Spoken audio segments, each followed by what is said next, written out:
Hello, and welcome to Relevant History, a show made by humans for humans. I'm Dan Toller. The story of the World Wars is, among other things, a story of human stupidity. World War I, in particular, seems to come out of nowhere, unless you really understand the world in 1914. And to do that, you have to understand the major players, who are mostly, although not all, European countries. And the thing about Europe around the turn of the 20th century is that it's tough to get to know our major players because they're unusually quiet. Contrary to some modern misconceptions, Europe is not totally peaceful at this time. There are a few small military dust-ups during the run-up to World War I, and we'll get into them. But if you want to find real, hardcore, great power conflict in the pre-World War I era, you have to leave Europe and look elsewhere in the globe. Today, I'm turning to Africa, where the great colonial empires, mainly France and the United Kingdom, are engaged in what historians call the Scramble for Africa, an effort to control as much as possible of a continent rich in natural resources, but poor in military technology with which to resist colonization. Between the 1870s and the outbreak of World War I, European powers go from controlling a few coastal areas and some bits of North Africa to occupying almost all of the continent except for Ethiopia and Liberia. The total conquest will encompass more than 10 million square miles and 110 million people. To put those 10 million square miles into perspective, the largest country in the world, modern-day Russia, covers a little more than 6.5 million square miles. So we're talking about an absurd amount of territory, most of it being colonized again by Britain and France. This is the largest colonization in human history in terms of its incredible pace, a little under 40 years, give or take. And again, most of this being done by the British and the French empires. It's a remarkable achievement. And what's even more remarkable is just how quickly these empires will be gone. By the mid-1960s, give or take, so roughly 50 years after World War I, the British and the French empires will have all but given up their African holdings. Because of their temporary nature, I would argue that these empires provide a snapshot of the countries that created them, a window into a very specific period in time. The Scramble for Africa takes place in a world that looks a lot like the American Old West and holds a similar place in the hearts of the Europeans who settled there. And for many of its most famous figures, men like Horatio Kitchener and Winston Churchill, Africa is only the beginning of their story. Chapter 1. Flashback. The English Civil War. If you're going to talk about the Scramble for Africa, you've got to talk about the biggest empire that has ever existed, which is the British Empire. In all the episodes I've done on various countries, I don't think I've done a single one on Britain.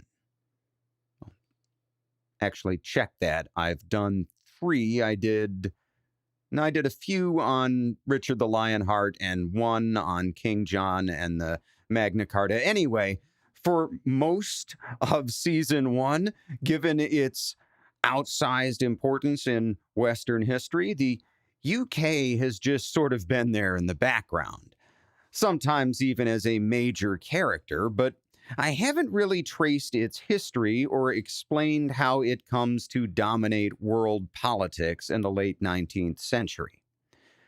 It's impossible to sum up the story and culture of a 1,000-year-old country in a few minutes, but there are, I think, four main reasons that the British Empire is so ridiculously powerful at the end of the 1800s. These are: number one, they're a monarchy with strong republican traditions. Number two, they are an island nation with a strong navy. They've been able to choose when and how to engage with other major powers.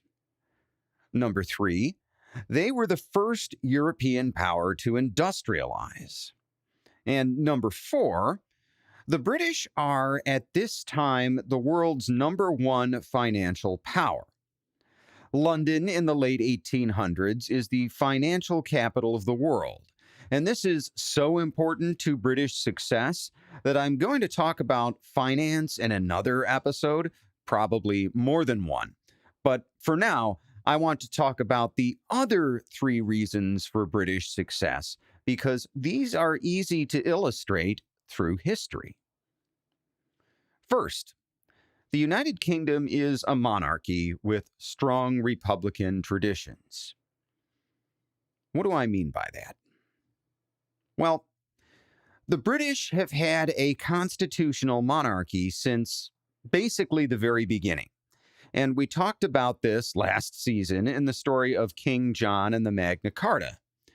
To sum up a complicated story, back in the early 1200s, King John was trying to rule England as an absolute monarch, and a bunch of barons got together, threatened a rebellion, and forced John to sign the Magna Carta, which reserved certain legal powers for the nobility, for local governments in chartered cities, and even in a few cases to the people themselves. So, the English were going to be ruled by a monarchy, but that monarch was going to have strict limits on their power. The Magna Carta forms the basis for British common law, which would develop over the next few centuries and which would guarantee Englishmen certain rights.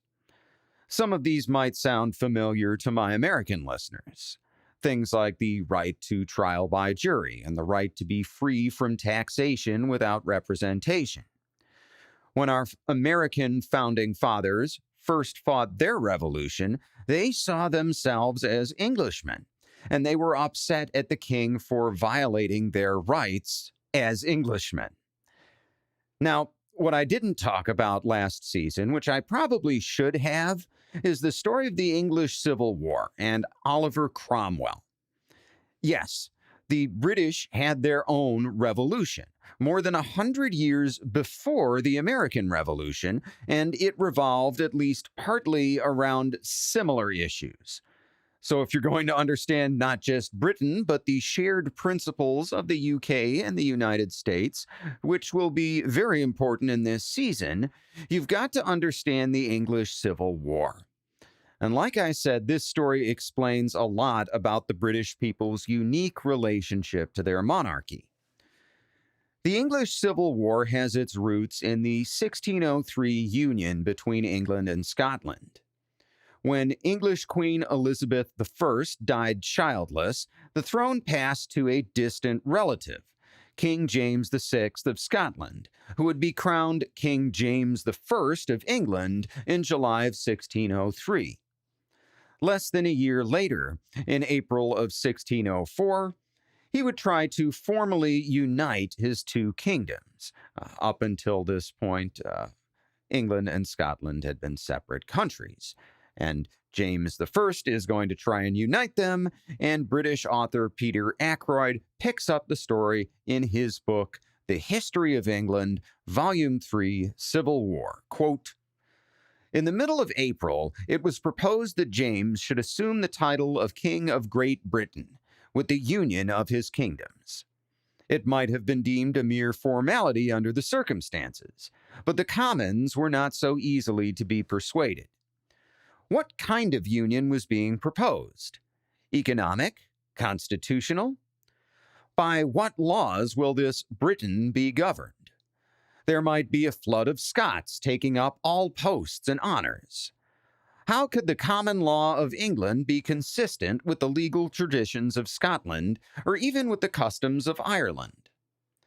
The king himself was adamant. "I am the husband," he said, "and all the whole isle is my lawful wife. I am the head, and it is my body." Did they wish him to be a polygamist with 2 separate wives? The debate lingered into the succeeding year with what the king called many crossings, long disputations, strange questions, and nothing done. He had a vision of a united kingdom with one law, one language, and one faith. Yet the practicalities of the period rendered the ambition useless. The English demanded, for example, that the Scots be taxed at the same rate as themselves. The Scots demurred, pleading poverty. The Commons had already agreed that since we cannot make any laws to bind Britannia, let us proceed with a leaden foot. The king's enthusiasm for the project was as great as his anger against the opponents of union. End quote. James VI/1 would eventually prorogue, meaning suspend, Parliament, but would nonetheless rule a relatively peaceful realm because he would not make any more efforts to formally unite England and Scotland, and respected the rights of native Englishmen. Although he did continue his predecessor's anti-Catholic policies, and a Catholic terrorist named Guy Fawkes did try to blow up Parliament with a bunch of gunpowder. Remember the 5th of November. Internal peace would also not prevent King James from getting involved in the 30 Years' War, which would require funding from Parliament, which required calling them back into session. And James and Parliament would have a fraught relationship through the end of his reign. Fast forward to 1625, this issue of England and Scotland and the nature of the monarchy has been on the back burner this whole time, and King James is dead, and James's son, Charles I, who has just taken the throne, is having similar difficulties with Parliament, only he's on even shakier ground than his father, because he's married to a Catholic, Henrietta Maria of Spain. To shore up his support among Protestants in both England and Scotland, he sends a military expedition to support the Huguenots, who are Protestant rebels under siege by French troops at the port of La Rochelle. This is a smart political move, but the mission fails mostly due to incompetence and corruption on the part of its leader, a guy named George Villiers, the Duke of Buckingham.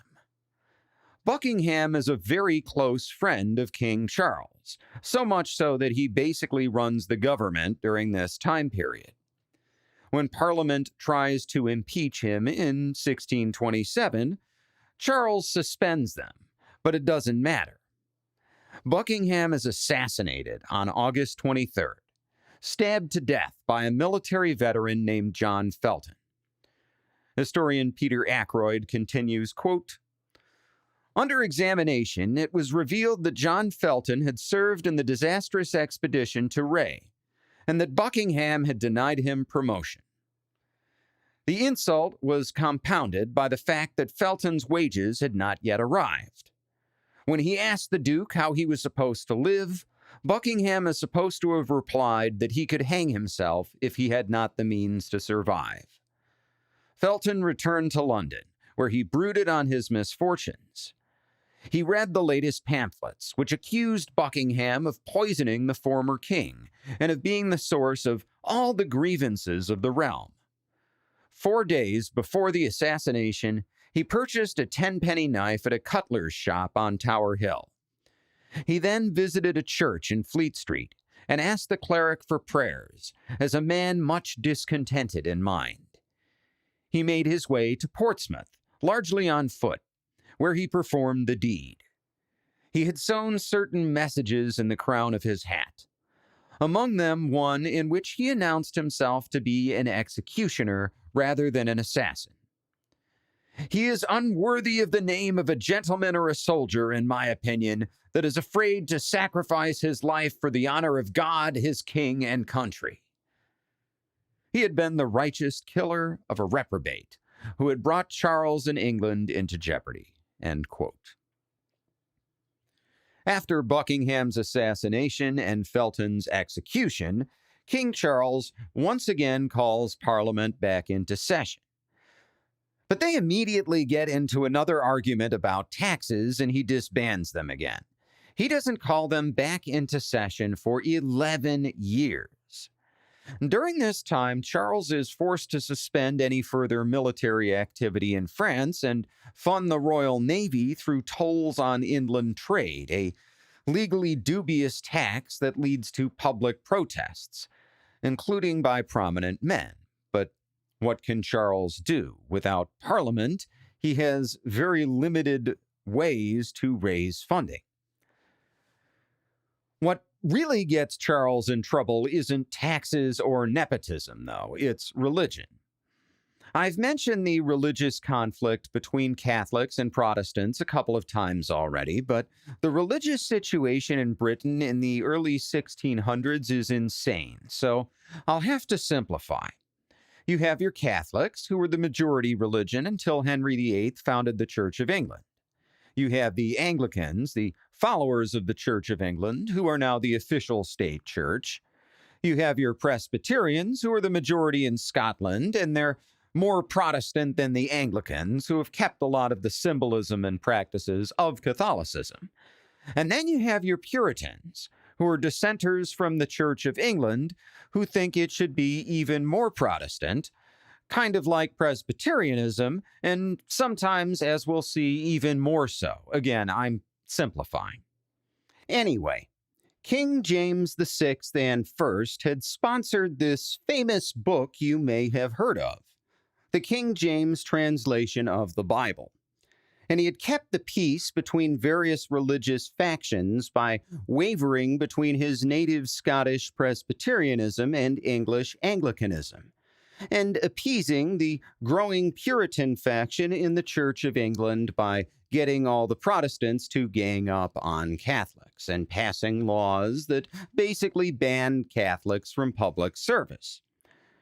Charles I upsets this delicate balance by revoking most of the anti-Catholic laws and instead trying to establish something called High Church Anglicanism, which retains a lot of Catholic symbolism and practice, but which is centered under the British monarch instead of under the Pope.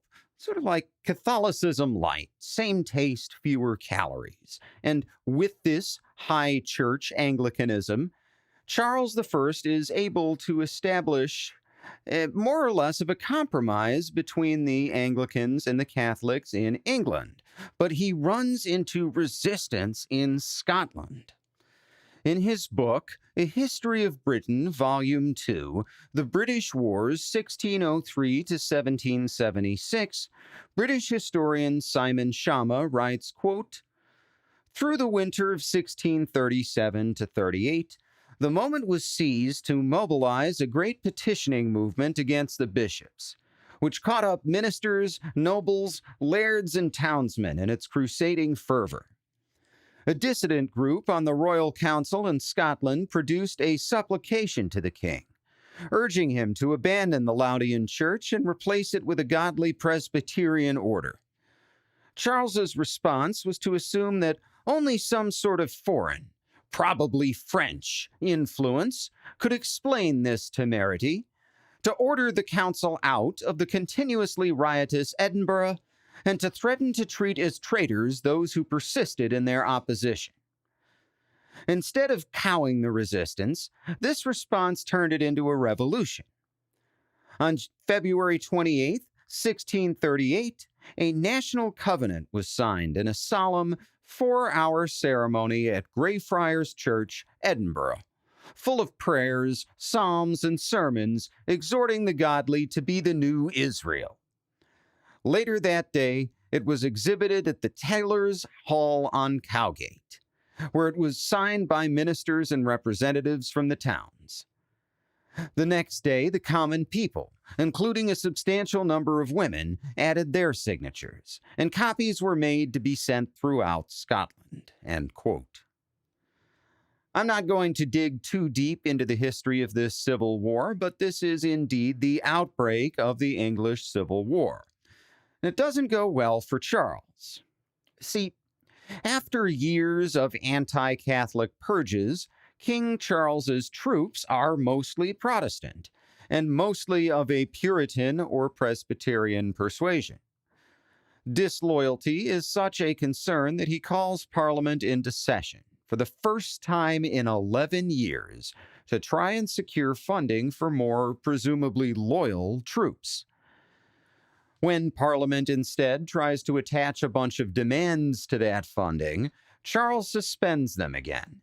And when the first Scottish rebel army marches into England in 1640, he has to sue for peace.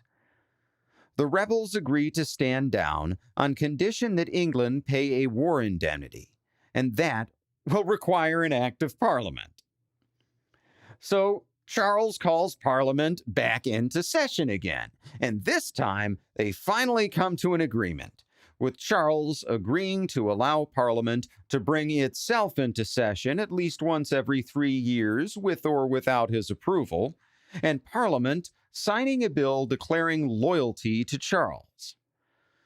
Parliament also forces Charles to execute one of his own friends, the Earl of Strafford. Strafford is Charles's military governor in Ireland, which is currently under occupation, and Parliament has accused Strafford of offering to raise an Irish army to help Charles impose an autocracy on England. The execution requires a royal signature, and Charles refuses to sign.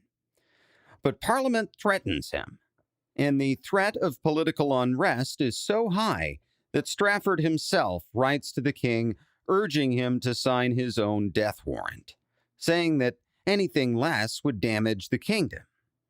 Charles agrees, and a few days later, on May 12, 1641, the Earl of Strafford is beheaded, an act for which Charles will never forgive himself. This only delays the outbreak of a hot war by a couple of years. By the end of 1641, a rebellion has broken out in Ireland, and some members of Parliament accuse King Charles of fomenting the rebellion himself to gain power.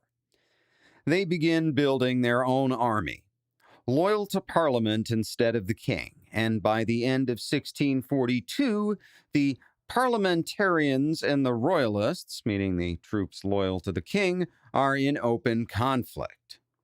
And like I said, I'm not going too deep on this. Suffice it to say that by 1646, 4 years of civil war later, the king has to turn himself in to the Scottish army to avoid being captured by the English parliamentary army.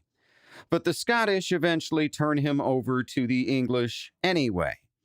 But then Charles manages to convince the Scottish that they'd actually be better off with him on the throne, and a Scottish army invades England at the same time as a planned royalist uprising breaks out, and it looks like Charles might get his throne back, but he doesn't, and Parliament executes him for treason for having a Scottish army invade England. He remains to this day the only British monarch ever to be executed by his own people. What happens next is pretty wild, and it explains why the British are so fond of their monarchy. And it's because they have a revolutionary government way back in the mid-1600s, way before anybody else in Europe, and everyone almost immediately regrets it. That's mostly because of its leader, a guy named Oliver Cromwell. Cromwell is descended from the wealthy Cromwell family, and his ancestors include a former prime minister. The guy has a pedigree. Born in 1599, Oliver Cromwell is already over 40 years old when the Civil War breaks out, and is not a nationally known figure. In fact, he's spent most of his life as a gentleman farmer, But he is a member of Parliament, so he's able to get himself command of some of the Parliamentary Army's cavalry, and quickly makes a name for himself as an able commander. By 1645, when it looks like the Royalist army might win the war, he helps allies in Parliament to enact a drastic military reform and create something called the New Model Army. The New Model Army isn't really new. It's a collection of old regiments drawn together under a new funding model. Earlier English armies had been raised and dismissed on an ad hoc basis. The New Model Army is to be a permanent standing army, funded by Parliament as part of its budget. The equipment is also to be new, including all new muskets, pistols, swords, and fancy red uniforms that look so sharp that the British will keep them around for another 200 years. In practice, this move gives Cromwell control of the army, and Cromwell has some very particular reasons for fighting. See, Cromwell is a hardcore Puritan, and I should be clear that the Puritans aren't technically a single religious sect. They're an amalgamation of independent Christian churches that share a very Spartan worldview. The very name Puritan comes from their idea of purifying Christianity from anything that smacks of Catholicism. Their churches are bare, with no statues, no stained glass windows, and no incense. All of this is viewed as idolatrous, distracting believers from the true purpose of a church, which is the worship of God. But this view of religion carries over to everyday life, with strict views against things like drinking, dancing, and gambling. Worse, the Puritans' views also put them at odds not just with Catholics, but with other Protestants. As a group, they don't get along with the Anglicans, who they view as too attached to traditionally Catholic imagery, and they don't even get along well with the Scottish Presbyterians because the Presbyterian Church has bishops, and to the Puritans, a bishop is just a little too much like the Pope to be taken seriously. By the end of the English Civil War, Cromwell's army is victorious. Charles I has been executed for treason, and Parliament is in shambles, with many seats vacant, leaving behind a small group of politicians that Cromwell has not alienated in one way or another, and these people are called the Rump Parliament. Simon Schama writes, quote, "In the weeks after the king's execution, the remnant of the purged Parliament lopped off its own head by abolishing the House of Lords as useless and dangerous. The monarchy itself followed the peerage into the trash, denounced as unnecessary, burdensome, and dangerous to the liberty, safety, and public interest of the people. The Great Seal, which gave acts of Parliament the force of law and which bore the likeness of the monarch, was defaced and replaced by the stamp of the House of Commons, bearing the optimistic inscription, 'In the first year of freedom, by God's blessing, restored 1648. Writs, which had formerly required acts to be carried out in the name of the king, were now issued in the name of the keepers of the liberty of England." End quote. The Rump Parliament declares the new Commonwealth of England, replacing the old Kingdom of England, but the Civil War isn't over yet, because the Royalists are now backing their new king in exile, Charles I's son, Charles II. And these Royalists are rallying a new army over in Ireland. So Oliver Cromwell takes his new model army to Ireland, where he engages in a campaign of terror, with his army in one instance slaughtering 3,000 surrendered Royalist troops. In the end, Cromwell not only defeats the Royalist army, but reestablishes English rule over Ireland, bans the public practice of Catholicism, and pays his army by confiscating Irish lands. Cromwell himself sums up his own views in a letter to the Irish bishops, written in January of 1850. He concludes the letter, quote, "I can give you a better reason for the armies coming over than this. England hath had experience of the blessing of God in prosecuting just and righteous causes, whatever the cost and hazard be. And if ever men were engaged in a righteous cause in the world, this will scarce be a second to it. We come to break the power of a company of lawless rebels, who, having cast off the authority of England, live as enemies to humane society, whose principles the world hath experience of, are to destroy and subjugate all men not complying with them. We come, by the assistance of God, to hold forth and maintain the luster of glory of the English liberty in a nation where we have an undoubted right to do it." End quote. This is the epitome of Cromwell. He's a hardcore Puritan, yes, but he's also an Englishman, and he has this uniquely English Puritan way of seeing the world that makes him really popular with the rump parliament and his hardcore Puritan supporters, but makes him increasingly unpopular with everybody else. The first people to break ranks are the Scottish lords, who declare Charles II as king later that year. So Oliver Cromwell sends a general named George Monk to Scotland. Monk captures the city of Edinburgh and reestablishes English rule in the north for all of a few months before Charles II goes to Scotland himself, raises yet another army, and Monk also has to beat that army. And meanwhile, Cromwell is back in England dealing with the rump parliament. The Parliament votes to hold new elections at the end of 1653, but will not push through any of Cromwell's desired religious forms until after elections are held. On April 20th, 1653, in the middle of a session of Parliament where, remember, he's also still a member, Cromwell walks up and down the aisles, berating several individual members for their inaction. Then he stamps his foot on the ground, which is a signal for a group of musketeers to enter the chamber and dissolve Parliament by force. Cromwell tries to put together yet another Parliament, but he doesn't like the election results, so he cancels Parliament's swearing in and instead turns to a group called the Council of State, which is basically the temporary cabinet the rump Parliament had put together to help run the country. And he gets the Council of State to swear him into a new role called Lord Protector, which is basically a made-up title that allows him to behave like a king. And this is how Cromwell will govern for the next 5 years. In terms of foreign policy, he's an uncontroversially good leader.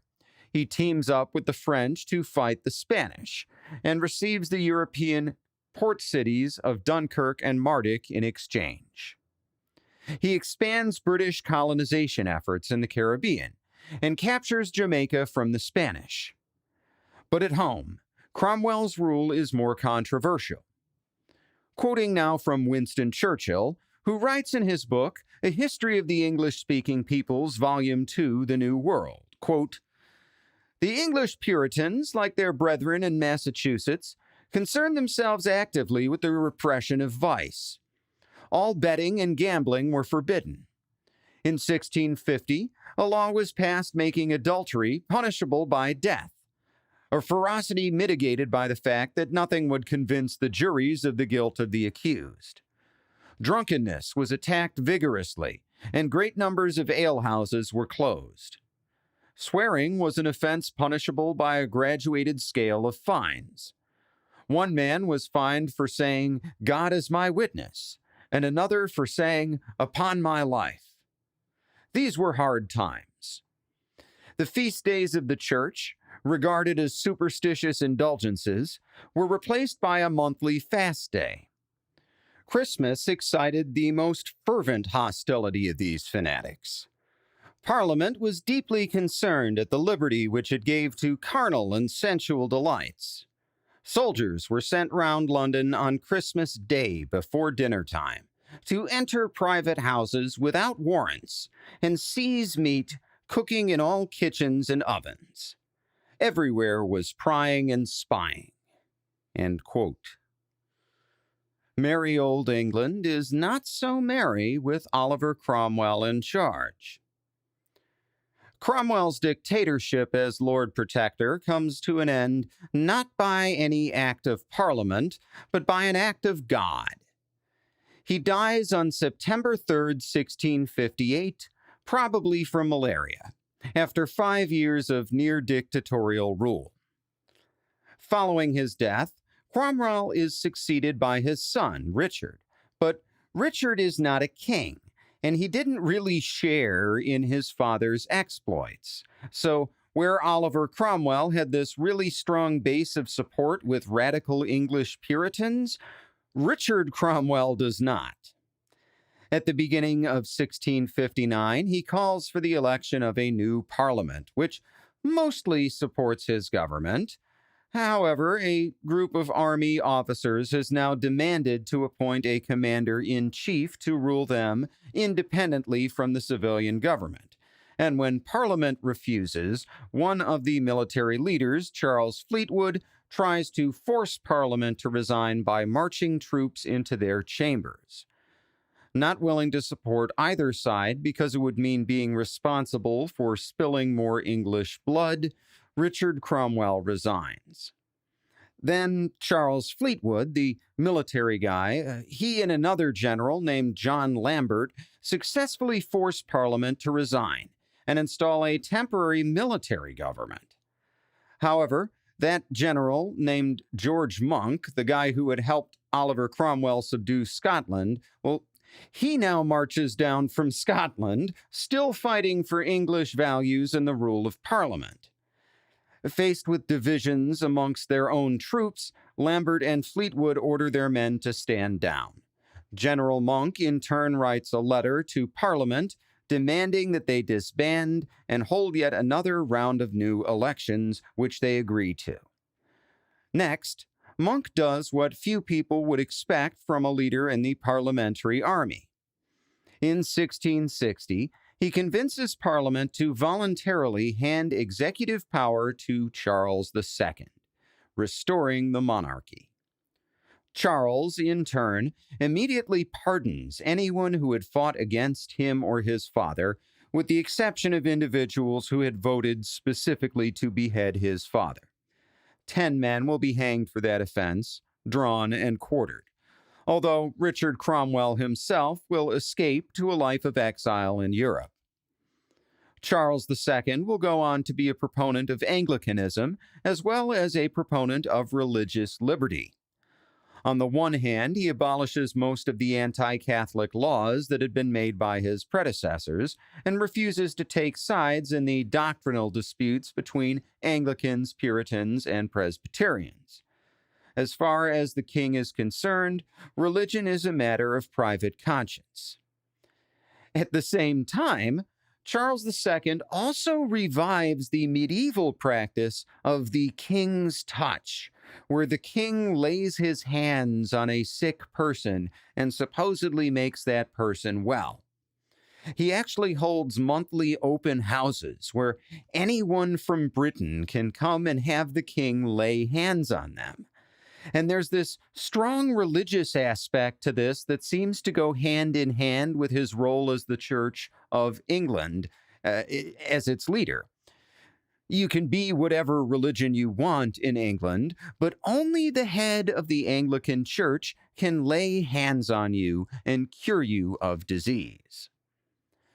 Under Charles's rule, the monarchy is restored, but in a different form.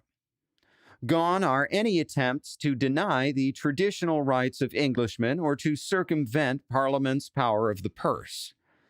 The government also makes other changes, such as turning the Treasury into an independent body and making it, not the Crown, responsible for all government payments.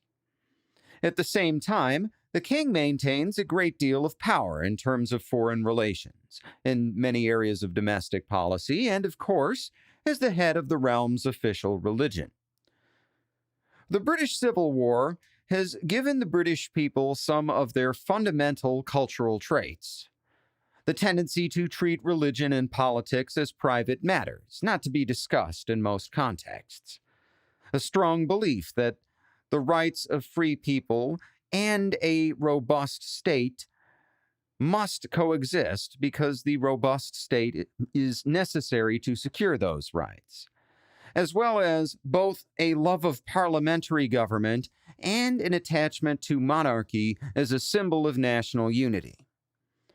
All of these traits will serve Britain well in the 19th and early 20th centuries. Chapter 2.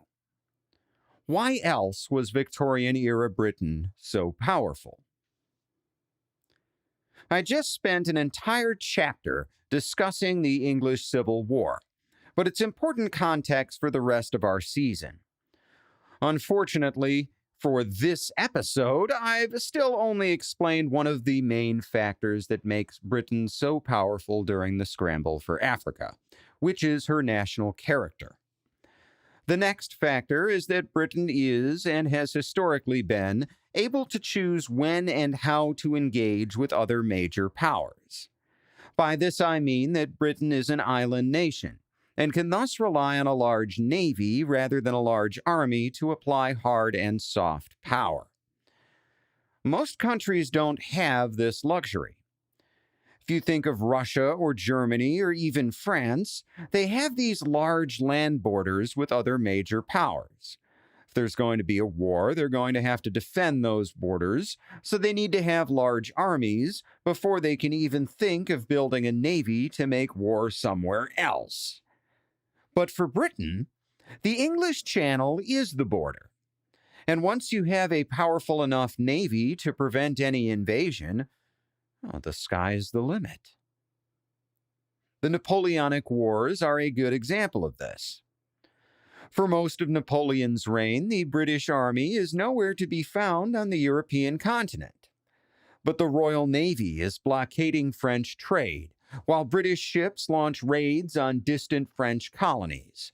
Britain is attacking French allies and their navies and doing all kinds of things to disrupt Napoleon's plans without having to go toe-to-toe with the intimidating, all but invincible French army. The Prussians, the Austrians, the Spanish, the Russians, they don't have that option. They have to either go along with Napoleon's continental system or find some way to beat his army. And when the dust settles, the British are undeniably the most powerful country on earth because they're the country that can impose their will on literally anybody.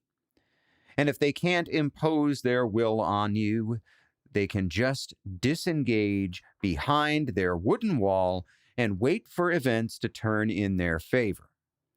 I'm not going to belabor this point any further. Along with British naval dominance comes the third major factor that makes Britain so powerful in the 1800s, and that's that they are the first European power, really the first country in the world, to industrialize. Now, the Industrial Revolution is a big, complex topic, but I'm turning to the work of British Marxist historian Eric Hobsbawm, who describes the Industrial Revolution in Britain as occurring in two phases.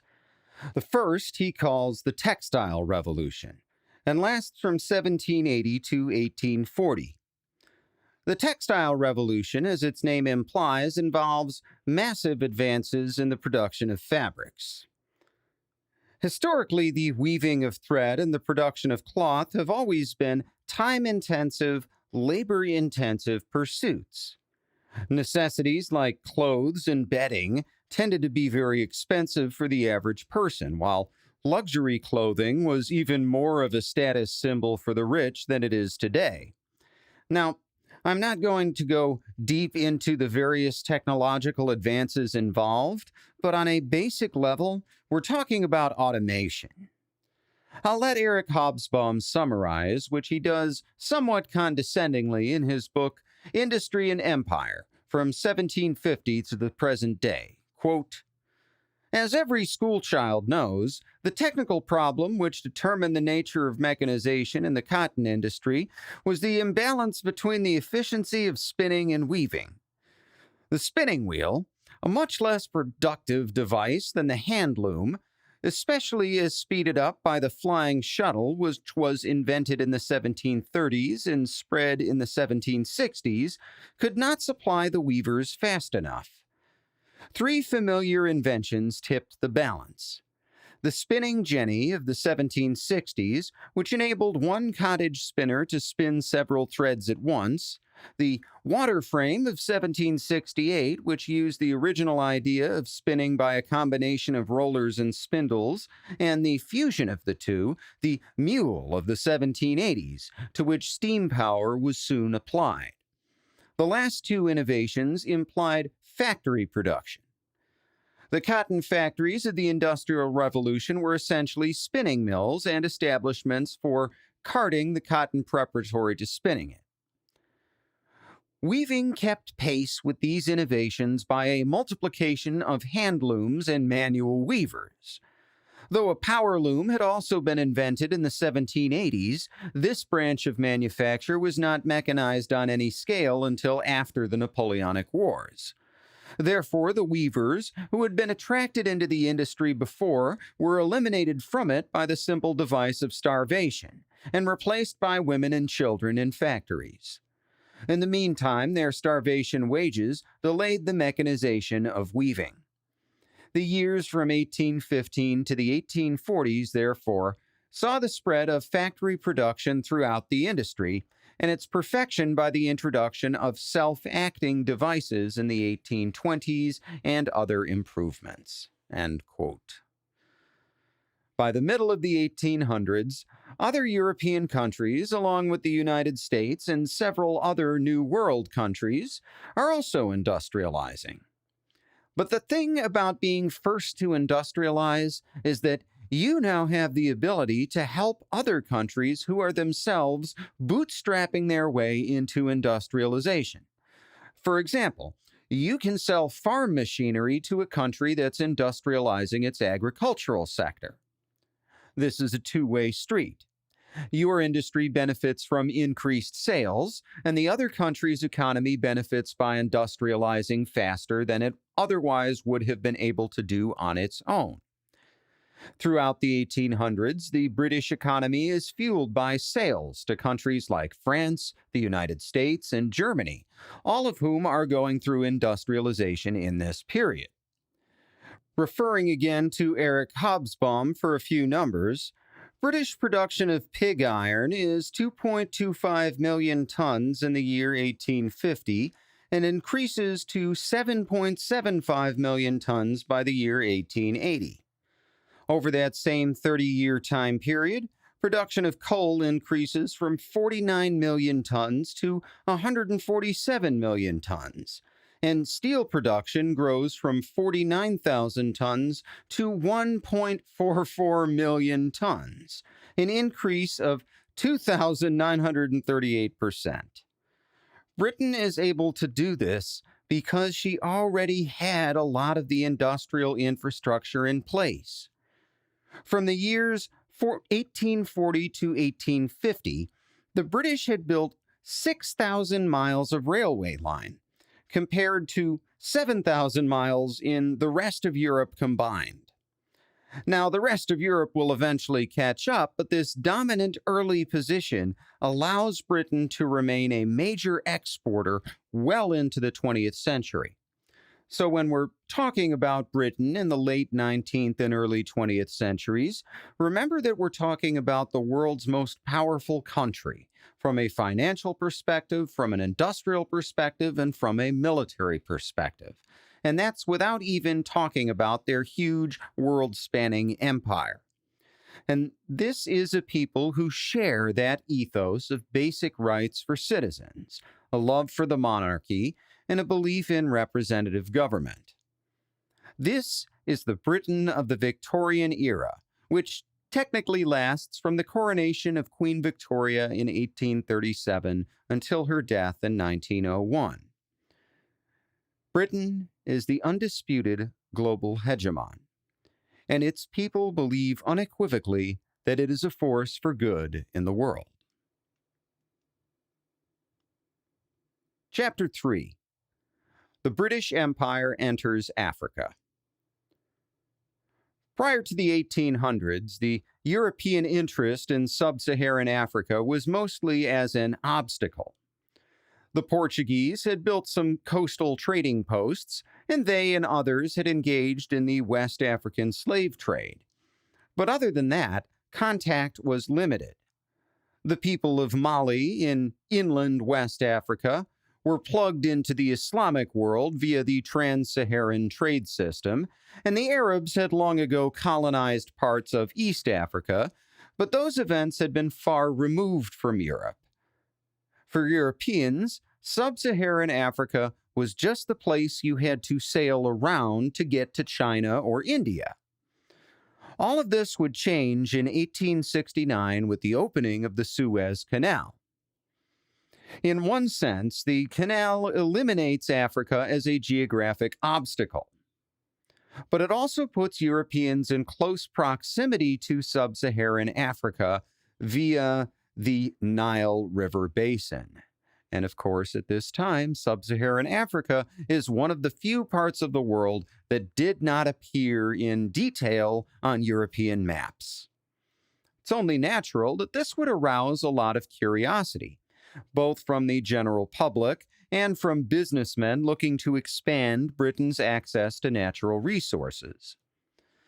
The Suez Canal itself is a monumental effort.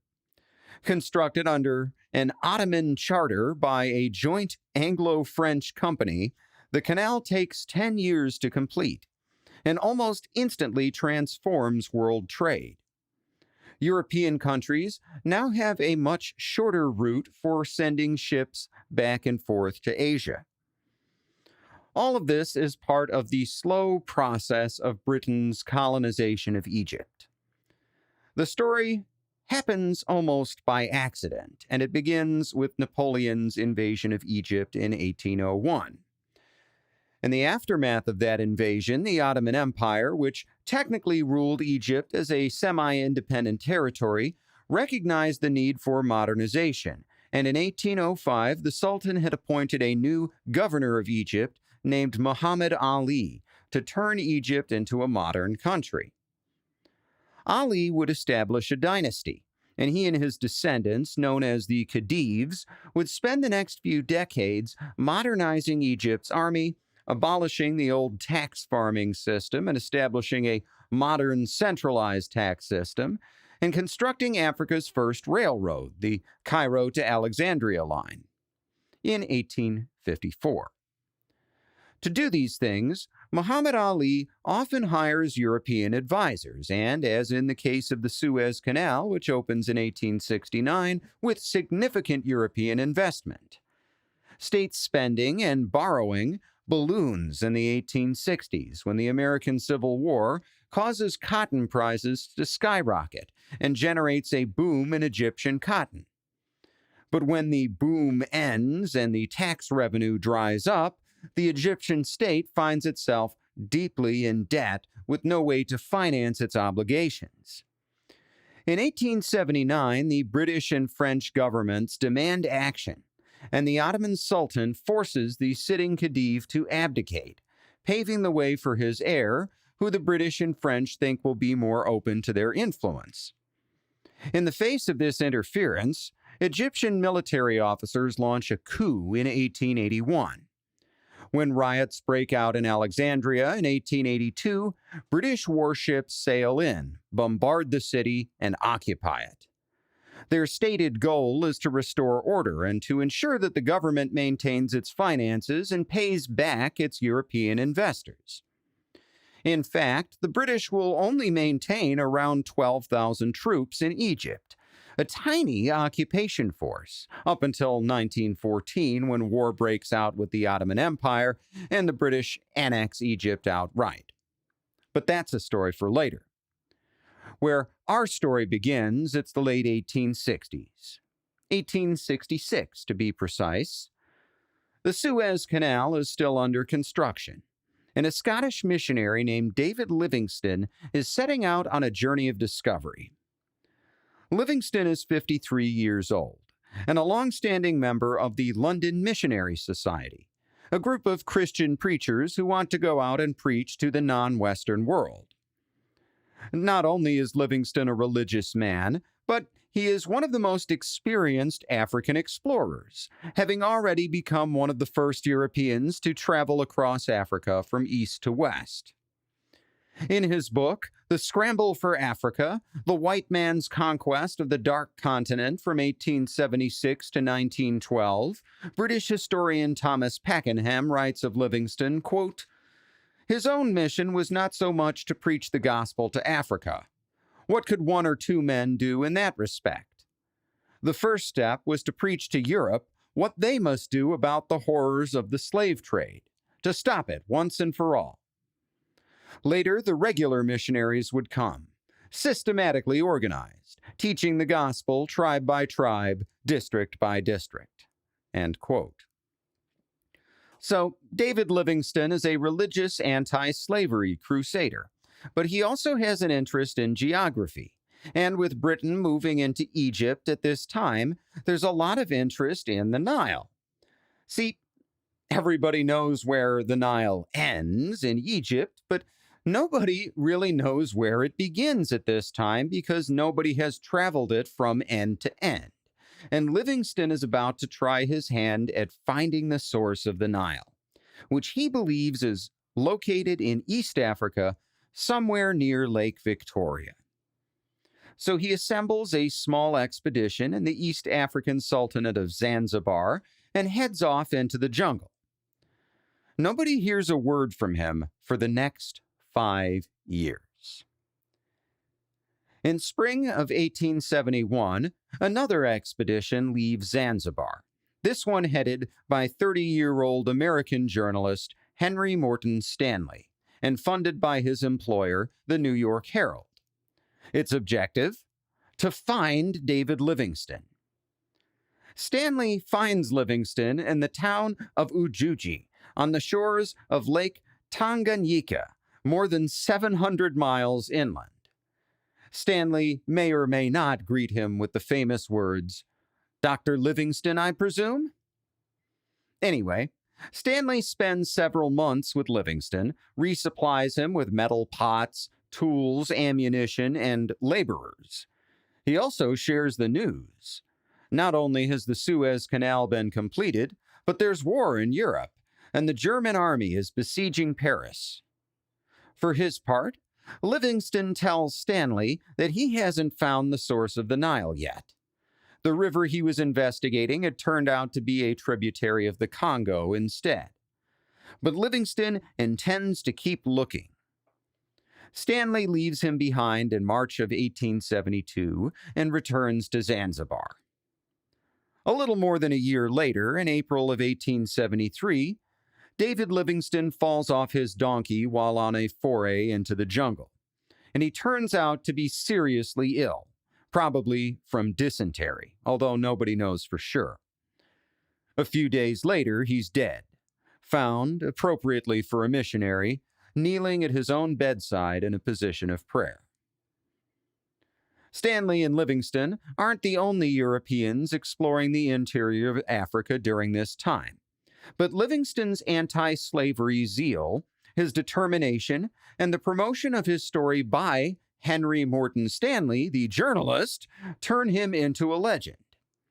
In his book, The Decline and Fall of the British Empire, 1781 to 1997, British historian Piers Brendan writes, quote, "The doctor's death on his knees in 1873 placed him in what Samuel Baker called the noble army of martyrs who have devoted their lives to the holy cause of freedom.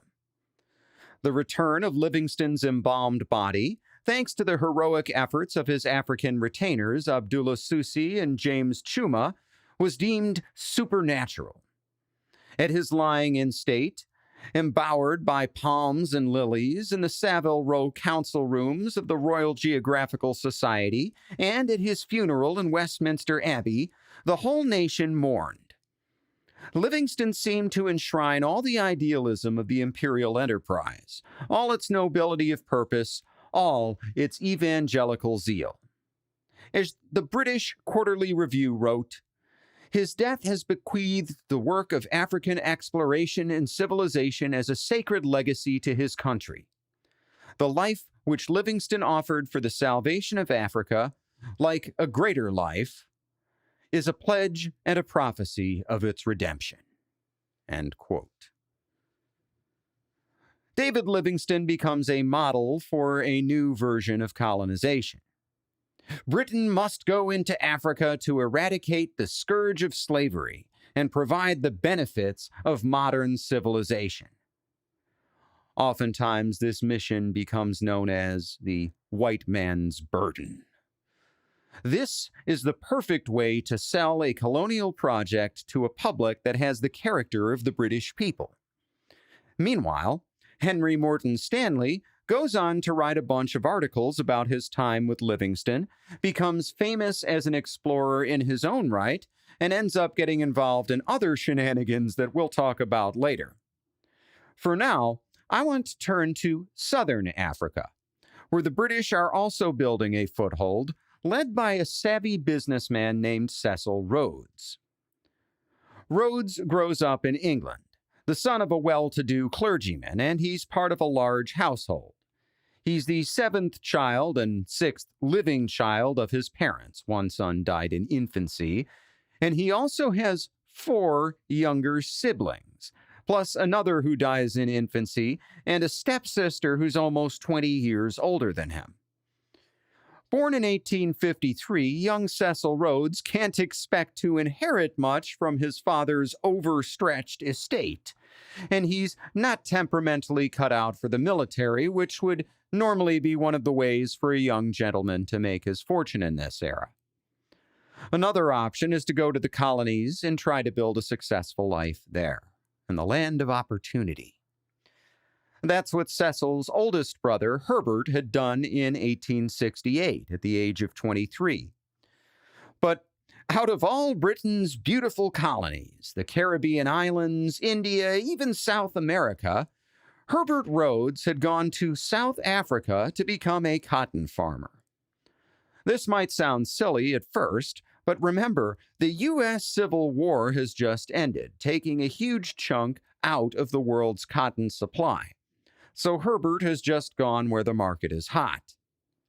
And in 1870, 17-year-old Cecil sails out to meet him. Traditionally, historians have argued, with some evidence, that Cecil Rhodes suffers from poor health at this time, and even from tuberculosis. Other historians dispute this, arguing that it's just as likely that Rhodes is following his brother because his aunt has staked him 2,000 pounds, and he's young enough that if this adventure fails, he can fall back on some other option, like going to a university or entering the clergy. Anyway, young Cecil Rhodes arrives in the port of Durban, and in September of 1870, at the age of 18, with 2,000 pounds in his pocket, or about $280,000 in 2026 money, he's about to build an empire. Rhodes is supposed to meet his brother Herbert at his estate in Natal, which is a British-owned colony in the eastern part of modern-day South Africa, with its coast on the Indian Ocean. In his book, The Founder, Cecil Rhodes and the Pursuit of Power, American professor Robert I. Rotberg writes, quote, "At the time of Rhodes's landing in Durban, there existed 3 other areas which would eventually become part of South Africa. The Cape Colony, British since 1795, was then bounded on the north by the Orange River and on the east by the Kai River, its total area approximately the size of Texas. The Orange Free State, established by Dutch-speaking trekkers in 1854, was an independent republic based on the grassy savanna west of the Caledon River, north of the Orange River, and south of the Vaal River. Its borders had never been fully demarcated, and there were areas almost immediately to be in dispute with the Cape Colony, which lay on its southwesternmost bounds. Across the Vaal, stretching to the Limpopo River, was the Transvaal, another Dutch-dominated and in this case theocratically based, autocratically run republic. End quote. It's in Natal, however, where Rhodes will meet his first challenge. See, when he gets to his brother's farm, the place is totally abandoned. Herbert has heard about the recent discovery of diamonds in a disputed region between the British and Dutch colonies, and he has gone off to try his luck as a prospector. Rhodes does his best to put the farm back together, and while Herbert eventually does return and agree to form a partnership, he spends way more time in the diamond fields than on the farm, leaving young Cecil Rhodes to manage a crew of 30 Zulu laborers more or less by himself. About a year later, in October of 1871, Cecil himself decides to try prospecting in the diamond fields. Just getting there involves an arduous journey through hundreds of miles of mountainous, arid terrain, all to arrive in an area that sounds like the American Old West on steroids, right down to the cowboy hats.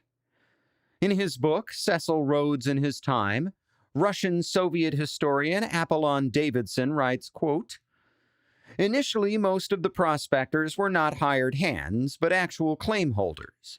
In these settlements, there were no laws and no authority other than the rule of the fist or the gun, which everyone kept close at hand. The area of the diamond fields was regarded as no man's land. No European state had yet seized it by the beginning of the 1870s, and Europe then was not inclined to recognize the territorial rights of the African peoples." End quote. It's worth noting that by the time Cecil Rhodes arrives at the diamond fields, it's been claimed by the British-owned Cape Colony, but even then, it's far, far beyond anywhere the government can actually maintain everyday law and order. Here, human life is cheap. Davidson continues his narrative, quoting a letter from Rhodes to his mother, describing a diamond-rich hill that has since become a giant pit mine. Quote, "Imagine a small round hill, at its very highest part only 30 feet above the level of the surrounding country, about 180 yards broad and 220 long.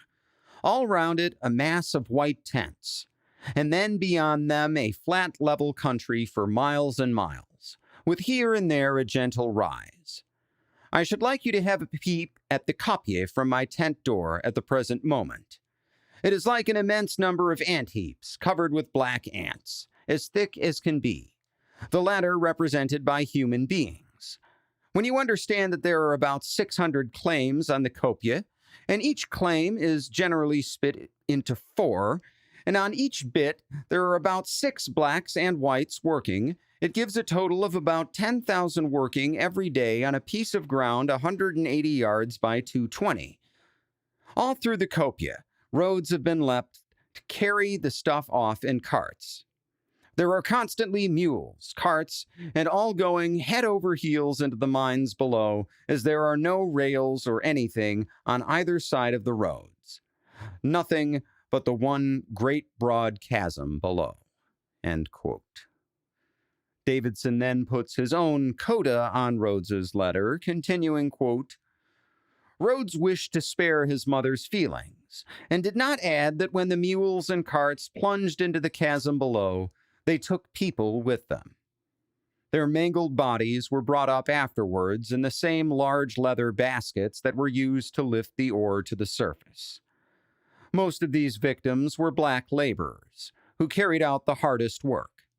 The prospectors hired them for manual labor and tended to remain in the role of supervisors. But some whites perished too." End quote.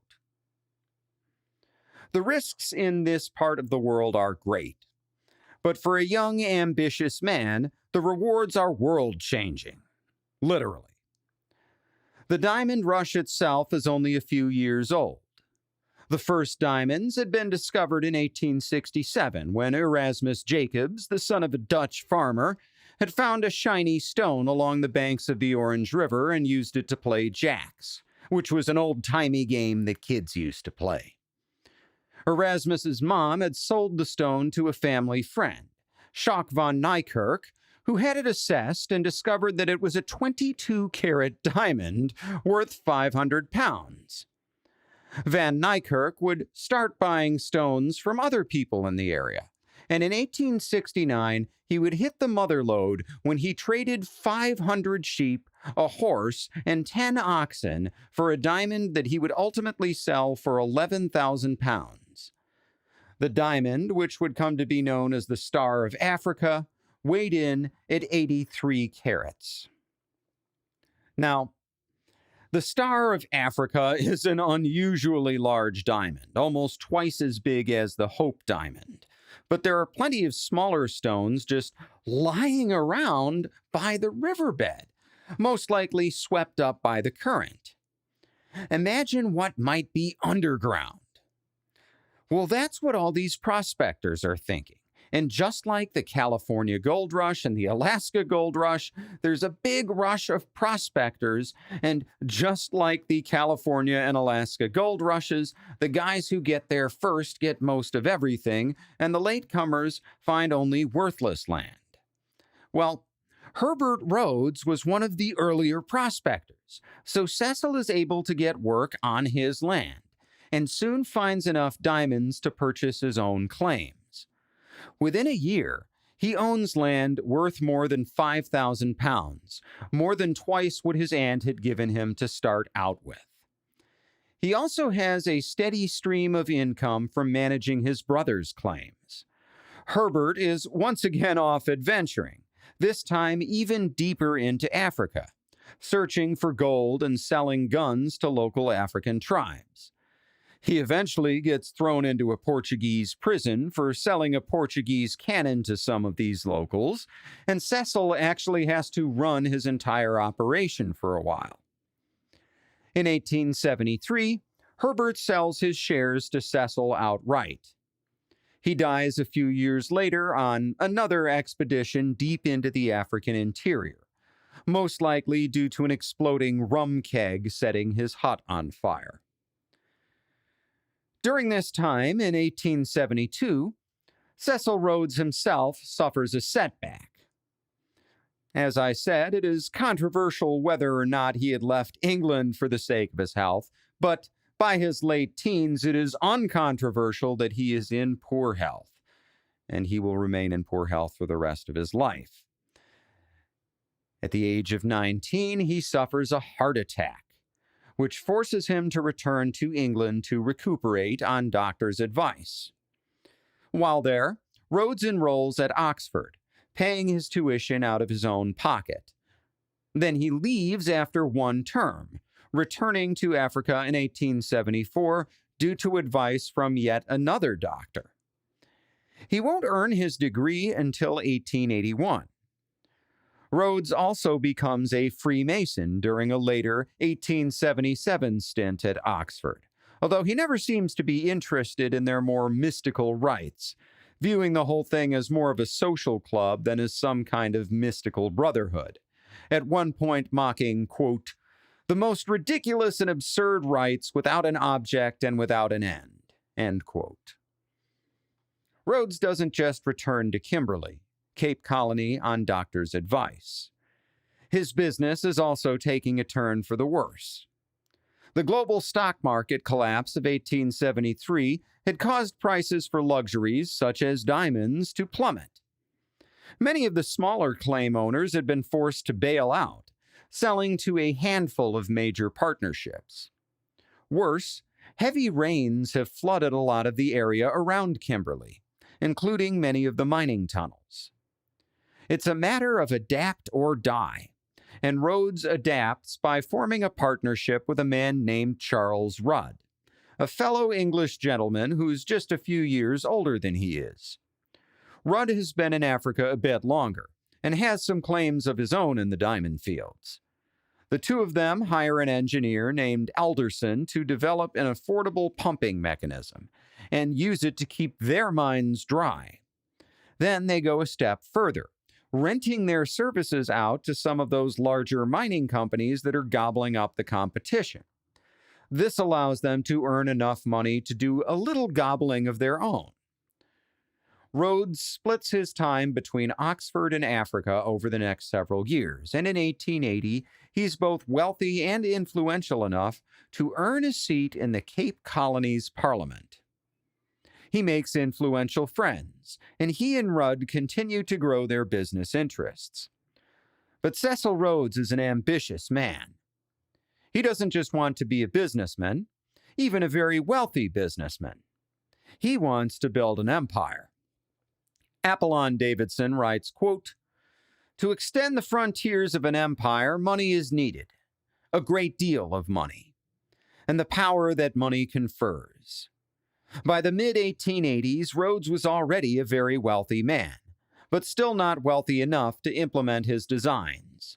So he now bent his efforts towards gaining control over the entire diamond mining operation. By 1887, his company had become the only one in the De Beers region. It had swallowed up the other 9. Rhodes managed to cut the cost of mining between 1882 and 1888 by 2.5 times, to increase the dividends 8-fold and the company capital almost 12-fold. This he achieved by mechanization and by tightening up anti-theft measures. At the same time, he introduced the compound system, housing the African workers in camps surrounded by iron railings or barbed wire. The workers were forbidden to leave these compounds, and their movements were strictly controlled. End quote. And to be clear, those barbed wire compounds aren't a mark of slavery. The workers can quit anytime they want. Those are anti-theft barriers to maintain control over production. And as Davidson goes on to point out, the other major diamond producers are taking similar measures, but they're running into another problem. As Rhodes is first to deduce, there's a limit to the world diamond market. There are, for example, a certain number of young couples getting married every year.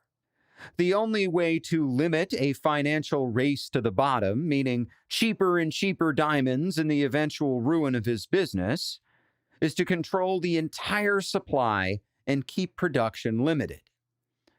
That's what Rhodes will try to do to maintain his business and grow it into an empire. The quote I just read mentions the De Beers region, and that's the area around a mine called the De Beers Mine, which is named after one of the original Dutch settlers in the area and which Rhodes had bought out during his phase of growth. Well, now his company is called De Beers, and De Beers has one major rival in South Africa, the Kimberley Central Diamond Mining Company, owned by another Englishman named Barney Barnato.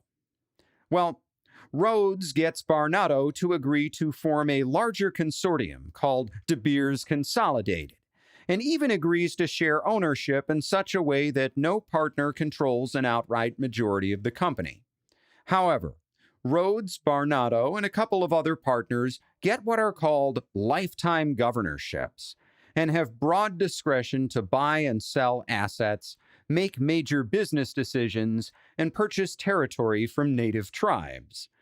The governors can even hire mercenaries to defend that territory as if the company were a country. Rhodes is one of those lifetime governors, and along with the other partners who are not friends of Barnato, he is able to control a majority most of the time, making him, in fact, if not yet in name, the head of De Beers Consolidated. The more interesting part of the story is how Rhodes gets his funding and how he gets Barnato to agree to all this. So let's rewind a little, because by now, Rhodes is a very, very important man, and he's rubbing shoulders with some very, very important people. One of these, Nathaniel Rothschild, is perhaps the most powerful banker in Britain. And Rothschild has just co-founded an investment fund that specializes in overseas mineral extraction. Rothschild is the kind of guy who hires Lord Randolph Churchill, Winston Churchill's father, to explore minerals for him, and has dinner at Churchill's house in England. It's tough to overstate how powerful the entire Rothschild family is, both in Britain and in banking during this time. And that's something we'll get back to in another episode, but just put a pin in this for later. Anyway, in the years before the merger, Barney Barnato has been Rhodes's biggest rival, and both men have been in a race to amalgamate their claims, meaning to buy up enough competitors that all of their claims will be contiguous and they'll be running one enormous mine instead of a bunch of smaller ones. This would provide huge benefits and efficiency because one big mine can share all the same infrastructure, workers, machinery, and so on. The basic idea is that whichever company amalgamates first, Barnato's Kimberley Central or Rhodes's De Beers, will become the most powerful mining company in South Africa and ultimately destroy the other. Both men's hopes of amalgamation rely on acquiring parts of a smaller competitor, one of the only remaining holdouts called the French Company. And the directors of the French Company might be running a smaller business than Rhodes or Barnato, but they know what they've got. They know they hold the key to domination of the South African diamond market. So they're demanding huge quantities of money, more than £1 million, to sell their relatively small set of claims. That's a lot of money, even for a guy like Cecil Rhodes. So he turns to his acquaintance, Nathaniel Rothschild, for help. And Rothschild has just founded this investment house to buy mineral companies, so he's happy to put up funding. Rhodes bids £1.4 million for the French company. Barnato knows that Rhodes's hand is weaker than it appears. He's only an acquaintance of Rothschild's, not a close friend, and Barnato has enough funding on his side to outbid Rhodes and offer £1.7 million. Rather than get into a bidding war he might very well lose, Rhodes cuts a backroom deal with Barnato where he lets Barnato win, but the devil is in the details. See, the deal is structured such that Rhodes first buys out the French company himself, then sells it to Barnato, giving Barnato full control and allowing his Kimberley Central company to amalgamate first. Sounds like Rhodes has lost and paid to do so. But in the process of buying the French company and then selling it to Barnato, he's kept a large minority of the company's shares for himself, which means that Rhodes not only controls all of De Beers, but because he owned a big chunk of the French company, he also now owns a significant minority of Kimberley Central stock. This is in October of 1887. Well, as soon as Barnato amalgamates his claims, he does exactly what Rhodes had predicted someone would do if there were too much competition in the diamond market. He starts producing more and more diamonds, flooding the market and causing diamond prices to plummet, in the hopes that the larger Kimberley Central can outlast the smaller De Beers through a period of financial famine. But once again, Rhodes calls on Nathan Rothschild and some friends from their shared financial circles. With these allies, Rhodes pulls some financial jujitsu on Barnato and buys hundreds of thousands of pounds worth of Kimberley Central stock, pushing the price up from £14 to £49 a share. At that inflated price, Barnato's own financial allies have earned a ridiculous profit, and they sell most of their shares in the company. In February of 1888, just 4 months after the sale of the French company, Barney Barnato agrees to talk. With Rhodes and his allies now in control of 3/5 of the Kimberley Central shares, Barnato has no choice but to agree to their terms. And that's how we get to the point of Kimberley Central and De Beers merging to form De Beers Consolidated and being run by life governors with powers rivaling some heads of state. There are 5 of these governorships, with 3 belonging to Rhodes and his allies, German Jewish banker Alfred Beit and fellow British diamond magnate Frederick Philipson Stowe. and the other 2 governorships belonged to Barnado and one of his allies. What's important is that this isn't the end of the story. I'll let Robert I. Rotberg pick things up. Quote, "It was a suit by disgruntled shareholders in the Cape Supreme Court in August 1888, however, which delayed the consummation of the De Beers Central consolidation even more drastically than did the negotiations over the emoluments of the life governors. During it, Justice Smith interrupted the arguments of plaintiffs' counsel to say that it would be far shorter to tell us what the company may not do than to keep reading its multifarious objectives. Rhodes had drawn a trust deed easily subject to objection. James Rose Innes, the counsel, told the court that De Beers could do anything and everything, my lord. They were not confined to Africa, and they were even authorized to take steps for the good government of any territory. However, as the court held, the trust deed of Kimberley Central permitted a merger only with a similar company, i.e., one having goals confined to mining diamonds. De Beers Consolidated was clearly something else, and a simple unification was impermissible. But Chief Justice Sir Henry de Villiers, who wrote the opinion, provided a legal loophole. The merger would not be prevented if the shareholders were paid fully in cash. End quote. Well, it sounds like the deal is over and Rhodes's monopoly is finished. How is he going to get that much cash? Well, once again, he turns to Rothschild, and he writes to his benefactor, quote, "The whole case depends on whether you have any confidence and trust in yourself. Perhaps someone else can do it better. I really do not know.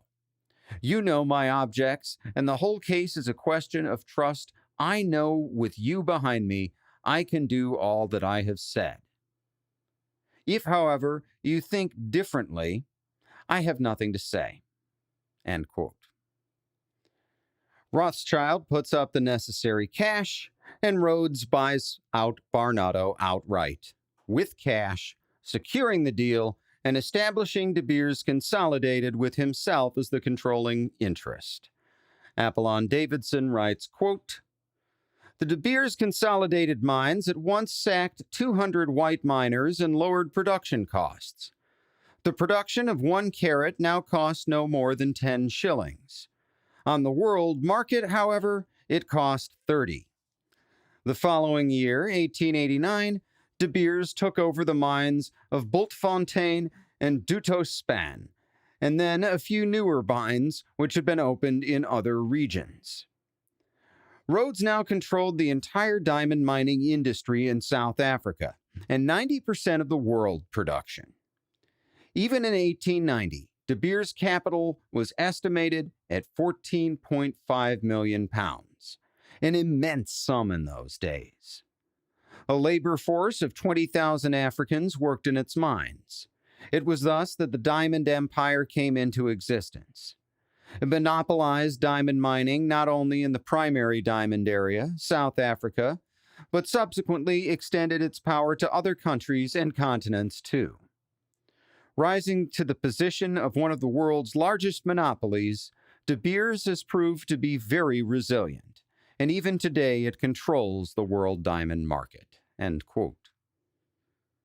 Cecil Rhodes has forged his monopoly and built a business empire so powerful that it still exists nearly 140 years later. For most men, being one of the richest men in the world would be enough. But Cecil Rhodes is just getting started.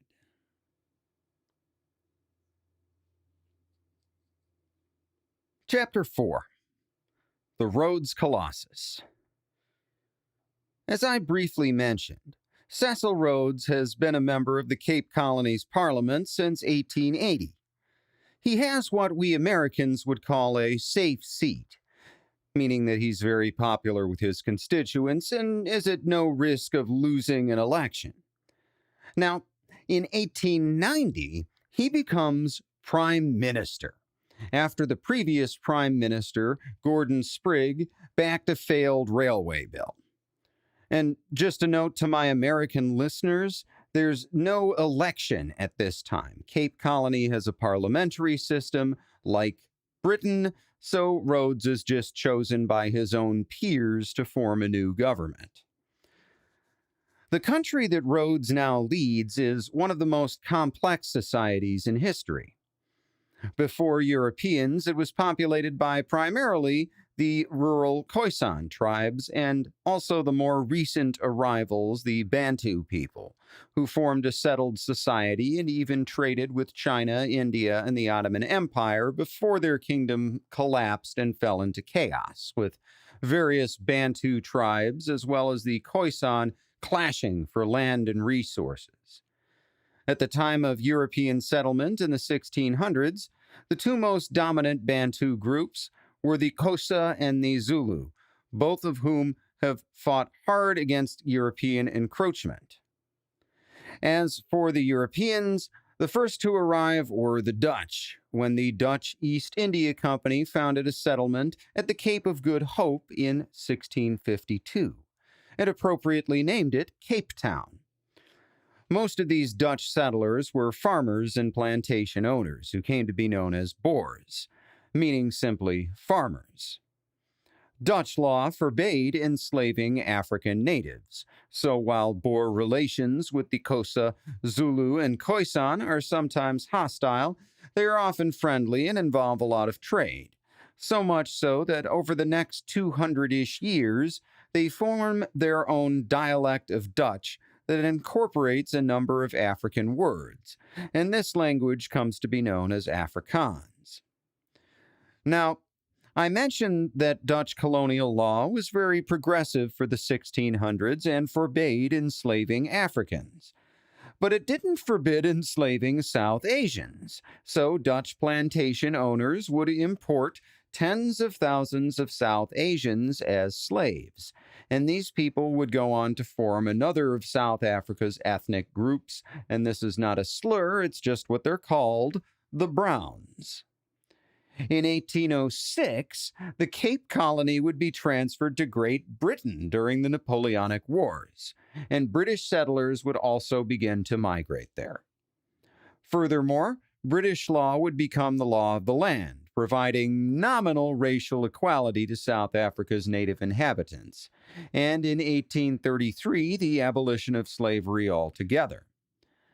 Following the British Empire's takeover, thousands of Boer farmers would migrate northward in an event known as the Great Trek, expanding European influence deeper into the African interior and founding three major colonies: the Transvaal deep in the interior, the Orange Free State closer to the West African coast, and the Natalia Republic, which would be formally annexed by Britain in 1845 and renamed Natal. These Boer states are technically still under British dominion, as evidenced by the annexation of Natal. But the Orange Free State and the Transvaal function as semi-independent Boer republics. So yeah, Cecil Rhodes has a lot on his plate as Prime Minister. Rhodes will govern the Cape Colony according to his own long-held principles, which he had written 13 years earlier in 1877 during one of his stints at Oxford. In this document, called the Confession of Faith, he lays out an ethical vision for his future, beginning, quote, "It often strikes a man to inquire what is the chief good in life.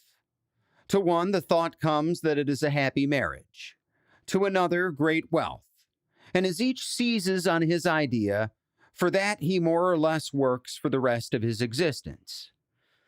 To myself, thinking over the same question, the wish came to render myself useful to my country. Then I asked myself, how could I? And after reviewing the various methods, I have felt that at the present day we are actually limiting our children and perhaps bringing into the world half the human beings we might, owing to the lack of country for them to inhabit. And that if we had retained America, there would at this moment be millions more of English living. I contend that we are the finest race in the world, and that the more of the world we inhabit, the better it is for the human race. Just fancy those parts that are at present inhabited only by the most despicable specimens of human beings. What an alteration there would be if they were brought under Anglo-Saxon influence. Look again at the extra employment a new country added to our dominions gives. I contend that every acre added to our territory means in the future birth to some more of the English race who otherwise would not be brought into existence." End quote. Rhodes goes on to make fun of the Jesuits for their incompetence, the Masons for their mystical rituals, and calls for the establishment of a new international secret society to unite as much of the world as possible under British rule, and even to reclaim the United States. But the most important passage from my perspective is this, quote, "We learn from having lost to cling to what we possess. We know the size of the world. We know the total extent. Africa is still lying ready for us. It is our duty to take it. It is our duty to seize every opportunity of acquiring more territory, and we should keep this one idea steadily before our eyes, that more territory simply means more of the Anglo-Saxon race. More of the best, the most human, most honorable race the world possesses." End quote. Given his views, it's perhaps not surprising that Cecil Rhodes would be friendly with the Dutch Bond, the main Afrikaner political party, which is equally skeptical of Britain's racially blind laws, particularly around the right to vote. Now, even in the Dutch Bond, the idea of an outright ban on African voters is a fringe concept at this time.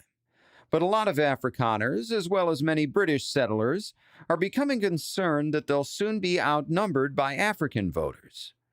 As it stands, the Cape Colony has a property qualification for voting, which is common in the British Empire. The minimum qualification is either to have £50 a year in income or to have £25 a year in income and to own a home. This property qualification allows all but the poorest white farmers to vote, so it should come as no surprise that with the colony's economic growth, a lot of Africans are also becoming more prosperous and starting to qualify for the vote. The 1892 Franchise and Ballot Bill triples the income requirement, once again barring all but a handful of Africans from the franchise. Further cementing the Cape Colony's racial disparity will be the 1894 Glenn Gray Act, so named because it's originally intended only to apply to the eastern Glen Gray district. But in the process of going through Parliament, it ends up covering the entire country. Under the Glen Gray Act, African families are allotted 8-acre plots of land, which is barely enough for subsistence farming, never mind building any kind of wealth or qualifying for the franchise. In July 30th, in a speech to the Cape Parliament, Rhodes would justify this, saying of the Africans, quote, "Their present life is very similar to that of the young European about town, who lounges about the club during the day and dresses himself for a tea party in the afternoon, and in the evening drinks too much and probably finishes up with immorality. Now I say the natives are children. They are just emerging from barbarism." End quote. Rhodes's racial policies may or may not arise from a genuine desire to bring the light of Western civilization to an unenlightened people. We'll talk about that idea a little more later on. However, these policies do form the basis for what will later be known as apartheid. Future South African Prime Minister Jan Smuts, a big fan of apartheid, will even credit Rhodes's Glen Gray Act as giving birth to what he calls the new orientation of African policy. Being a diamond mine owner, you might imagine that Cecil Rhodes has some thoughts on industrial policy, and you'd be right. As Prime Minister, he imposes an annual labor tax of 10 shillings a head. The funds from this tax go to pay for industrial schools, where African children are to be taught modern trades. And here there's this weird, fascinating overlap between Rhodes the industrialist, Rhodes the British imperialist, and Rhodes the old-timey racist, because that's summed up beautifully by Robert I. Rotberg and Miles F. Shore. Quote, "The Glen Gray package envisaged a compact class of indigenous producers working their small farms, growing sufficient crops to feed their district, and yielding extra cash with which to pay for local infrastructural needs. Governing themselves under the watchful eye of a white magistrate, they would watch their surplus kin go off to work for whites. The locations would be a place where the people could go back to after working. But because no African could own more than one allotment, each producer would be unlikely to compete successfully with white farmers. Lacking the vote on the Cape franchise, they would eschew the politics of the colony and busy themselves with district affairs like the sober peasants whom Rhodes idealized." End quote. In 1894, Cecil Rhodes is at the height of his power. In 1895, he finally flies too close to the sun. Sort of. And it goes back to this collision between Rhodes the public servant and Rhodes the mining industrialist. See, he's buying up mining rights all over South Africa, and he's run out of land to buy. And now he's been trying for years to gain access to this territory to the northwest, a vast stretch of country between the Zambezi and Limpopo rivers. The famous explorer David Livingstone had gotten married here, and here in the late 1880s, gold had been discovered. The problem is that this country is already settled by a local people called the Matabele, whose kingdom the British call Matabele land, and who are ruled by a king named Lobengula. In 1887, the Transvaal, the nominally independent Afrikaner Republic, had signed a peace and friendship treaty with King Lobengula and, more concerningly, given the Matabele modern rifles. On Christmas of that year, Rhodes has a meeting with the High Commissioner of South Africa, Sir Hercules Robinson, and the two men agree that an embassy should be sent to Lobengula to make a peace treaty on behalf of the British Empire. Their emissary is to be David Livingstone's brother-in-law, John Moffat, and he and Lobengula sign a peace treaty on February 11, 1888. Later that year, Rhodes organizes a second expedition, this time by his longtime friend Charles Rudd, although Moffat would also go along. This is a business venture, and its goal is to secure mining rights in Matabele land. The chartered company has well-funded rivals, but by this time in 1888, even before he's become prime minister, Rhodes has been buying up politicians left and right, most notably that High Commissioner for South Africa I just mentioned, Sir Hercules Robinson, whom Rhodes has made a director of De Beers and given significant shares in his other companies.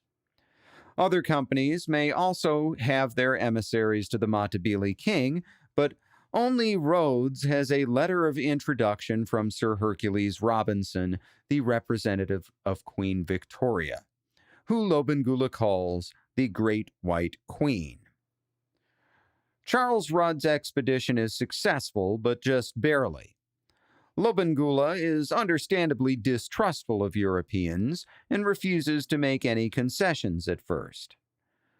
Rudd offers rifles, ammunition, and even an armed boat for Lobengula to defend against encroaching Afrikaner and Portuguese settlers. Lobengula refuses.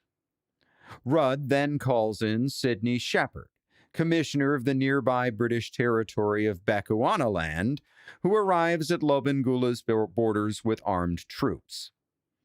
The combination of carrot and stick finally wears Lobengula down, and he agrees to accept 1,000 modern rifles, ammunition, and an armed boat in exchange for the exclusive mining rights to Matabele land.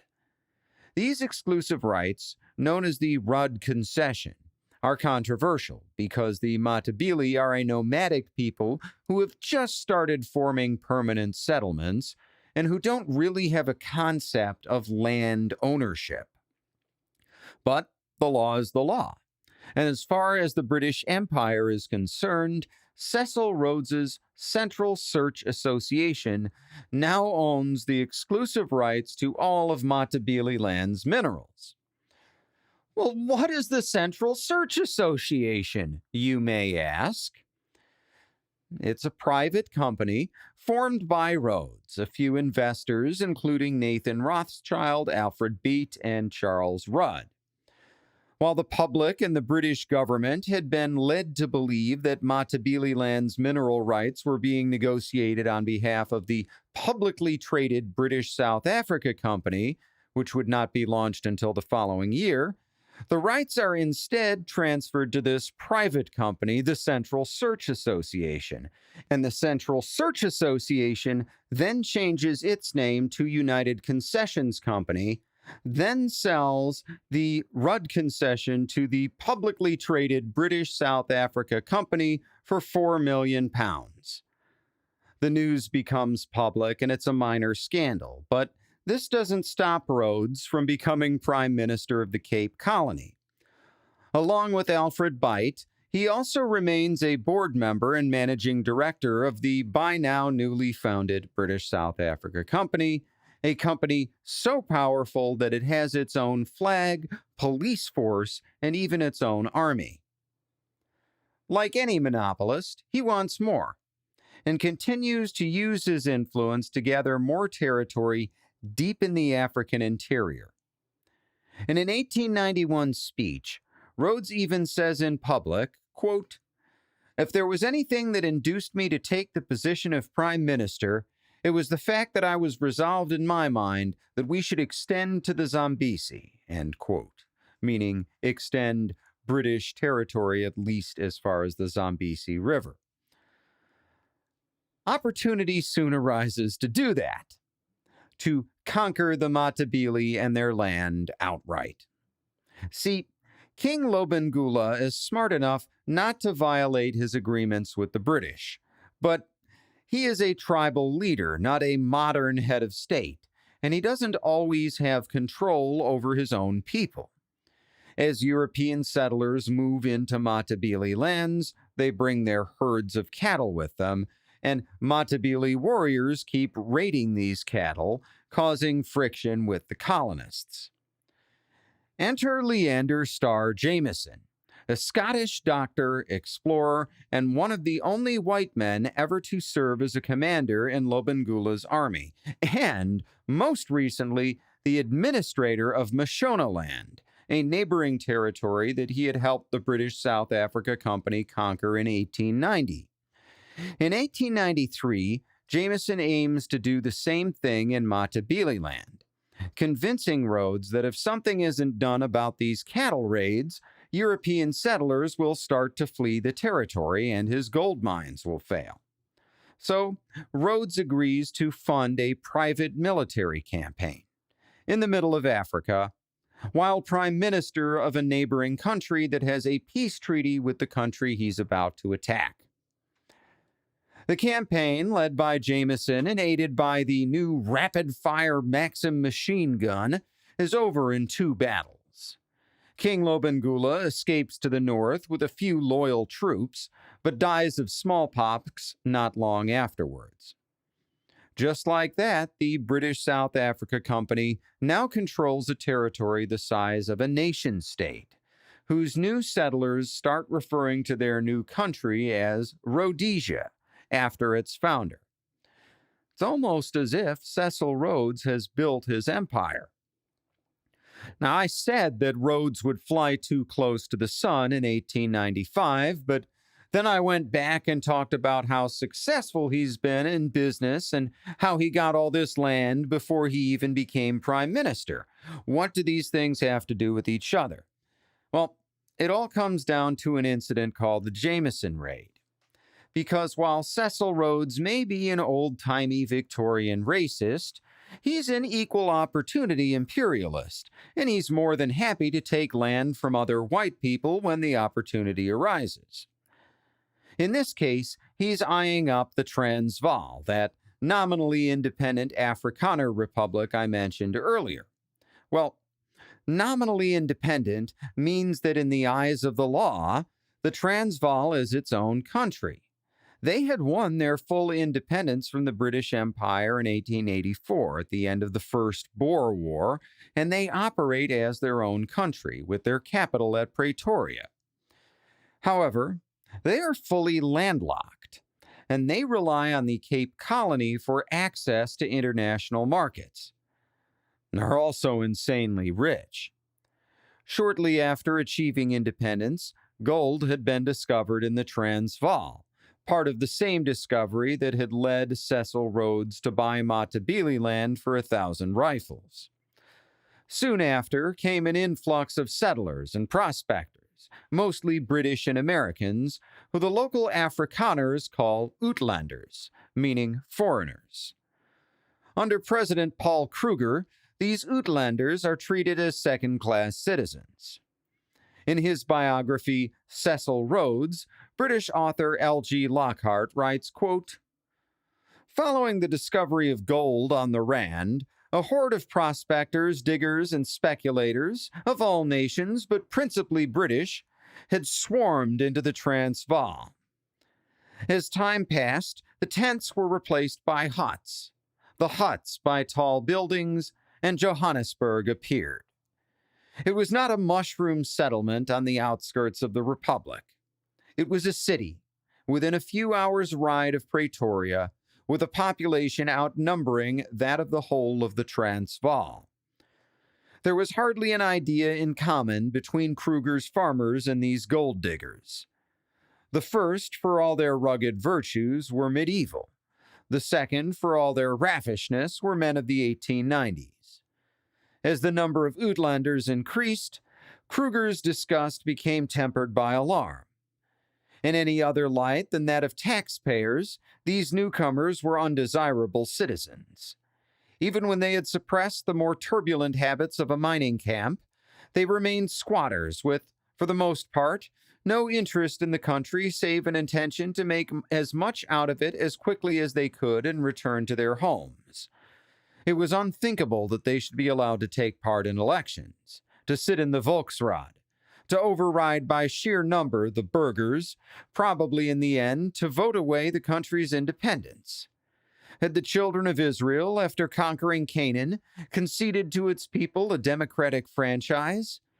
On the contrary, they had put most of them to the sword, retaining a remnant to serve as hewers of wood and drawers of water. Kruger was content with a milder dispensation. The Uitlanders might stay and dig for gold, but should have no share in the government of the country. End quote.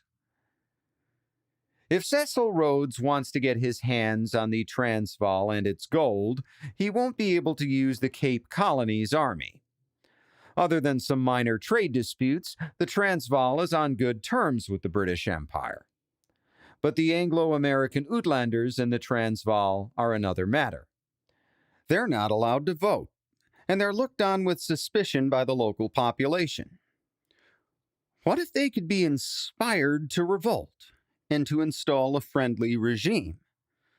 Rhodes would then be able to establish a monopoly on gold in the Transvaal and unite the Cape Colony in the south with Rhodesia in the north. The idea is to coordinate with a local Uitlander uprising and launch a raid comprised of British South Africa Company mounted police to support them. This raid is to be led by none other than Leander Starr Jameson, the same guy who had recently led the war against the Matabele, and it requires more than a year of preparation. Rhodes has to work with the colonial administration in London to get approval to recruit more police, ostensibly to provide security for the construction of a new railway line near the Transvaal. With permission in hand from the government, Rhodes is then able to convince the company's board to increase the size of the force from 350 to 1,500 men. rifles are ordered and shipped to Uitlander separatists. Alfred Beit helps provide funding. This is all badly thought out. For one thing, Jameson only ever receives a force of 600 men, not the planned 1,500, and the Uitlanders only ever receive 3,000 rifles, with none of the Maxim guns they had been promised. And J.G. Lockhart points out that this small force and small cache of rifles is supposed to be used to fight against some of the finest light cavalry in the world. See, the Boers learned to shoot and ride from early childhood, and in a few years, when all-out war does come to South Africa, it's going to take the British Empire around 200,000 troops to defeat them. But Rhodes is just going to try this with 600 mounted military police and a few thousand lightly armed local rebels. Even if that were wise, the plan itself keeps changing. In late 1895, the conspirators finally settle on Christmas Day for the rebellion, but the plan is called off that morning when the Uitlander leaders say that they can't move forward because they haven't gotten their Maxim guns, and launching a rebellion with nothing but rifles is just plain stupid. When everyone is hemming and hawing over what to do next, Leander Starr Jameson is getting impatient. His men's contracts are almost up, and he thinks that if they just ride into the Transvaal, it will give the Uitlanders the spark they need to rise up. On December 28th, Jameson sends a telegraph to Cape Town to announce that he's going in. The telegraph doesn't arrive in Cape Town until the next morning, and by the time Rhodes messages back telling Jameson not to invade the Transvaal, Jameson's raiders have already cut the telegraph lines. Meanwhile, Transvaal's president, Paul Kruger, has been expecting a raid. Shortly before Jameson begins his ill-fated adventure, Kruger says, quote, "Take a tortoise. If you want to kill it, you must wait until it puts out its head, and then you cut it off." End quote. 4 days after crossing the frontier, Boer light cavalry surround Jameson's raiders, kill several of them, and force them to surrender. The raiders, who I'll remind you are British South Africa Company mounted police, are arrested by Transvaal authorities. Most are sent home, but 4 of them, including Jameson and Cecil Rhodes's younger brother Frank, are sentenced to death, and they have to be ransomed for £25,000 each. The raid is a political disaster for Rhodes, who resigns as Prime Minister of Cape Colony on January 5th, just 3 days after Jameson's surrender. He immediately sails back to Britain to defend his reputation in front of Parliament. He has a great deal to lose. If the government comes down hard on him for launching an illegal invasion of a neighboring country, the Board of De Beers might oust him. The British South Africa Company might even lose its charter. To try and ward off trouble, Rhodes resigns from the board, although he retains his significant ownership stake. Rhodes gets help from the unlikeliest of sources, Kaiser Wilhelm II of Germany. On January 3rd, the day after the raid, the Kaiser sends a telegram to President Kruger, congratulating him on the Transvaal's success.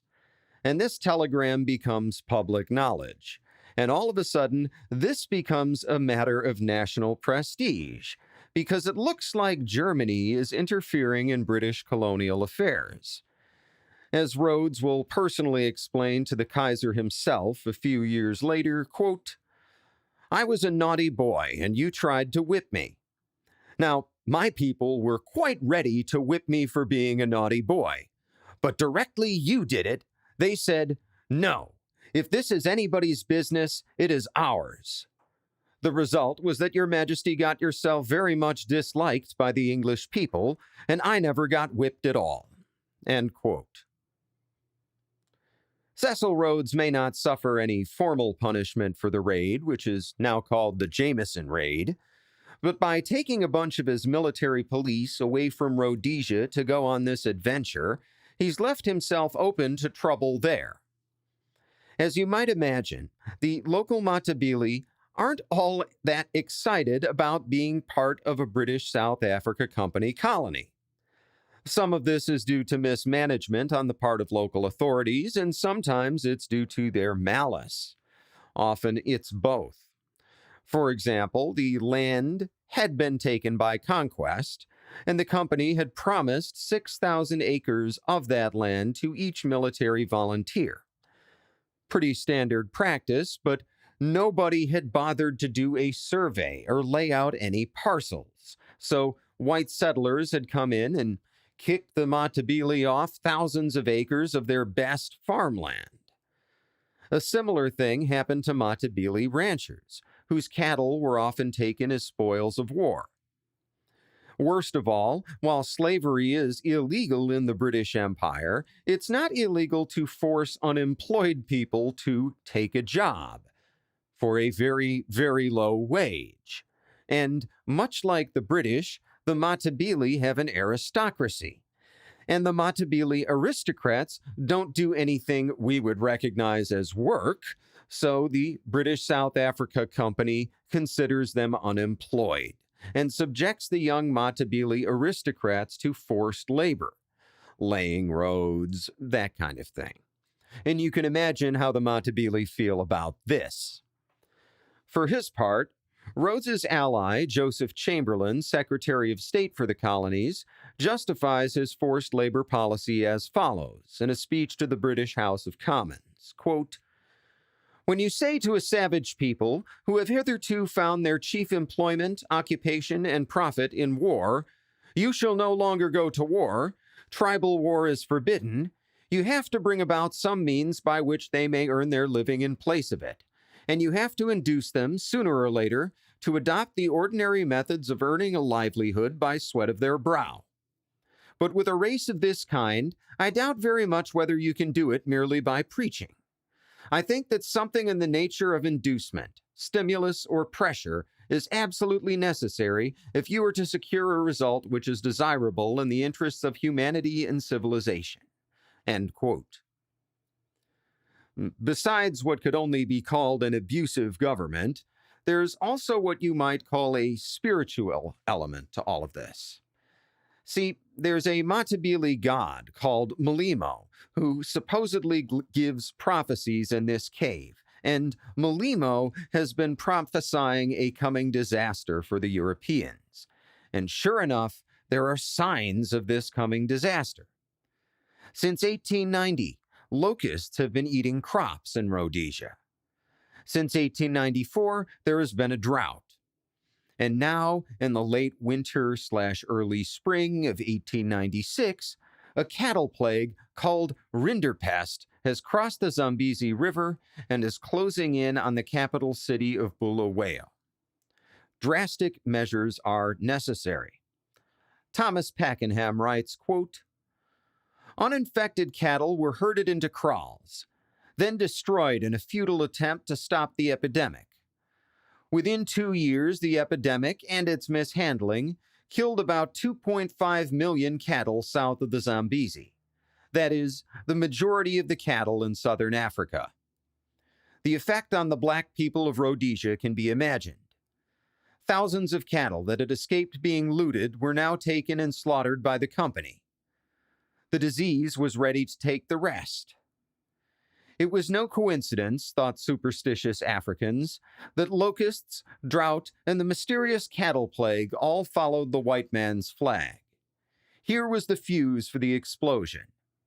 Yet the match that lit the fuse was an event that hardly seemed connected. Dr. Jameson's reckless ride into the Transvaal." End quote. With the shortage of local police, the Matabele uprising begins on Friday, March 20th, 1896, with the murder of 2 native policemen by Matabele nationalists.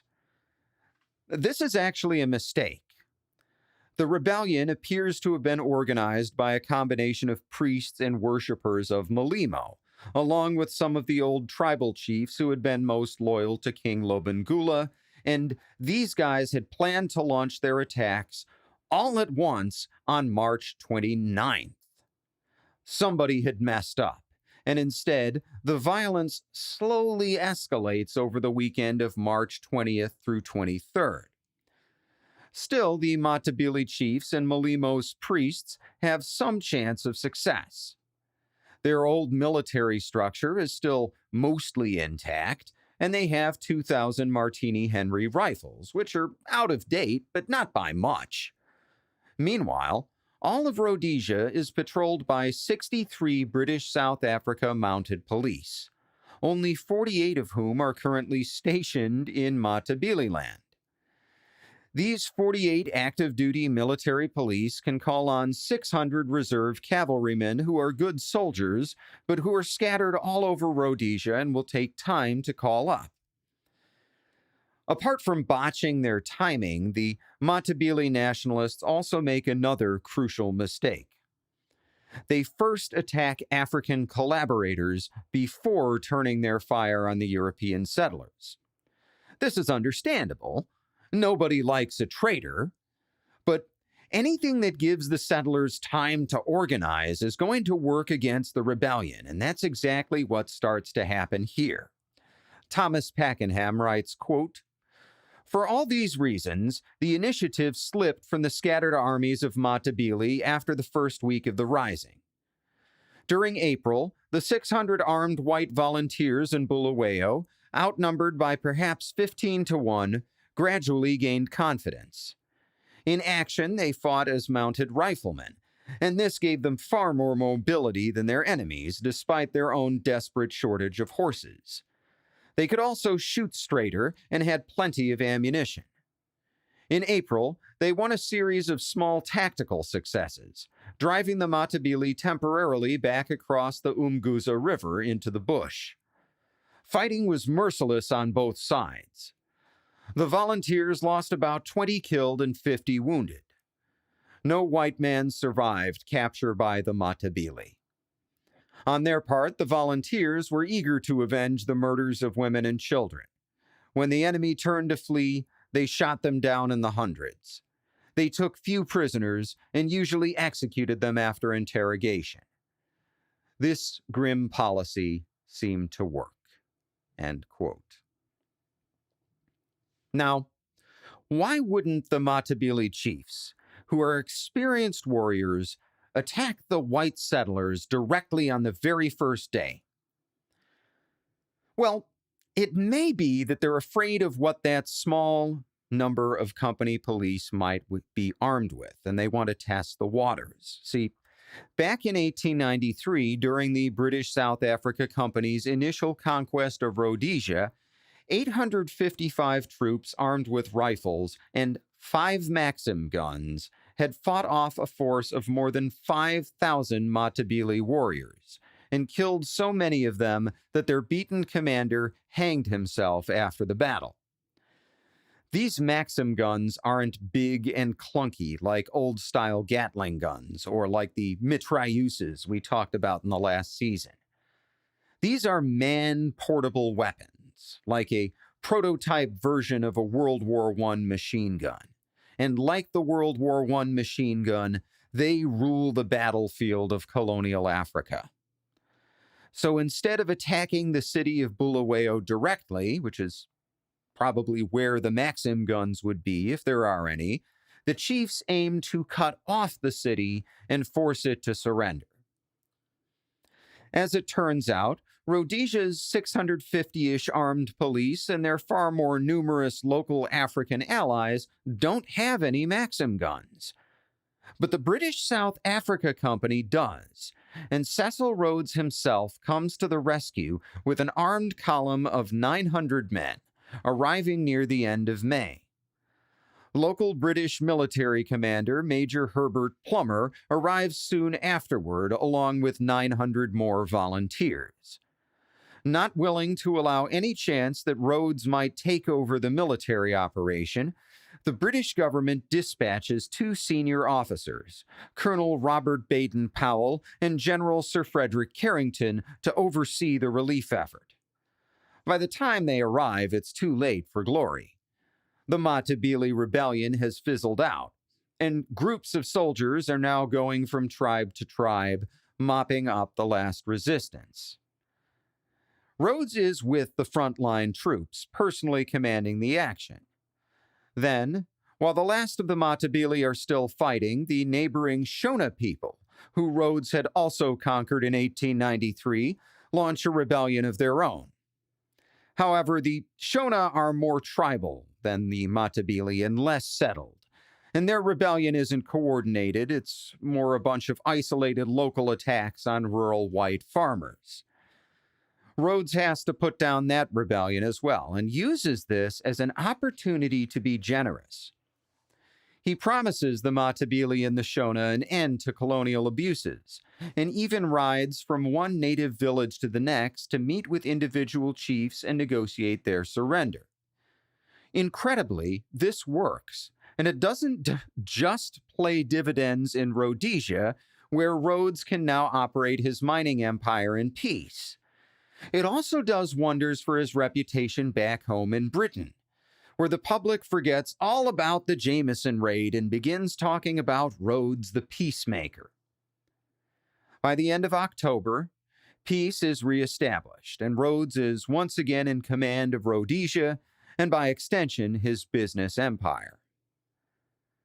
Cecil Rhodes has survived his brief fall from grace, and I'm picturing him now in a political comic, which was actually published a little bit earlier in 1892, but I'm picturing it now, and in the comic called the Rhodes Colossus, Rhodes is depicted as an enormous titan, standing across the continent of Africa, with one foot in South Africa and the other way up north in Egypt. By now, in the late 1800s, his call for British control of Africa from Cape to Cairo looks like a real possibility. Britain controls Egypt, Britain controls South Africa, and thanks to Rhodes, South Central Africa. If the empire can just pick up some land in the African interior, people like Rhodes could construct a railroad uniting all of Africa and the Suez Canal, all under the British flag. But so far, we've only talked about one side of the scramble for Africa. And while the British Empire is trying to connect the continent from north to south, another European power, the French, are trying to connect it from east to west. Chapter 5. France before the Scramble. What is there to say about France that I didn't say last season?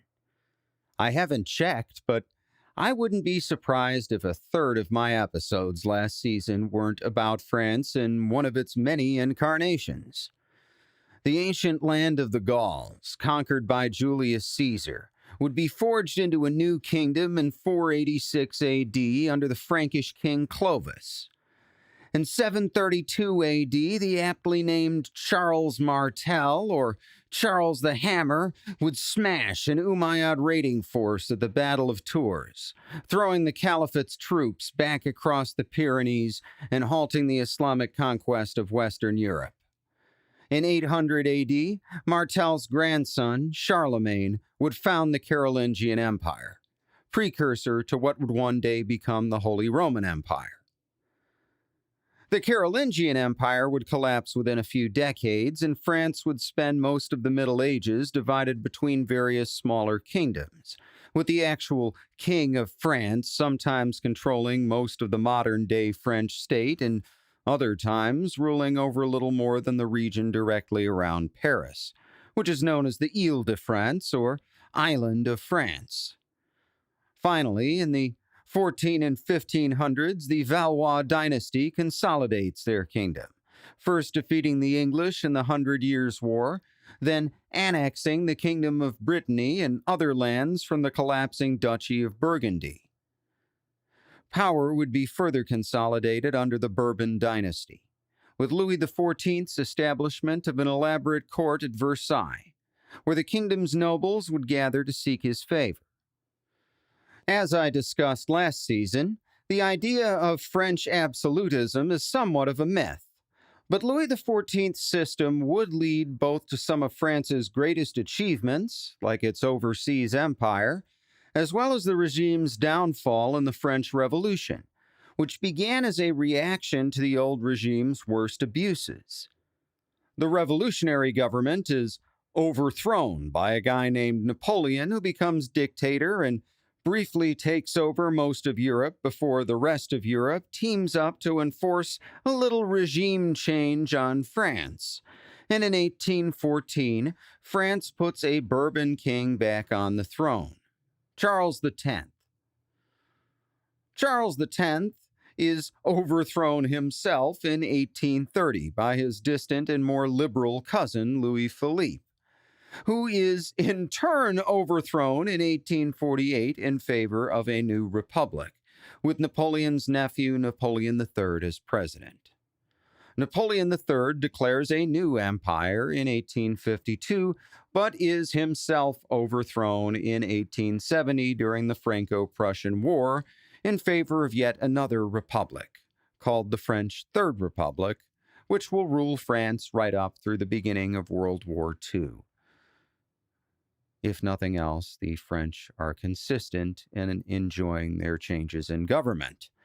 Again, this is all old ground for regular listeners, but I'm throwing it out there for everybody just to establish some kind of a baseline. The upshot is that after this century of instability, in the late 1800s, during the scramble for Africa, France has Europe's second most powerful army, after Germany, Europe's second most powerful navy after Great Britain, and by far the world's most dominant culture. I talked about this cultural era, called the Belle Epoque, or Beautiful Era, in great detail on the finale of Season 1. On the economic front, France at the turn of the 20th century is somewhat of an anomaly. On the one hand, France is a leader in cutting-edge industry, including steel, construction, hydroelectric power, and later on, automobile and airplane construction. Renault, Michelin, and Citroën are all founded during this time period. At the same time, France is also weirdly agrarian, mostly because Republican land ownership policies strongly favor small family farms. In his book, Europe Transformed, 1879 to 1919, British historian Norman Stone writes, quote, France became a classic peasant country, where farmers worked small plots with their families, the Republicans' dream. There had been 10,290,000 pieces of land in 1826. By 1881, there were 14,300,000. The amount of land held by properties above 40 hectares ran down from 22 million hectares in 1882 to 16,300,000 in 1908 as small properties took it up. In Great Britain, 2,184 owners with over 5,000 acres each had half the country. In France, 50,000 owners with over 250 acres each had a quarter. End quote. On paper, this wider distribution of land sounds like a net benefit for society, and in some ways it is. For example, the agricultural depression of the 1880s has less of an effect on France than in other countries, since the French peasants in their villages have a relatively stable market. Unfortunately, this failure to commercialize agriculture has an unintended side effect: falling birth rates compared to the rest of Europe. Norman Stone explains, quote, the basis of the whole structure was simple enough. If the independents, meaning independent farmers, had had many children, their properties would have been subdivided and would have become unworkable. Besides, there would have been too many mouths to feed, a situation plainly taken out on French daughters. In Lot-et-Garonne, families were offered condolences at the birth of a second child. The unique French property structure depended on a limitation in numbers of children, which eventually produced a population decline between the wars. By 1891, there were alarms. A Dr. Bertillon wondered what the government would do. There was a periodical on contraception called La Génération Consciente, French equivalent of family planning. The church worried and reproved the men, whose anti-clericalism will not have been lessened by the reproof. According to Eugene Weber, in the more primitive regions, abortions were fed to the pigs. End quote. As dark as that is, France is nonetheless growing, particularly in the colonies, which is where I want to focus today. And much as the British already had a foothold in Africa before the late 1800s, so did the French in the form of French Algeria. We touched on this last season. In June of 1830, Charles X, in an effort to preserve his teetering monarchy, had authorized the invasion of that country as a political stunt.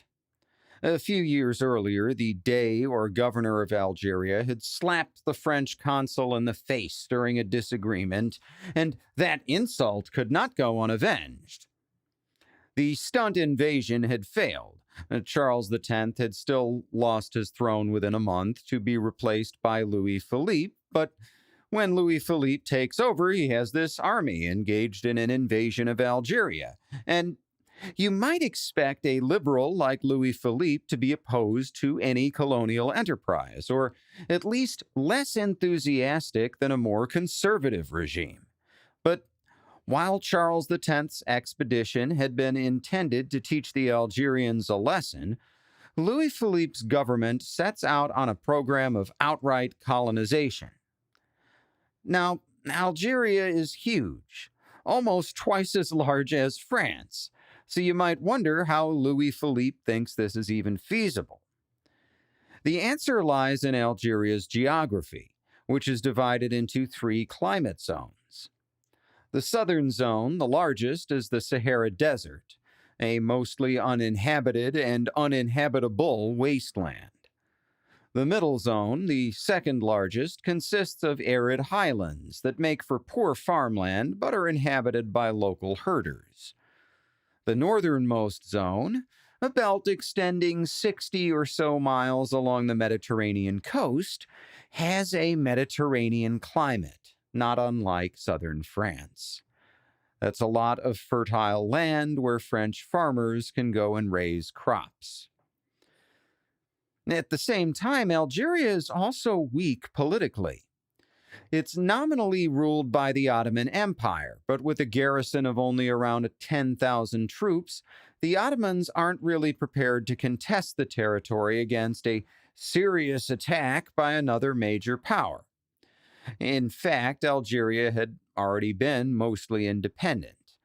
Its Dey, or governor, held most political power, and the Turkish troops' real job is to serve as tax collectors for Istanbul. The Dey, in turn, is also politically weak because he doesn't have much money. Algeria had used to rely on piracy for most of its funding, and by 1830, that had dried up due to European and also American anti-piracy efforts in the early 1800s. So, in practice, much of the country's day-to-day policy is set by local Muslim governors. In his book, Making Algeria French, Colonialism in Bonnet, 1870 to 1920, American historian David Prochaska has this to say about early French colonial efforts in Algeria, which truly gets started in 1832 with the seizure of the coastal city of Bonnet. Prochaska writes, quote, "In 1832, Bonnet was primarily a beachhead, a military base, and jumping-off place, first for subjugating or pacifying, as the French termed it, the Algerians on the plain and in the nearby hills, and secondly, the point from which an attack on Ahmed Bey and Constantine was launched. It took 5 years and 2 attempts before the French conquered Constantine, the capital and leading city of the province, located 150 kilometers inland. But by 1837, they were successful. They now controlled the urban centers, and had forced many of the Algerian tribes to come to terms either through force, cajolery, or a combination of both, although sporadic resistance continued for decades." End quote. The French operate under the rule of finders keepers, and with most of Bonnet abandoned during the initial French attack, colonists, at this time mostly soldiers and their families, simply move in. In an 1840 survey, 358 of Bonnet's buildings are owned by Europeans, compared with only 191 by Algerians. The disparity in business ownership is even more slanted, with 202 European-owned businesses compared to only 53 Algerian-owned businesses. And when I say European, I do mean European. The opening of all this new fertile land in North Africa attracts people from all over southern Europe, not just France. And these people buy up a lot of the farmland and form what's known as the Pied Noir community, meaning literally Blackfoot. The Pied Noirs dominate the coastal cities and farmland, while the French leave rural governance largely to the local Muslim governors, who operate pseudo-independently as they had under the Ottomans. In 1848, the French Republican government goes a step further, declaring Algeria an integral part of France. This is mostly a PR move, and that never changes. As late as 1954, the majority of rural Arabs will still be illiterate, as well as legally destitute. Algeria will always be a mixed bag for the French Empire, and we'll come back to it a lot throughout this season. On the downside, as I alluded to several times last season, Algeria is a source of constant sporadic native uprisings, some from the majority Arabs, others from the minority Berbers, sometimes from both. And these rebellions keep plaguing the French colonists and the French military. Furthermore, because most of these uprisings involve terrorizing the countryside and harassing isolated French garrisons or farmers, the French have to constantly push inland and keep annexing more territory from local Muslim governors. On the other hand, Algeria does provide room for growth, and unlike the British Empire with its colonies flung out across the globe, the French Empire is more or less contiguous. After all, Algeria is just a hop, skip, and a jump across the Mediterranean from French ports like Toulon and Marseille. If you're a powerful country and this land is ruled by a much weaker country, which is the case here, it's very tempting to just take it, which is what happens. In fact, France will also annex neighboring Tunisia in 1881, and many years later will ultimately annex Algeria's other neighbor, Morocco, in 1907. But Algeria is special because the Sahara Desert is vast, and it stretches far inland. Across that desert is the African interior, where French explorers are now starting to expand the Third Republic's influence inland from the western coast. And in the minds of Paris businessmen, that stretch of Algerian desert starts to look like the perfect place for a railroad, one linking the port of Algiers with West Africa. And while this railroad will never be more than a flight of fancy, its effects on French colonization, at least in terms of encouraging early efforts, well, those effects are very real. Chapter 6. The French Scramble for West Africa. British colonialism has a single guiding philosophy: free trade, and a single unifying goal: expanding the British Empire's access to resources and commerce. But as American historian Leonard V. Smith points out, French colonial efforts are a bit more scattershot. Some colonization efforts, like the 1860 conquest of Saigon and the subsequent push into Indochina, modern-day Vietnam, are led by the government. In Indochina's case, because the British are dominating all of India and France also wants a major colony on the route to China. This is a matter of national policy. Other colonization efforts, like the islands of the South Pacific, are led by the Catholic Church and its missionaries, with the state only reluctantly stepping in to support those efforts. Still others, like the conquest of West Africa, are led by ambitious military officers. Sometimes these groups cooperate, and other times they do not.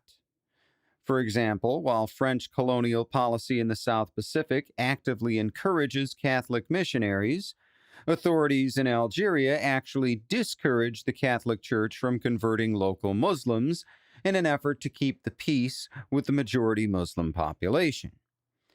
In West Africa, things are more complicated.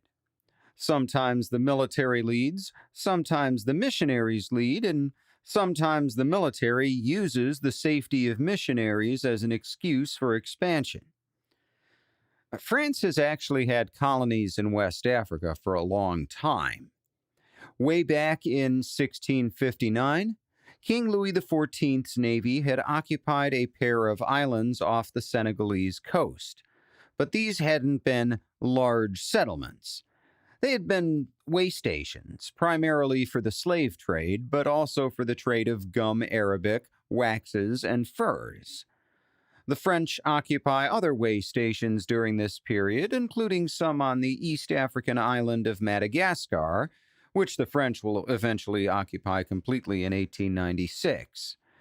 But the building of the French colonial empire is complicated, drawn out, and isn't central to our story, so I'm not going to spend the next 16 hours going over the history of each French African colony.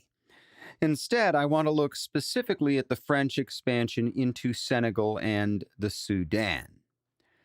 Paradoxically, this expansion is not driven by a rapacious desire for more slaves. In fact, it's driven by the total abolition of slavery in the French Empire in 1848. When the slave trade dries up, so does most Senegalese trade, and colonial governors begin to look inland from their little way stations for more trade resources. Before we continue, a little geography. Senegal is located in the northern part of West Africa, just south of the Sahara Desert, and it's actually on the westernmost point of the continent. And the reason that's important is that further north, you have a long stretch of coastline that's nothing but desert, and it's extremely dangerous. There's no civilization for hundreds of miles, and if you get shipwrecked there, you just die. So if you're a French sailor on the way to China and you've just crossed this horrible stretch of coast, it's nice to stop off at the Senegalese islands to get some food and fresh water. Same if you're going back to France and you're about to pass that long stretch of coast. But Senegal is also an access point to lands further inland. The Senegal River crosses a vast stretch of plain, and that's where the French colonists are going to start looking for resources. Quoting here from the Encyclopedia of Western Colonialism since 1450, edited by Thomas Benjamin, quote, "In 1854, Major Louis Faidherbe was appointed governor of Senegal. In wars with major Senegalese states, he established control of the Senegal River, opened up access to the Niger Valley, reduced customs paid to African states, and occupied some coastal areas. He also built schools, organized a bank, created a rudimentary civil administration, and began an accommodation with Islam. France was forced to cut back its imperial ambitions by the Franco-Prussian War, 1870-71, but within a decade, French soldiers, interested in seeing action and restoring France's military prestige, were promoting railroad construction in Senegal and between the Senegal and Niger rivers. The first, which connected Dakar and Saint Louis, was built between 1882 and 1885. The second, connecting the Senegal and Niger rivers, necessitated a military effort if the line was to be protected. In 1879, Governor Briere de L'Isle sent Colonel Joseph Simon Gallieni to investigate possible routes. The following year, French troops under Major Gustave Bourgny de Borde began the conquest of the Sudan. End quote. Two things here. First, that Colonel Joseph Simon Gallieni, who scouts out railroad routes, is all over Africa in the 1800s and will later become the governor of Madagascar. And I bring him up because a few years later, Gallieni will become the French Minister of War during a crucial part of World War I. The other thing I want to point out is how quickly all of this happens. In 1854, the French West African colonies consist of a couple of islands, Saint Louis and Gorée. 25 years later, in 1879, the French are starting a railroad from the Senegal River inland to the Niger River, which runs northeast all the way to Mali before looping back south through Nigeria and into the Atlantic. If you look at that gap on a map between the Senegal River and the Niger River, it's a huge stretch of territory. And in only 25 years, France has opened all of it to settlement. For this, the French can thank the governor Thomas Benjamin mentioned, Louis Faidherbe. Faidherbe is an ambitious army major with significant support from the business community and an eye for opportunity. In his book, French Colonialism from the Ancien Regime to the Present, Leonard V. Smith writes, quote, Faidherbe was the architect of a colonial Senegal that expanded inland from the Quatre Communes. Beginning in 1852, he implemented a plan to build forts and trading posts along the Senegal River, on the semi-arid Sahel, where the forest transitioned to the desert. With the acacia gum trade in decline because of competition from Egypt and from synthetics, the new colonial economy would rely more on the increasing demand for peanut oil, and later palm oil. Control over the river and its peoples would ensure transport. Commerce and security, the argument went, would create a virtuous cycle of expanding French influence. Peanuts and palm oil could not provide in the 19th century the economic bonanza that enslavement and sugar had provided in the 18th. But Senegal would provide a springboard for further expansion in West Africa. End quote. Louis Faidherbe's colonial policies are radically different from those of Cecil Rhodes. While Rhodes wants to spread British culture and encourage British settlement throughout the globe, Faidherbe is focused purely on commercial extraction. He only has around 1,000 troops to start with, and needs them for threatening local African chiefs to form a pro-French coalition. Local ethnic animosities between black sub-Saharan Africans and their northern Arab and Berber neighbors make it easy to unite most of the chiefs, but there are still some outliers. Faidherbe has no ability to protect large French settlements and has no policies to attract colonists beyond those who are strictly needed for business. Instead, he founds schools to educate the locals in French. One of these, called the School of the Hostages, is located on the secure island of Saint Louis and educates the children of Faidherbe's African allies, all while conveniently keeping them hostage in French hands. On the other hand, Faidherbe also adopts some local customs for himself, including polygamy and incest. When his 15-year-old local bride has a few kids and starts looking a little older, he marries his 18-year-old niece, And they have kids together, and Faidherbe and both wives and all their kids all live together in one big house. Anyway, the other thing Faidherbe does is to form large local armies. In 1857, he founds the Tirailleurs Senegalais. These light infantry cost pennies on the dollar, or centimes on the franc, depending on your perspective, compared to French European troops. And they consist both of free volunteers and of slaves who have been freed in exchange for military service. The Tirailleurs Senegalais will eventually include troops from throughout the French sub-Saharan colonies, and will play a pivotal role in the defense of France during World War I. For now, the benefit of colonial troops is obvious. Along with the French Foreign Legion, founded in 1831, the Tirailleurs Senegalais provide a way for the French government to engage in colonial wars without losing any French lives. This is crucial for any Republican country looking to expand. It's one thing for the country to engage in a distant war where only foreigners are killed. It's another thing for French mothers to bury their sons in the name of African resources. The colonial army racks up conquest after conquest, opening up modern-day Senegal and Mali to French settlement.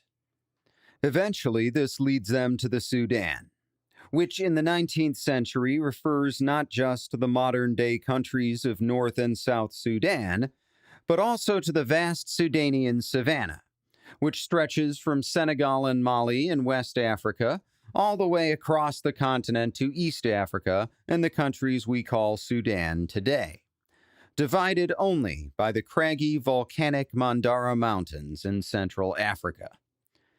If the French can dominate this region, they can extend a band of colonies as far inland as the headwaters of the White Nile, or maybe even further, to the Horn of Africa and the port of Djibouti in French Somaliland. Such a band of French territory, cutting from east to west across Africa, would instantly create one of the world's most lucrative trade networks. But to get there, the French will first have to dominate all of the Sudan. By the late 1880s, France has succeeded in taking over the western parts of the Sudanian savanna, Mali and Senegal, but advancing further east is more difficult.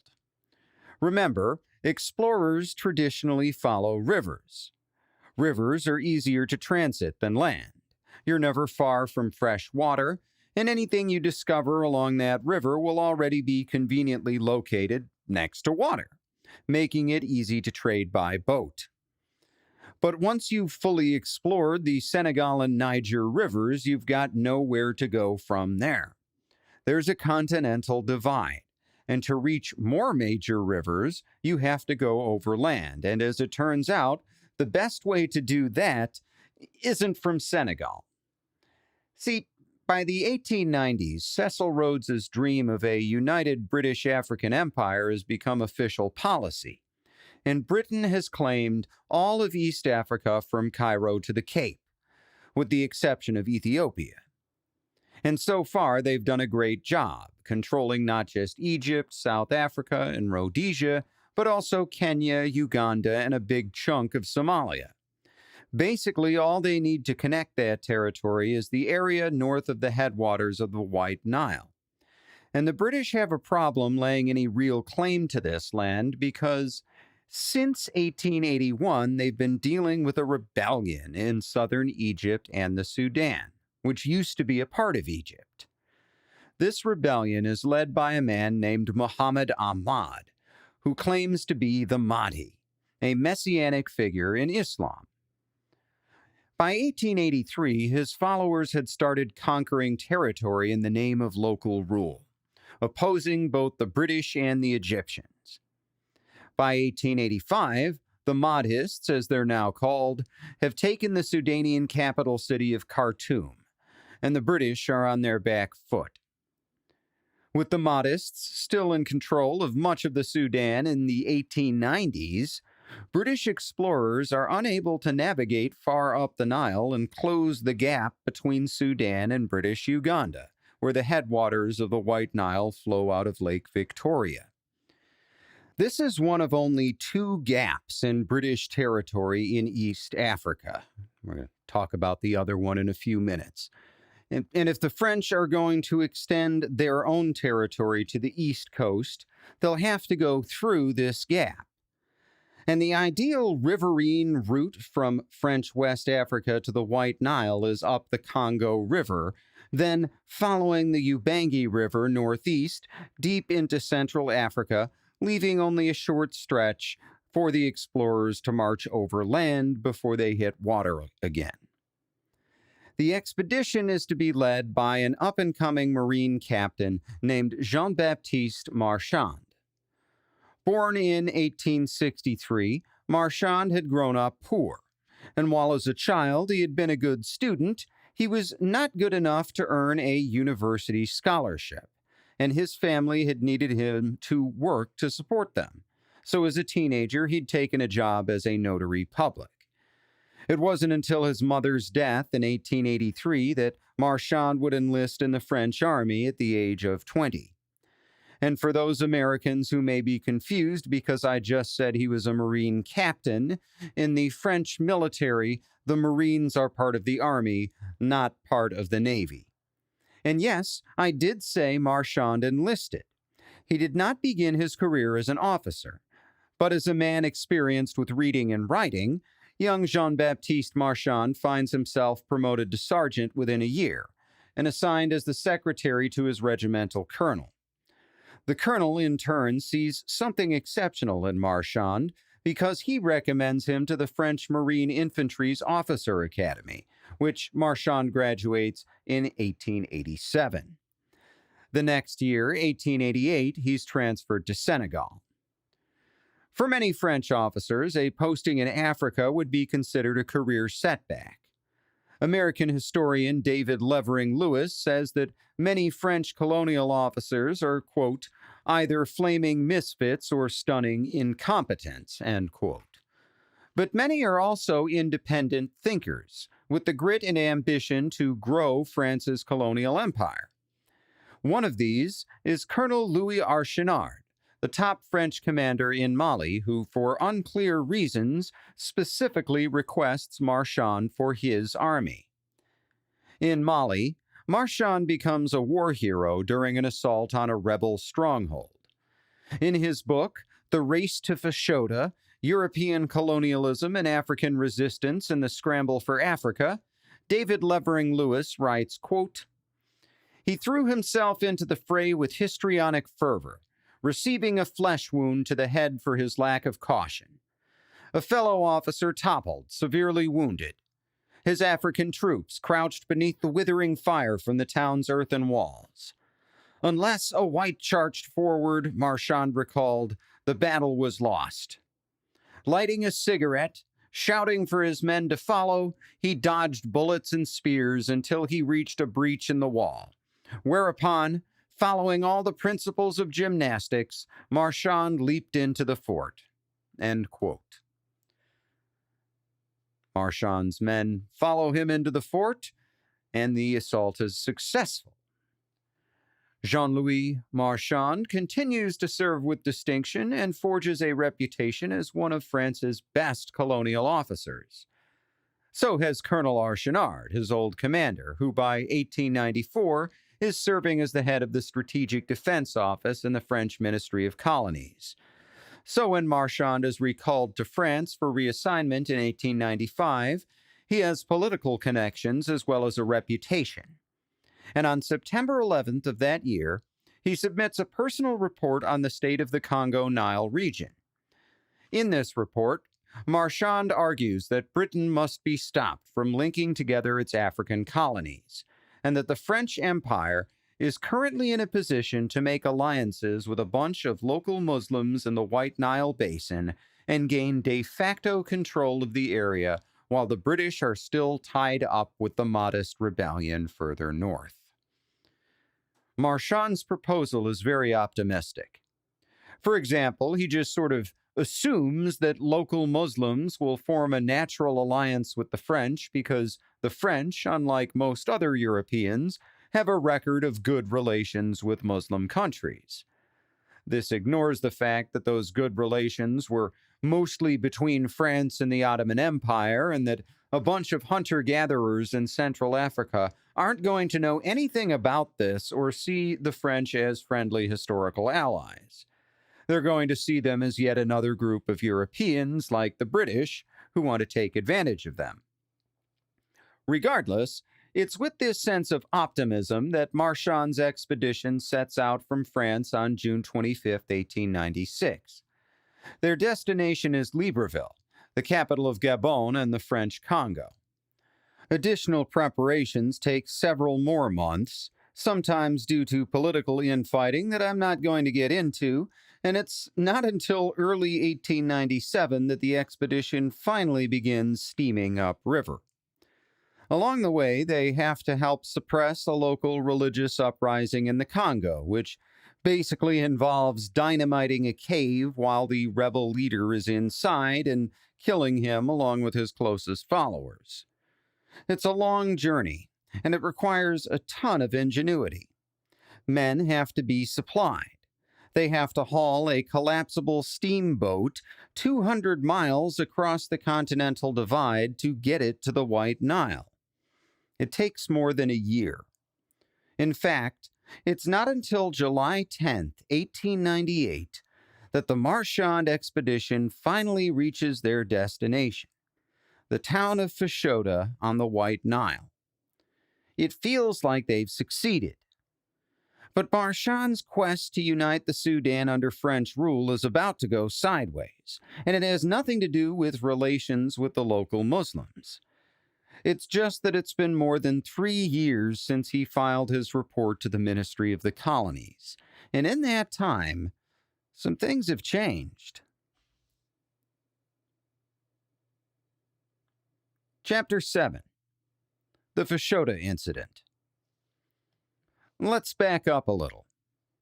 Jean-Baptiste Marchand is not the only French expedition headed to Fashoda. Marchand has had to cross an incredible distance, most of Africa, through unexplored territory, while negotiating with natives. Now, to clarify, it's not like Fashoda is some unexplored location. It's an old Egyptian outpost. But they came from the north, up the Nile River. Marchand aimed to come from the west, across 2,000 miles of African jungle and rugged mountains. His plan to succeed where the previous explorers had failed has relied on being lightweight. Earlier expeditions had involved as many as 700 men. Marchand has made his journey with fewer than 150. The idea is to appear non-threatening and, more importantly, not to forage so much of the local food that it makes the local tribes see him as a rival. Instead, he wants to make allies. The plan has worked, but for the French to credibly occupy Fashoda and thus cut off British access to this part of the White Nile, they'll need support from the tribes on the other side of the White Nile as well. For that, they're relying on a second expedition, led from French Somaliland through Ethiopia. Crucially, this eastern expedition will have to negotiate passage with the Kingdom of Ethiopia. As listeners to Relevant History's first season may remember, the Italians are in the middle of invading Ethiopia in 1896 when the expedition first begins. Now, I'm not going to go deep into this because it would just be a watered-down version of a story I already told, but basically the Italians are invading Ethiopia, and Ethiopian King Menelik is willing to make deals with other European powers as long as those deals benefit him. After some negotiations with the French ambassador in Djibouti, in French Somaliland, Menelik agrees to allow the French expedition to pass, and even to help them out, on one condition. They are to plant the French flag on the west bank of the White Nile, and the Ethiopian flag on the east bank, thus granting French recognition to Ethiopia's claim to disputed territory on their side of the Sudan. Unfortunately, due to a mix-up in Djibouti, the expedition never receives a collapsible boat that had been custom-built back in France and was essential to their plans.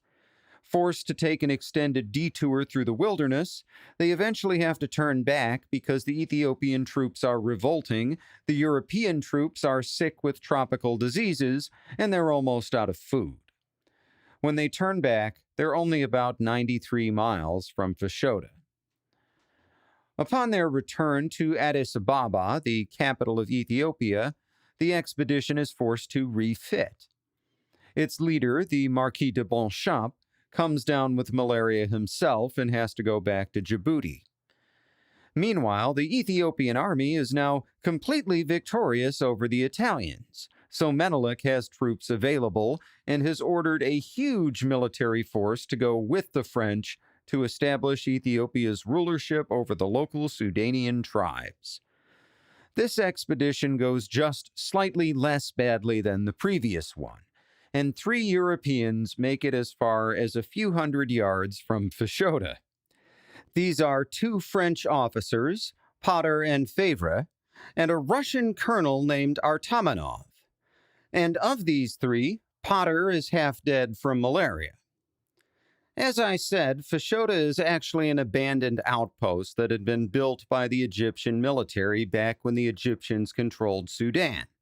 And it had been built here because this stretch of the Nile is very swampy and doesn't have a lot of good spots for loading and offloading goods, and right here at Fashoda is one of those few good spots.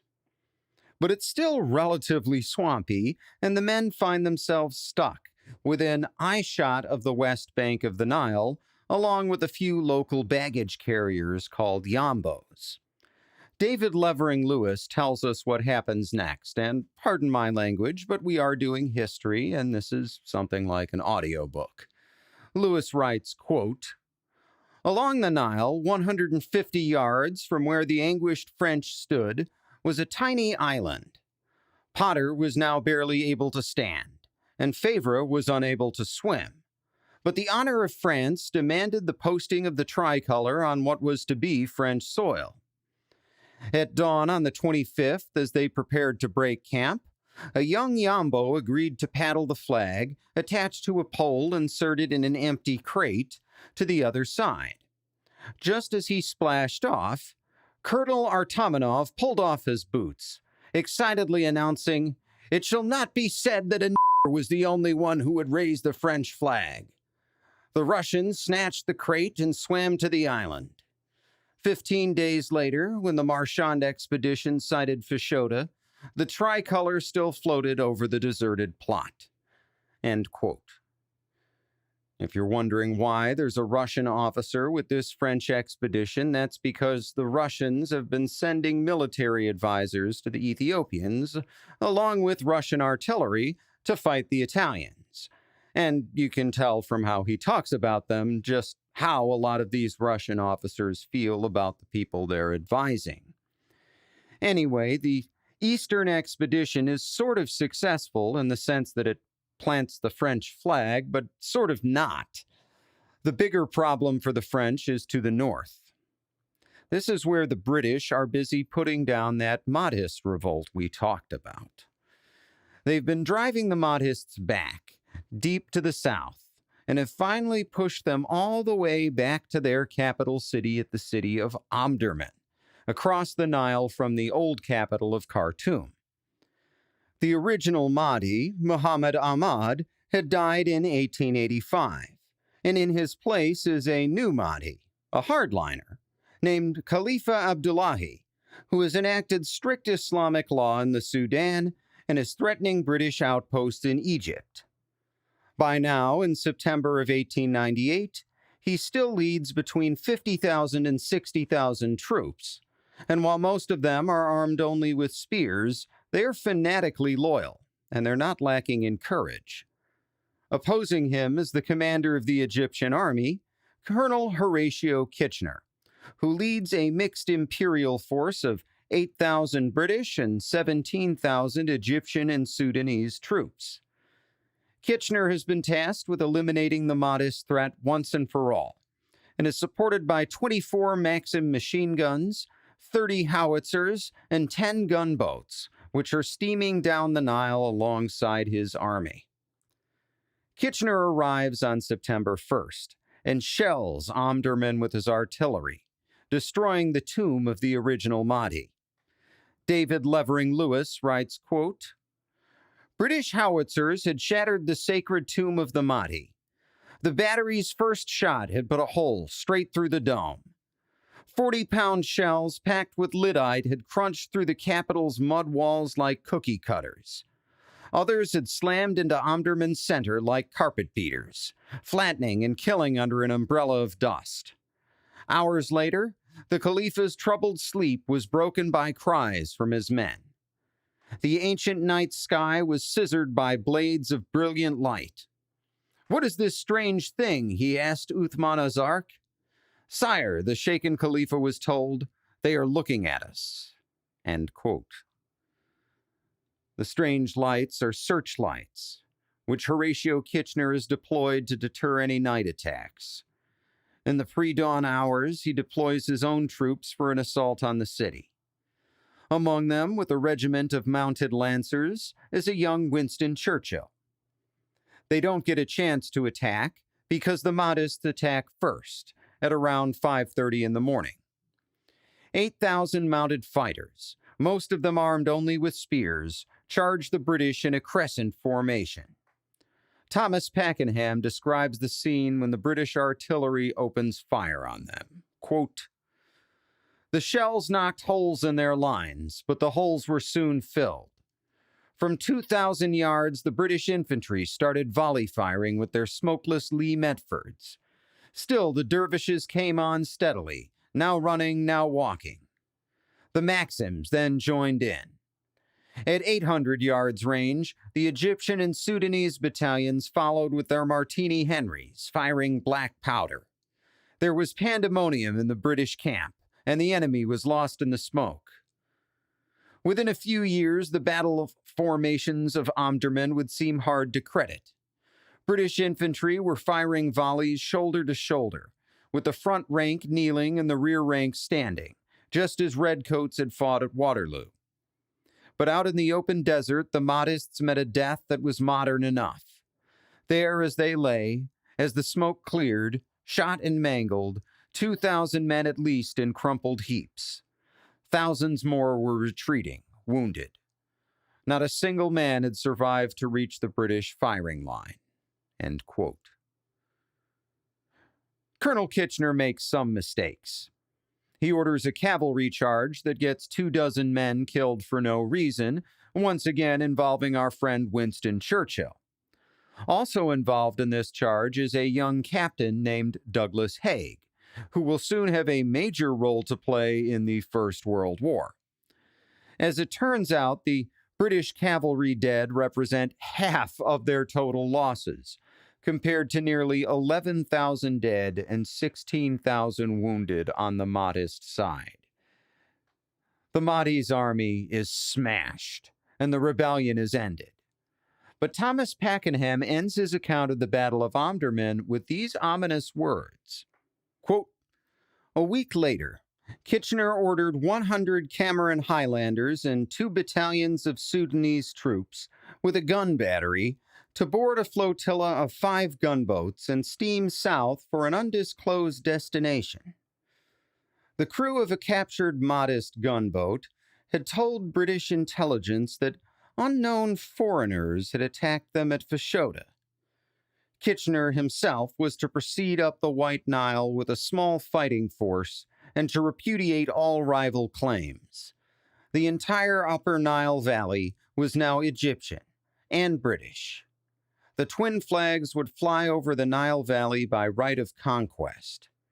If the French or Abyssinians were in occupation, they must be told to leave." End quote.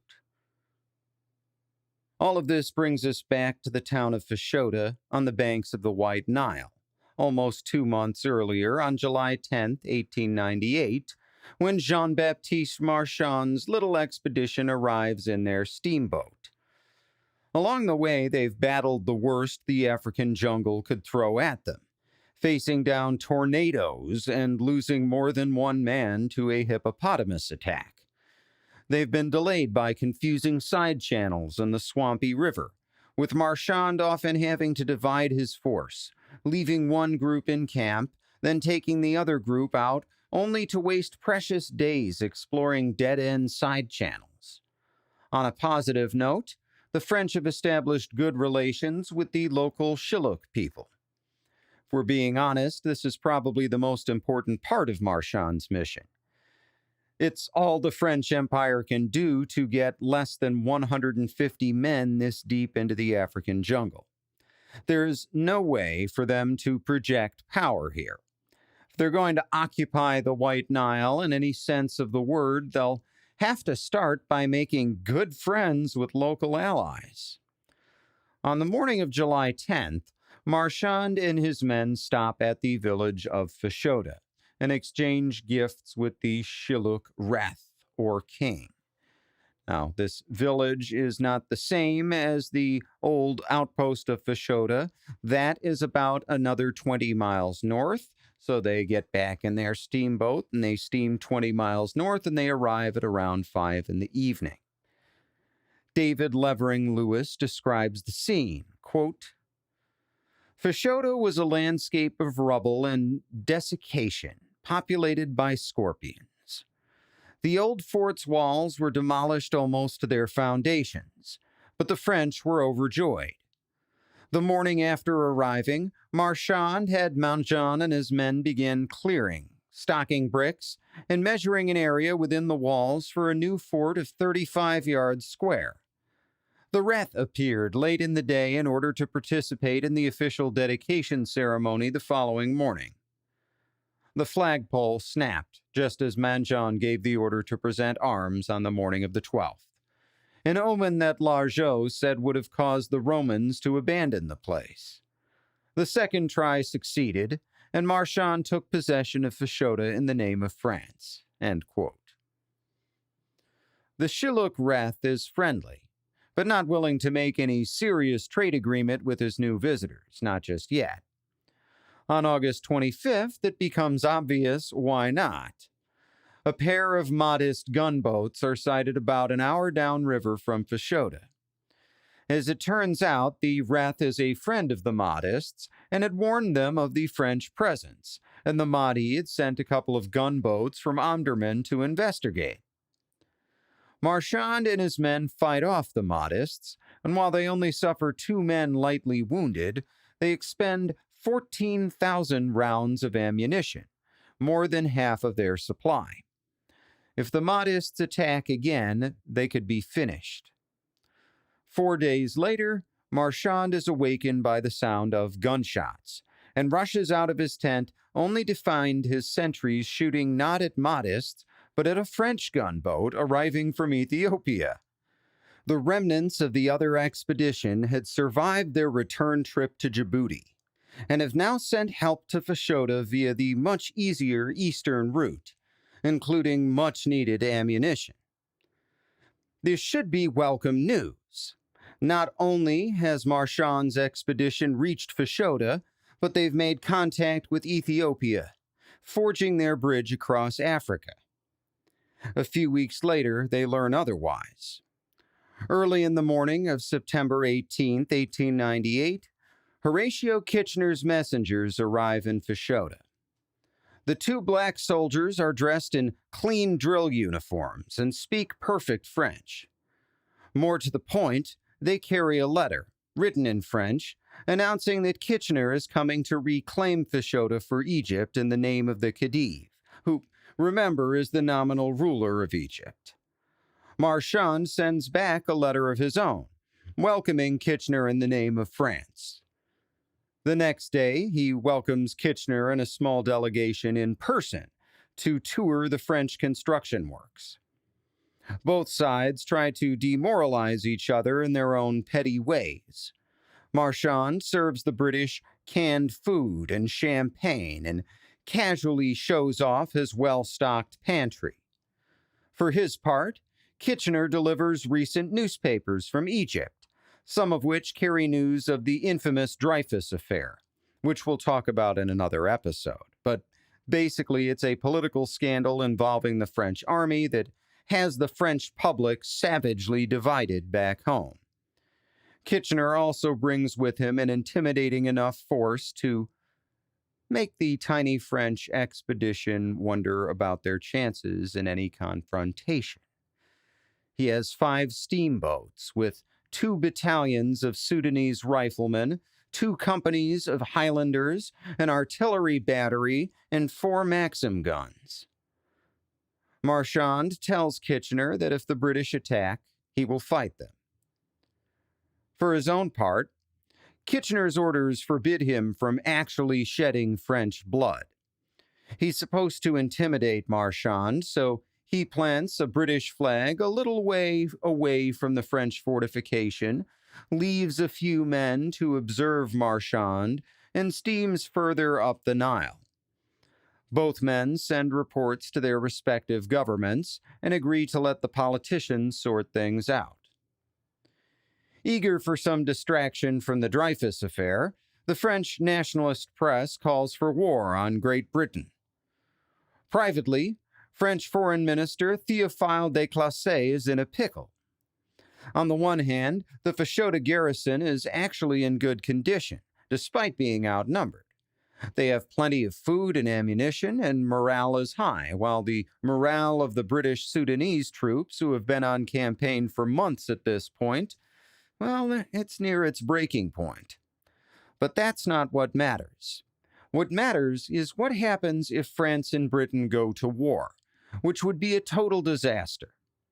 Thomas Pakenham writes, quote, "The awful truth was that as a great naval power, France was a sham. Its navy could be sunk by the British within a fortnight. That was the forecast of many experts, and seemed to be shared by the French Chief of Naval Staff. Even in the unlikely event of the Russians agreeing to join hands, it was no match for the British. Anyway, the nearest Russian fleet would be icebound in the Baltic ports until the spring. The abject state of the French Navy was a legacy of years of confusion in naval planning. Now there was only a flotte d'échantillons, fleet of samples, ships of dazzling variety but impossible to assimilate into a fighting force. So Déclassé confessed to his diary that France did not have the option to fight England, for it would be then a subquote here, naval war, which we are absolutely incapable of carrying on, even with Russian help. And subquote, end quote. With no choices other than war or retreat, Déclassé acknowledges Britain's claim to the Nile River Valley and orders Marchand to withdraw. On December 4th, Marchand lowers the French tricolor from over the fort, but refuses to take the British offer to return to France via the Nile. Instead, he takes his expedition through Ethiopia to the French port at Djibouti, becoming the first human being to cross Africa from west to east. It's cold comfort. The British now control the entire Nile River Valley, from its headwaters in Uganda all the way north to the Mediterranean. But Cecil Rhodes's dream of British dominance from Cape Town in the south to Cairo in the north is incomplete. In East Africa, sandwiched between Uganda and Rhodesia, is a territory that today makes up parts of Burundi, Mozambique, Rwanda, and Tanzania. In 1898, it's known as German East Africa. To understand how this happened, we'll have to backtrack a little yet again and talk about the smaller colonial players. Chapter 8. Italy, Portugal, Spain, and Belgium. So far, I've spent about 3 hours talking about France and Britain, but there are other European countries trying to stake their own claims to African land with varying levels of success.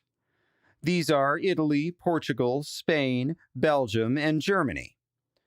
So let's do a quick round robin of the first 4. Italy's efforts in Africa are doomed by a combination of geography and arrogance. In 1870 and 1882, the Kingdom of Italy seizes territory in modern-day Eritrea.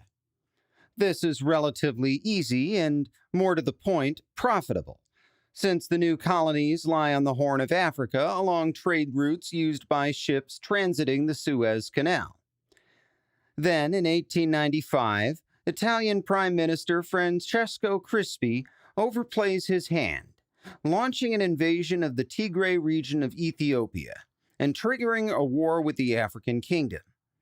But the Italians had underestimated the Ethiopians. This is not some landlocked tribe with a few spears and limited contact with the outside world.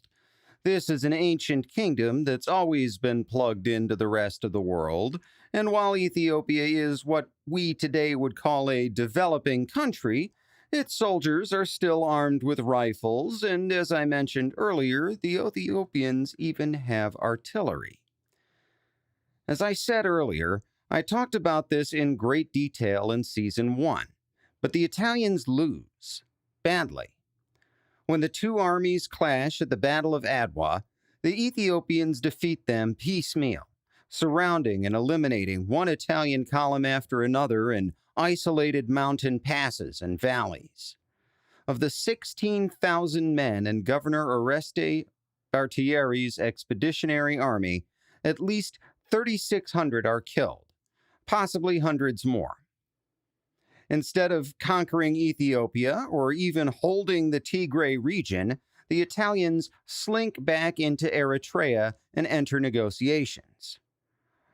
Baratieri is court-martialed, although ultimately found not guilty of any wrongdoing. Prime Minister Crispi is forced to resign. It's an all-around disaster. Now, the Italians will eventually go back into Ethiopia in 1935 and take it over for a few years, and they'll also invade Libya in 1911, easily seizing it from the declining Ottoman Empire. These events are in the future, and we'll get to them later. But the story will be more of the same. Despite spending a lot of money and military effort on Africa, the Italians won't ever achieve much there. One surprising colonial power is Portugal. Surprising to us modern people anyway, because when most of us think of the Portuguese Empire, we think of something that peaked in the 15 and 1600s and has long been in decline. We think, if anything, of a tiny country that punched far above its weight. If Portugal were a U.S. state, it would rank 38th in size, just behind Kentucky.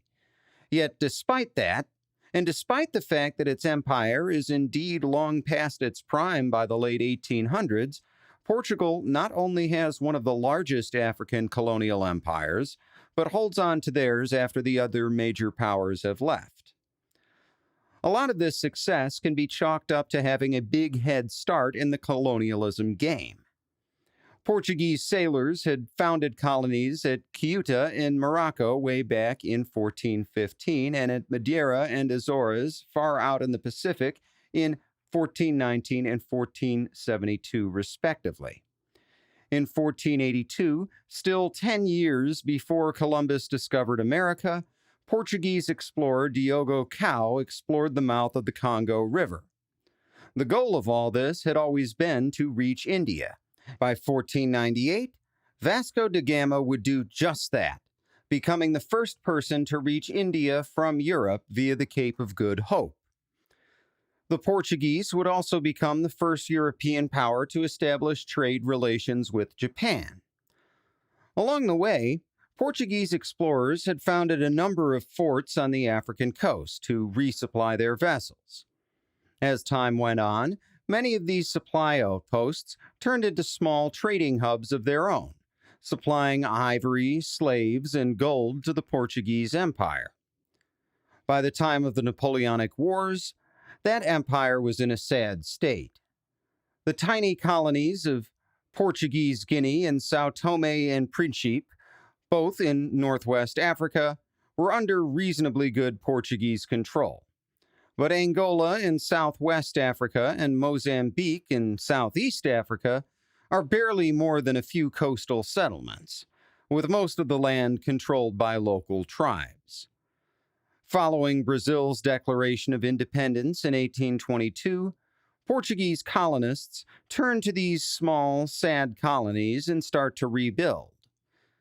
At the Berlin Conference of 1885, which is a big diplomatic conference we'll get to in just a minute, the Portuguese representatives even push for full Portuguese control of modern-day Zambia, which would have allowed them to link their colonies of Mozambique and Angola and create their own band of territory from east to west across the continent.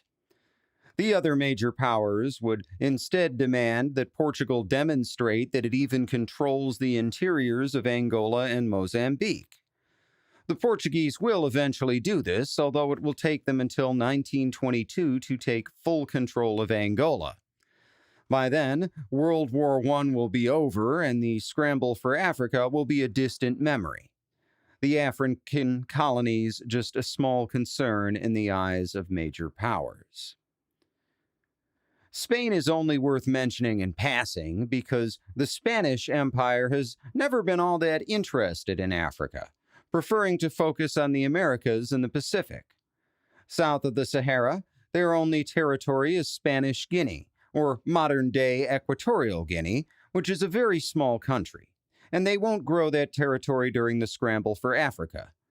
Spain does maintain a claim to a huge stretch of uninhabited land on the West African coast called the Spanish Sahara, which is the modern-day Western Sahara and is still a disputed territory. Spain also controls some parts of coastal Morocco and the city of Tangier, but the Spanish Empire, like the Portuguese Empire, is in pretty bad shape in the late 1800s, and by 1911, things will get so bad that French troops will have to help them put down a rebellion in the Spanish part of Morocco. The city of Tangier, for its part, becomes an international economic zone. That's about all there is to say about the Spanish Empire in Africa. They're there, barely, but they don't play a major role in the story. The most influential of the small colonizers, at least during the first part of the scramble for Africa, may be the most surprising of all. Tiny Belgium. Belgium is in a unique place in Europe because while it's much smaller than all the major powers, it's also a neutral country. And its neutrality is guaranteed by all the major powers under the 1839 Treaty of London. This means that what little military power Belgium has, it's free to project outwards, and project that power outwards it does. It does so under King Leopold II, who had taken the throne at the age of 30 in 1865. Tall, bearded, with a noticeable limp, Leopold is obsessed with what he calls the lesson of history, which he says teaches that colonies allow a small country to gain power and prosperity. Leopold has a problem, though. The Belgian business class, and thereby the rest of its constitutional government, has no interest in colonization. But Leopold is one of Europe's richest men, having inherited more than 15 million francs from his parents, then earning millions of more francs off of investments in the Suez Canal. If the government won't fund a Belgian colony for him, he'll just fund one himself. Leopold tries to lease the Philippines from Spain in the early 1870s and is turned down. In 1875, he offers to buy New Guinea from the British, and they also turn him down. Once again, he decides to do things himself and founds his own geographical society, which holds its first meeting in Brussels in September in 1876. This society meets to discuss the claims of Lieutenant Verney Cameron, a British explorer who a year earlier had become the first man to cross Africa from east to west. In his report on his journey, Lieutenant Cameron had written of the untapped wealth of the Congo River Basin. Quote, The interior is mostly a magnificent and healthy country of unspeakable richness. I have a small specimen of good coal. Other minerals such as gold, copper, iron, and silver are abundant, and I am confident that with a wise and liberal, not lavish, expenditure of capital, one of the greatest systems of inland navigation in the world might be utilized, and from 30 months to 36 months begin to repay any enterprising capitalist that might take the matter in hand." End quote. Leopold is no fool. He knows that if he's going to colonize the Congo River Basin, he'll need public support, or at a bare minimum, he'll need to avoid provoking public outrage both at home and abroad. To that end, King Leopold pitches his new geographical society, the International African Association, as far more than a commercial venture. Remember, it's now 1876, just 3 years after the death of that famous British explorer and anti-slavery crusader David Livingstone. And Livingstone had raised the specter of widespread slavery in Central Africa and called for Christian missionaries to spread throughout the continent. Leopold rides with this zeitgeist, which is summed up well in his inaugural speech to the International African Association. Quote, "To open to civilization the only part of our globe where it has yet to penetrate, to pierce the darkness which envelops whole populations. It is, I dare to say, a crusade worthy of this century of progress. It appears to me that Belgium, a central and neutral state, should be territory well chosen for our meeting, and it is that which has emboldened me to summon you today to my home and our little conference, which I have the great satisfaction of opening today. Needless to say, in bringing you to Brussels, I was in no way motivated by selfish designs. No, gentlemen. If Belgium is small, she is happy and satisfied with her lot. My only ambition is to serve her." End quote. The International African Association is the perfect vehicle for colonization. On paper, it's an international philanthropic organization dedicated to the spread of Christianity and the eradication of the slave trade. In practice, it will require funding, which means it will also be exploiting any natural resources it's able to claim.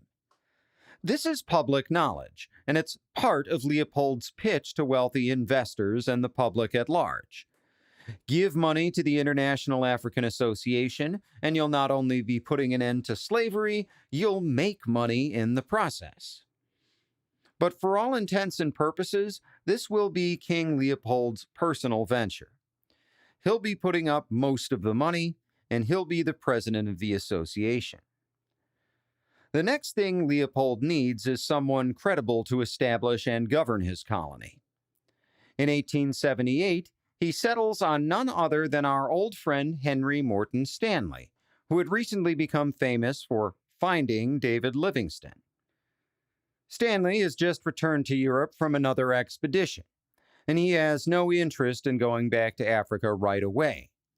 He spends most of 1878 avoiding King Leopold, publishing a book, taking a vacation to Switzerland, and all the while growing more and more restless in the confines of civilization. But in November, King Leopold sends him a personal invitation to the royal palace in Brussels, and that's the kind of invitation you don't refuse. At this meeting, Stanley sits not just with King Leopold, but also with a group of investors in the International African Association. They grill him on the conditions in the Congo River Basin, what the people are like, how navigable the river and its tributaries are, and things of that nature. They debate how the colony is to be built. Finally, they come to an agreement, which Stanley describes in his memoirs. Quote, "A series of resolutions was drawn up by which every subscriber bound himself to answer each call when further funds were necessary. A president, secretary, and treasurer were appointed. The expedition was to be immediately organized and equipped, and I was honored with the charge of its personnel and material, and to effect the object for which the committee was constituted. I was to erect stations according to the means furnished along the overland route, after due consideration of their eligibility and future utility, for the convenience of transport and the European staff in charge, to establish steam communication wherever available and safe. The stations were to be commodious and sufficient for all demands that were likely to be made on them. By lease or purchase, ground enough was to be secured adjoining the stations so as to enable them in time to become self-supporting if the dispositions of the natives should favor such a project. If it were expedient also, land on each side of the route adopted for the traffic was to be purchased or leased to prevent persons ill-disposed towards us from frustrating the intentions of the committee through sheer love of mischief or jealousy. Such acquired land, however, might be sublet to any European at a nominal rent who would agree to abstain from intrigue, from inciting the natives to hostility, and from disturbing the peace of the country. End quote. So, on paper, the expedition is to establish a series of trade stations along terrain suitable for the building of railroads, to get along with the local tribes, and to encourage European settlement and investment. This they do, and over the next 19 years, Belgian colonists and businesses will continue investing in land and resources in the Congo. Most of them will lose their money, and the venture will survive only thanks to King Leopold's personal funding. His efforts won't go unopposed. See, the Congo is a river basin with a bunch of tributaries. This means that the territory Belgium is settling is very narrow near the Atlantic coastline where the river flows into the sea, but the further you go inland and the more tributaries branch off like a tree, the wider and wider that territory gets. And the French, British, and Portuguese are squeezing in from all sides. In the 1880s, this triggers a diplomatic crisis. Who will control the Congo River basin? If any other small power had established a claim on such a huge stretch of land, one of the great powers might simply have taken it. But this is neutral Belgium. Any move to seize a Belgian colony, even one nominally owned by an international organization, is likely to be considered an act of war. And an act of war against Belgium could lead to a war of all the other major powers against whoever attacked Belgium. Instead, the great powers turned to the age's great mediator, Otto von Bismarck, who at the age of 70 has earned a reputation as one of history's most talented diplomats. It just so happens that Bismarck is the Chancellor of Germany, the last significant European colonial power, and the key to untying this Gordian knot.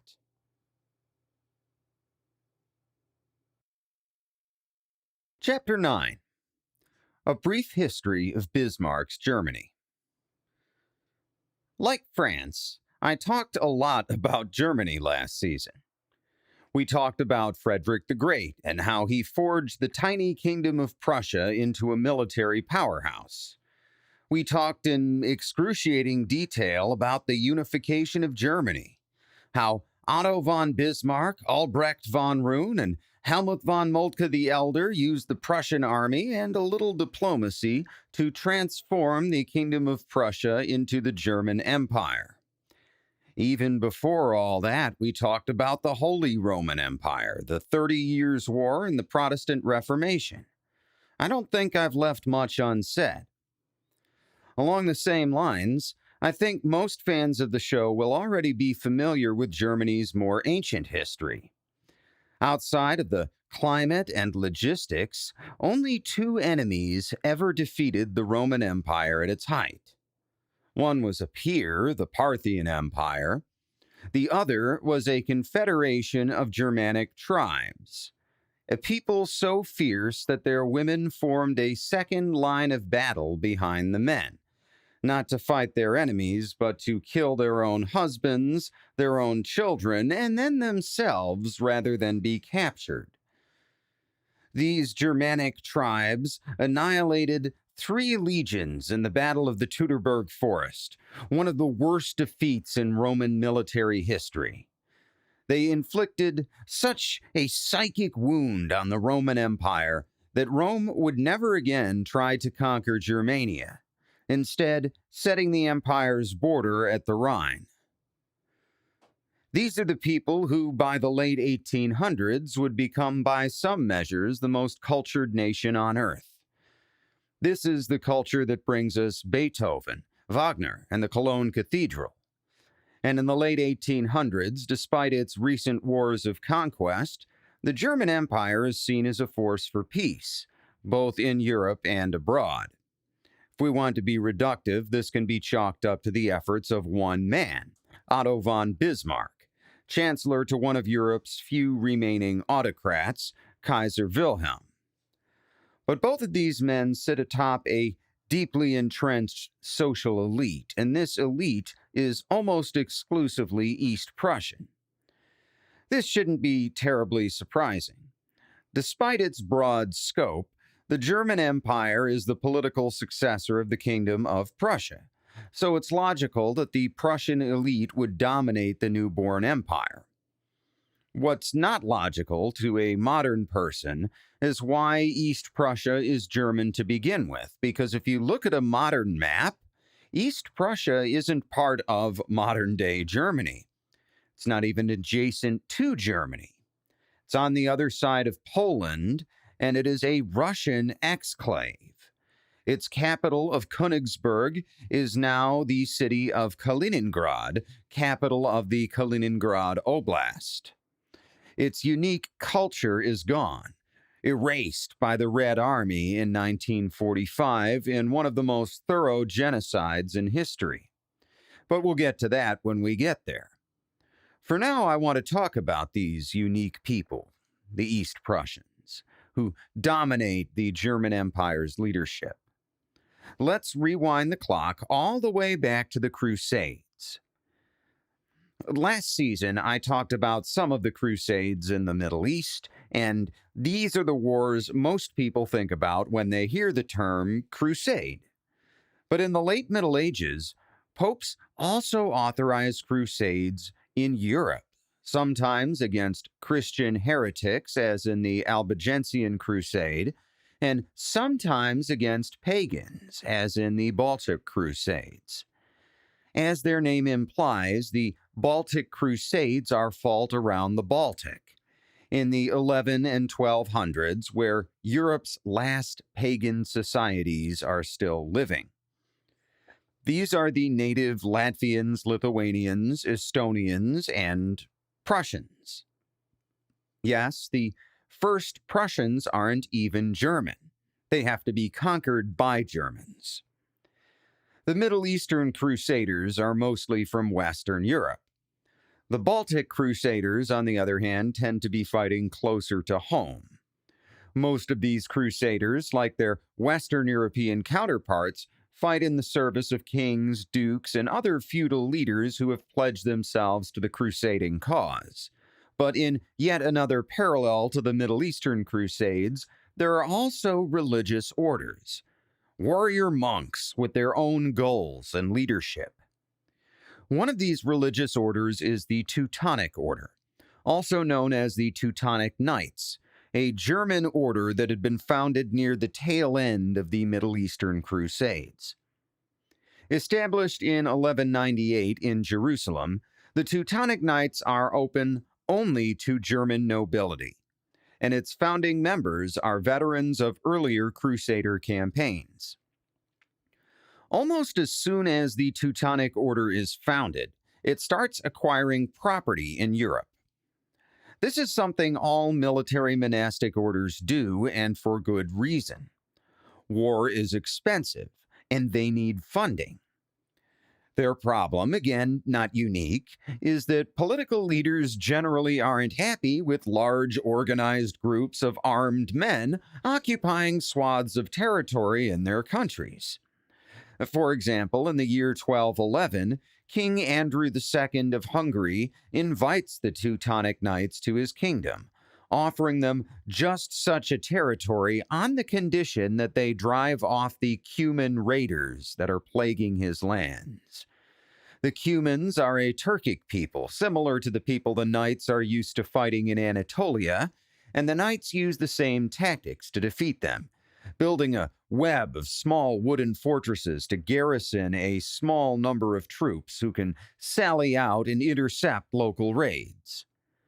Within 14 years, by 1225, not only has the Teutonic Order stopped the raids, but the knights have actually started importing German colonists to farm and populate their land. At that point, King Andrew changes his mind and kicks the Teutonic Knights out of Hungary. The order's Hochmeister, or head, Hermann von Salza, has already settled on a plan B. In his book, The Monks of War, The Military Religious Orders, British historian Desmond Seward writes, quote, "The seaboard from the Vistula to the Niemen and its hinterland of lakes, marshes, sandy heaths, and pinewood were inhabited by the heathen Prusisci, a Baltic people who spoke a language closely related to Lithuanian. The latter, in the primeval forest north and east of Poland, resembled the Prussian tribes in everything except disunity, and were now coming together. Balts worshipped idols and sacred groves and fields, and attributed divine powers to the entire creature world, including their own animals. They practiced human sacrifice by burning or beheading, and buried animals alive at funerals. Dead warriors were cremated astride their horses, while widows were often made to hang themselves. Stockades of towns and temples were adorned with animal skulls to ward off the evil eye, their grim shrines served by weird priests and soothsayers. The Prussians' domestic habits were as unpleasant as their religion. The old, the sick, the blind, and the lame were invariably slaughtered. Drunkenness from mead and fermented mare's milk was a major pastime, while tribesmen often drank the living blood from their horses' veins. Intertribal warfare was endemic." End quote. The Prussian Crusade begins in 1230, setting out from the Polish fort town of Chelmno and culminating a year later about 25 miles north, where the Drvuca River flows out of Prussia and into the Vistula. There, the knights establish a fort at a town called Torun and call for Polish and German crusaders to join them there. They proceed deeper into Prussia over the next decade, allowing Polish and German knights to do most of the fighting, while the Teutonic Knights themselves build and garrison forts. The entirety of the conquest will take until 1259, an additional 20 years later, following a war against a Polish duke who allies with the Prussians against the Teutonic Knights to try to rule the territory himself, and then yet another series of short wars of subjugation. Along the way, the Teutonic Order has to balance the interests of Polish, Czech, and German nobles who spend half their time helping and half their time trying to gain some advantage for themselves. And then, of course, there are the papal legates, the Pope's representatives who forbid the knights from expelling native Prussians into neighboring Christian countries. The nitty-gritty details of how the Teutonic Order balances these interests is unimportant. What's most important is that in 1260, the year after the last Prussians are forced to submit, the entire Prussian population rebels all at once. The rebels are organized. They've learned a thing or two about siege warfare, and they've been able to buy or produce enough siege engines and crossbows to field a proper army. By 1264, 2 successive Hochmeisters have been killed in battle, and the knights only hold a few of their forts. More German crusaders come to the rescue. Knights from Brunswick, Thuringia, Brandenburg, and Meissen, all of them coming to fight against the last great pagan army in Europe. In his book, the Northern Crusades, British historian Eric Christensen writes, quote, "The forts were relieved, the waterways reopened, and the Prussian bases were impoverished by systematic ravaging. Nations were forced either to submit or to emigrate, and if they submitted, they had to accept garrisons and the demotion of their chiefs to feudal vassals of the order. Meanwhile, the chief forts were rebuilt as brick or stone castles. Königsberg in the 1260s, Marienwerder and Marienburg in the 1270s. No papal legate intervened to moderate the process of resubjugation, and no deals had to be made with Polish and other neighboring princes. All the Lithuanians could do was welcome and resettle those Prussians who fled to the east. All the central nations had submitted by 1277. Some had left their homelands for new lands on the Niemen, where they were joined by refugees who had made a last bid for independence that year. One of their leaders came in with 1,500 warriors to live under the order's rule, and another took the road to Lithuania with the rest of his nation. The war had become an affair of small guerrilla raids over no man's land, for which the order employed not German crusaders, but bands of converted old Prussians who specialized in surprise attacks and furtive massacres. The converts made two more forlorn attempts at revolt in 1286 and 1295, hoping in both cases that external enemies of the order, the Prince of Ritgen and the rulers of Lithuania, would intervene on their behalf. But it was too late. The Teutonic Knights were firmly in the saddle." End quote. It doesn't take long before German settlers start intermarrying with local Prussians, and a local culture forms under the watchful eye of the Teutonic Knights.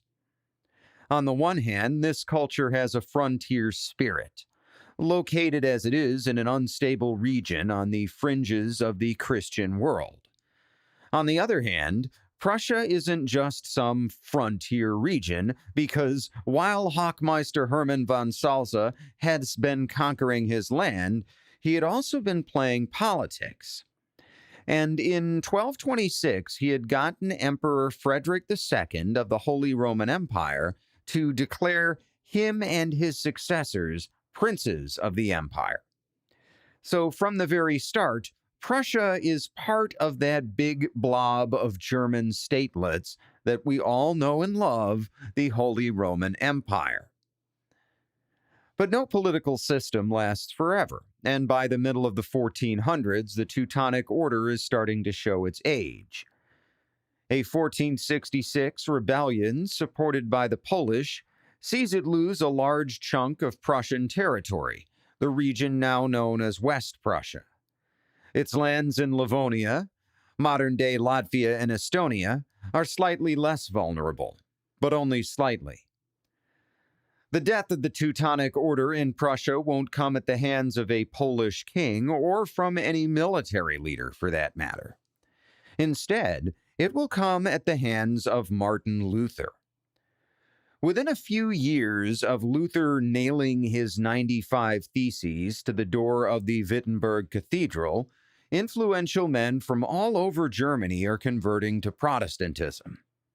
One of these is none other than the Hochmeister of the Teutonic Order, a man named Albrecht von Hohenzollern.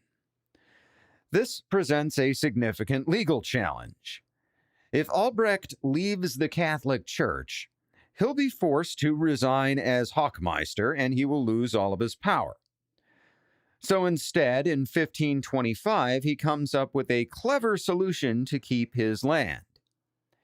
He abolishes the local chapter of the Teutonic Order altogether and reestablishes Prussia as a Protestant state.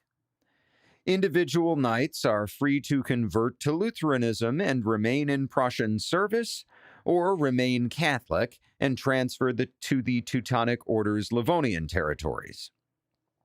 To keep the Catholic King of Poland happy, Albrecht von Hohenzollern then travels to Krakow, where he pledges fealty to the Polish crown. Yes, you heard that right. the state that will one day become Germany, begins its existence as a Polish vassal. But it retains its unique character, militaristic, with a leadership steeped in military theory, recently Christian compared to the rest of Europe, and most recently Protestant. After about another 100 years, in 1618, Albrecht von Hohenzollern's son, Albrecht Friedrich, will die without an heir. Leadership of Prussia then falls to his son-in-law, Johann Sigismund, who is a distant cousin and also a member of the von Hohenzollern family. Most importantly, Johann Sigismund is also the Margrave Elector of Brandenburg, an important state in the Holy Roman Empire. After a few hiccups, this leads to the creation of the dual state of Brandenburg, Prussia, which we talked about in detail last season. Through it all, the state's military leadership and much of its political leadership continues to come from that unique territory of East Prussia, and are part of that now extinct culture. So when we talk about Prussian officers or even Prussian diplomats, that's who we're talking about. We're talking about people who live in the Victorian era, who write the era's most famous music, who industrialize their country faster than the French or the British, but where the young men from the nobility still hold saber duels. When you see photos of German officers in World War I and even sometimes in World War II, you'll notice that a lot of them have facial scars, and those scars come from these old-school duels. The duels are a mark of military culture, but also of something else, something that doesn't exist anymore. They represent an aristocracy where a man's honor means something and is worth defending with your life.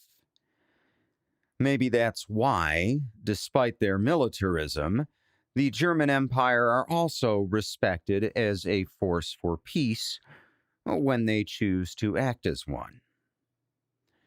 As is the case with Britain and France, the German Empire's geography will dictate a lot of its policies, and Germany's situation from a national security perspective is just about the opposite of Britain's. Where Britain has no land borders, Germany has several, 3 of them with other major powers: France, Russia, and Austria-Hungary. Even France has the luxury of being on the edge of Europe.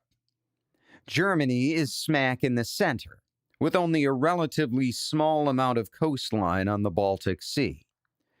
To that end, the German Empire has invested heavily in its army, the better to fight off attacks from multiple neighbors. It actually has an undersized navy compared to other major powers, because German war planners don't see the point in investing in one. You could spend a fortune on a German fleet and still not be able to compete with the British on the high seas, so it's better to put that money into the army where it can do some good. During the scramble for Africa, this puts Germany at a disadvantage compared to other powers. Without a large navy, it has no way to defend distant colonies in the event of a war. Now, Germany does establish a handful of coastal trading posts off of Africa in the mid-1800s, but these are purely commercial interests, and for most of his tenure, Chancellor Otto von Bismarck avoids any involvement in the colonial game. At one point, a German explorer had hounded Bismarck about establishing German colonies, and Bismarck had pointed him to a map of Europe and said, "Here is Russia, and here is France, with Germany in the middle. That is my map of Africa." But in 1884, Bismarck thinks he's solved his European problems, thanks to a series of well-negotiated treaties as well as a stroke of luck.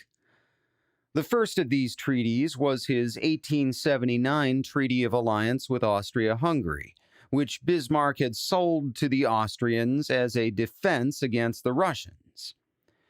But then he had gone to work on the Tsar and convinced him to enter an anti-British alliance. Russia and Britain are engaged in their own colonial race for Central Asia, so they're rivals right now, and the Tsar is happy to join an alliance with Germany and Austria-Hungary, forming what is called the League of the Three Emperors. Next, Bismarck brings Italy into a separate alliance with Germany and Austria-Hungary, called the Triple Alliance. All of this is geared towards Otto von Bismarck's #1 foreign policy goal: keeping France isolated.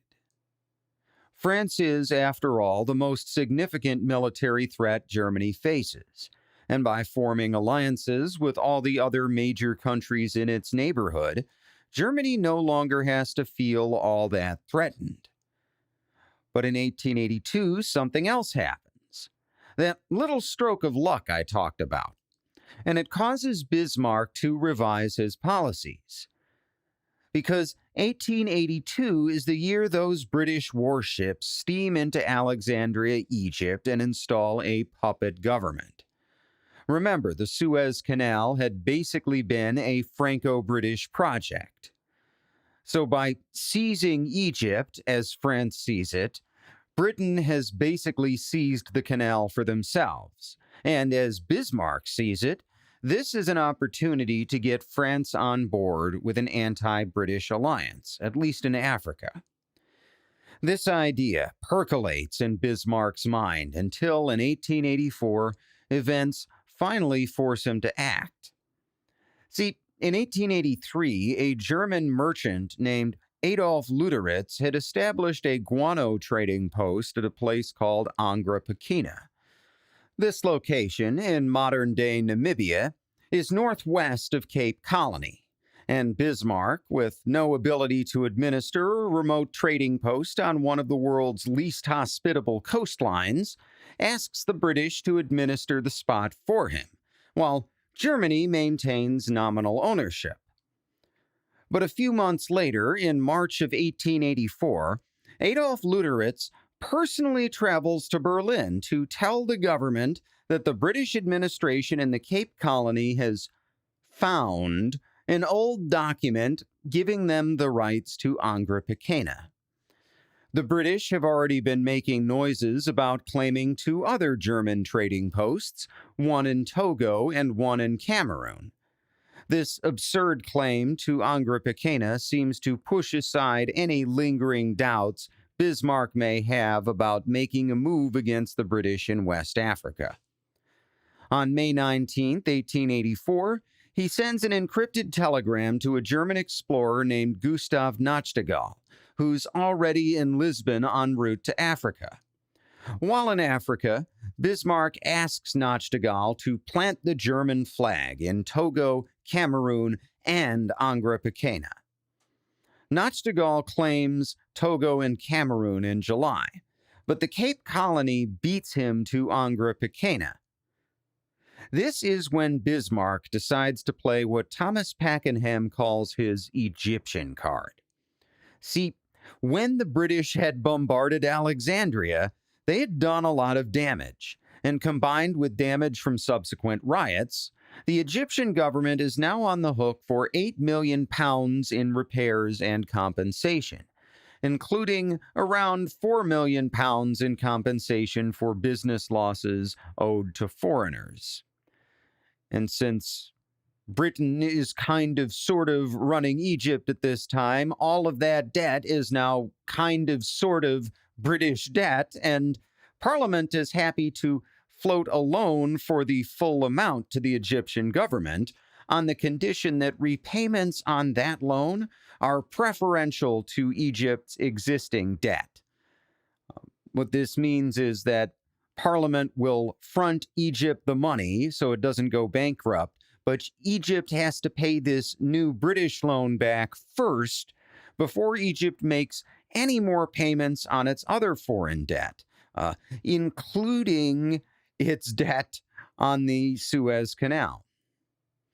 And the British make this offer at an international conference in London with delegates from several countries whose citizens have invested in Egypt. The French, who remember are by far the largest other investor in the Suez Canal, hate the British proposal, arguing that their investors, who are already awaiting repayment, should come first. On Bismarck's orders, the German delegate sabotages the entire conference with a series of irrelevant objections over sanitation in Egypt, and the conference is adjourned on August 2nd, 1884, with no action taken on the Egyptian debt.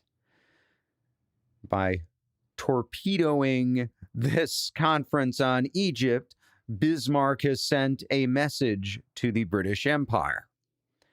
Mess with our colonies, and we will mess with yours.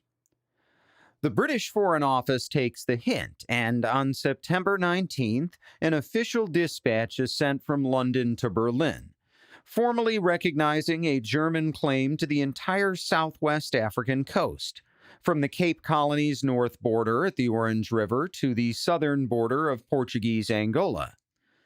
Of course, this doesn't solve the question of the rest of West Africa, which is a mess at this point. The French, British, Portuguese, and Belgians are all claiming land around the Congo River. Germany has just claimed Cameroon and Togo, but has no way to back up those claims. And remember, it's 1884. Cecil Rhodes is still building his diamond empire in South Africa and has yet to found Rhodesia. France and Britain are almost a decade and a half from the Fashoda incident and British dominance across half of Africa via the Sudan. So how do we even get to that point without a world war breaking out in the 1880s over West Africa? The answer to that question is Bismarckian diplomacy, with a little help from the Belgians. Chapter 10. The Berlin Conference, Belgian Neutrality, and Germany's African Empire. On November 15, 1884, representatives from 14 countries gather around the enormous horseshoe-shaped dining table at the Reich Chancellor's Palace in Berlin. Their purpose is to work out a peaceful way forward for African colonization, and Bismarck is seated at the center of the table, at the top of the horseshoe. However, while he had called the conference together, it had not been his idea. Bismarck has actually called this conference, known as the Berlin Conference, at the request of Portugal, the weakest military power of all the major colonizers, and therefore the one with the least ability to defend its interests should a war break out in Africa. Britain and France send representatives, of course, as do Belgium and Italy, rounding out the colonial powers. The other attendees are an odd mix of major and minor powers with no African colonies at all. Austria-Hungary, Denmark, the Netherlands, the Ottoman Empire, Russia, Spain, Sweden, and the United States. Prior to the conference, speculation abounds. Many in the press and in the world's governments believe that Bismarck aims to work with the French to carve up Africa and leave Britain with as little as possible. Their expectations are unwarranted. Instead, in his opening speech, Bismarck lays out three relatively modest goals for the Berlin Conference: the establishment of free trade on the Congo, free trade on the Niger, and the establishment of a framework to formalize future colonial claims. In other words, free trade and peaceful relations for all involved in West Africa. Furthermore, Bismarck sets a ground rule for the conference. There is to be no negotiation of territorial boundaries. They are here to draw up a framework, not to get bogged down in individual colonial border disputes. King Leopold of Belgium has been working on his own plans. Remember, He wants to secure control of the Congo River Basin for himself, under the guise of the International African Association, which is now called the International Association of the Congo. And being a small country, Belgium has little hope of contesting any claims by force. So now is as good a time as any to win some territorial concessions. To do this, Leopold decides to manipulate 3 of the major powers at the conference: France, Britain, Germany, and the United States. Well, that's actually 4 powers. Anyway, Leopold is about to play each of these countries like a fiddle. To the United States, he dispatches Henry S. Sanford, a Connecticut diplomat who had purchased Belgian guns for the Union during the Civil War, and who has deep ties with Belgium. Leopold convinces Sanford that the International Association of the Congo is going to build a free and democratic country, with a constitution based on that of the United States, and he asks Sanford to carry a letter to President Chester A. Arthur requesting his support for this mission.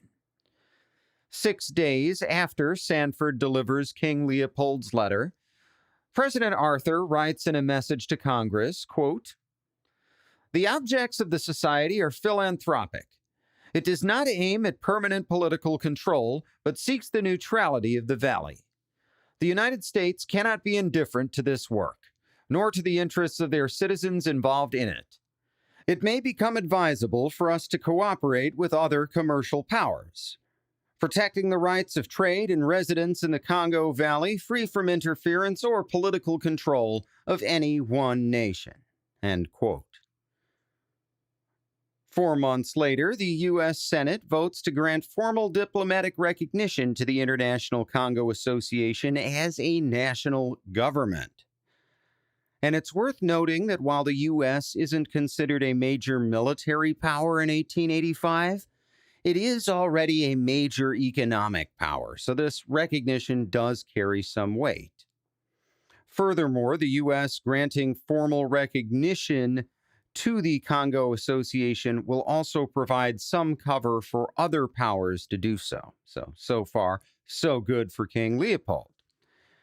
To France, his neighbor, King Leopold dispatches Arthur Stevens, a British art dealer, the kind of man who regularly talks privately with the rich and famous, who can meet with both the king and French President Jules Ferry outside of official channels, without raising too much suspicion.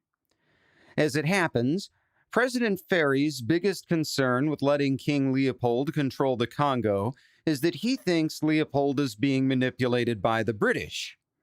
After all, Leopold has Henry Morton Stanley building his colony, and Stanley has openly stated that he wouldn't mind the Congo falling under British control. Well, Leopold assures President Ferry that he has no intention of letting that happen. So Ferry agrees to let the International Association of the Congo control the Congo River Basin on one condition: it's not allowed to transfer any part of the territory to any foreign power, meaning Britain. Of course, Leopold has no intention of transferring any territory to begin with, so he's happy to agree to Ferry's terms. In fact, he one-ups Ferry and agrees to give the French a right of preemption, meaning that if Leopold does decide to get rid of the Congo, France will have the option to buy him out before the territory is offered to any other country. President Ferry is fine with this deal, and just like that, there's another major power on board. Convincing the British government is another matter, because Britain has already made a side deal with Portugal over the Congo. See, the mouth of the Congo River is straddled by French territory, the French Congo, to the north, and Portuguese Angola to the south. Nobody has been taking King Leopold's claim to the Congo seriously, and most of the speculation has been over whether France or Portugal would control the mouth of the river, and thereby control access to the rest of the river basin. Rather than risk France controlling it, at the end of 1882, the British Foreign Office had agreed to recognize Portugal's claim to the Congo estuary, in exchange for favorable treatment for British merchants in the Congo, as well as the establishment of a joint Anglo-Portuguese commission to control navigation. That said, Parliament has not ratified the treaty with Portugal, which would formalize the agreement. To sway British opinion, Leopold dispatches Sir William Mackinnon, a Scotsman who had begun his career as a grocery store clerk and now, 40 years later, is the head of one of the world's largest shipping lines, the British India Steamship Navigation Company. Mackinnon is also a philanthropist and abolitionist who had been part of King Leopold's original Geographic Conference back in 1876. So, he's on board with Leopold's stated mission to abolish slavery in the Congo and build a quasi-liberal state. Mackinnon introduces Leopold's agents to other British philanthropists and the heads of major anti-slavery organizations. Meanwhile, Henry Morton Stanley himself is deployed to meet with leading politicians. Mackinnon and Stanley emphasize what they call the 3 C's: Christianity, civilization, and commerce.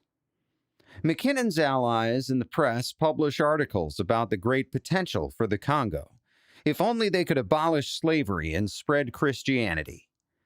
On the one hand, Stanley assures politicians of the International Association of the Congo's non-commercial nature, while on the other hand, he tells industrial leaders that if every African woman in the Congo purchased Western clothing, they'd need to buy a total of 16 million pounds worth of Manchester cotton.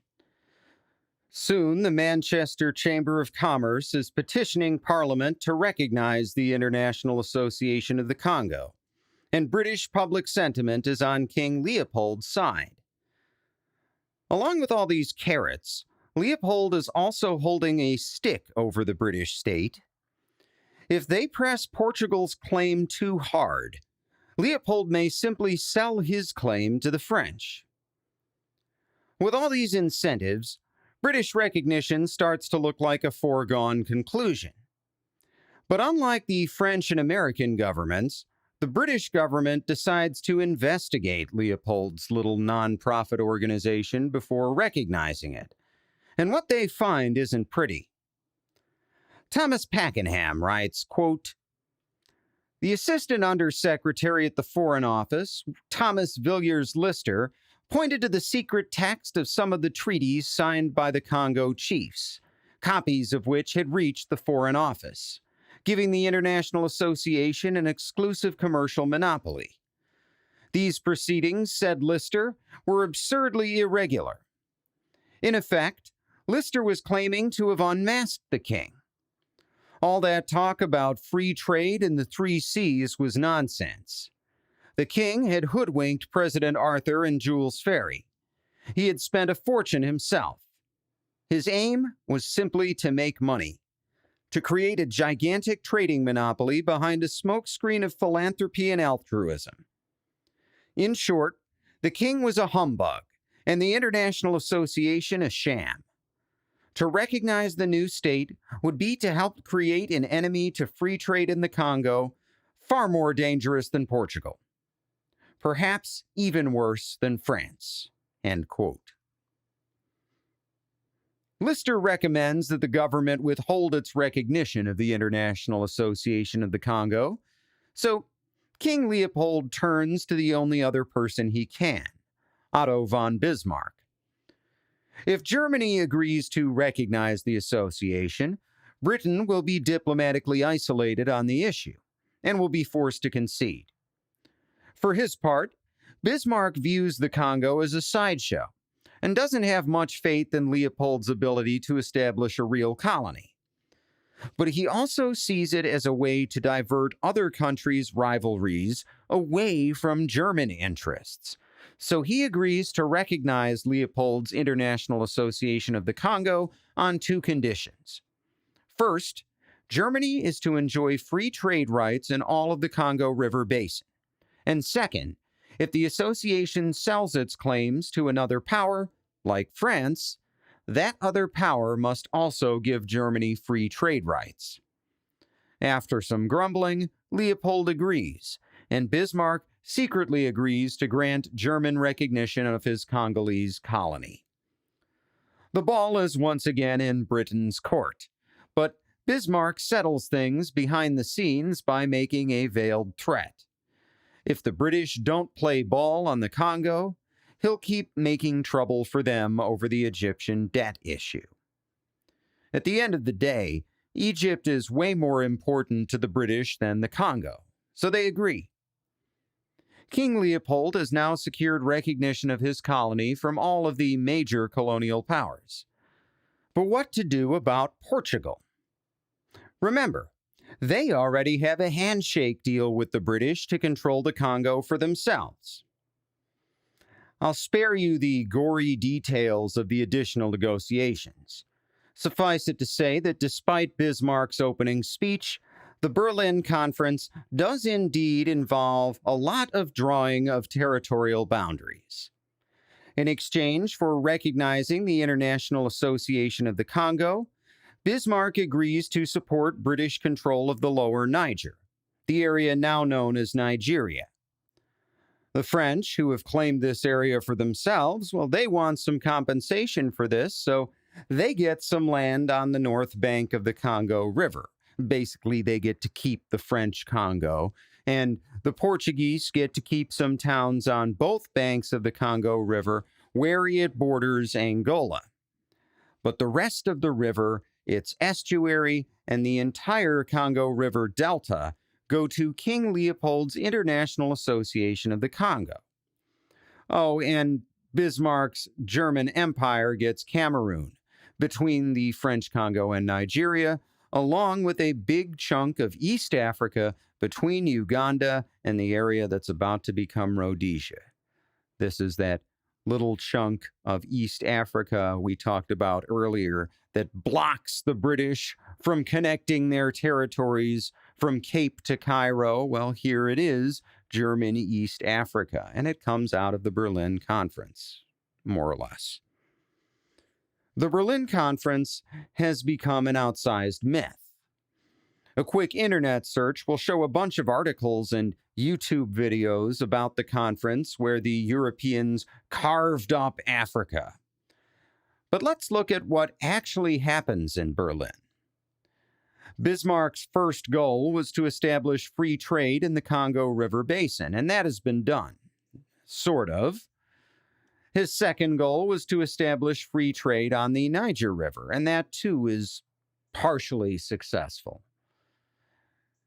His third goal, the goal of establishing a framework for future territorial claims, well, that is a failure.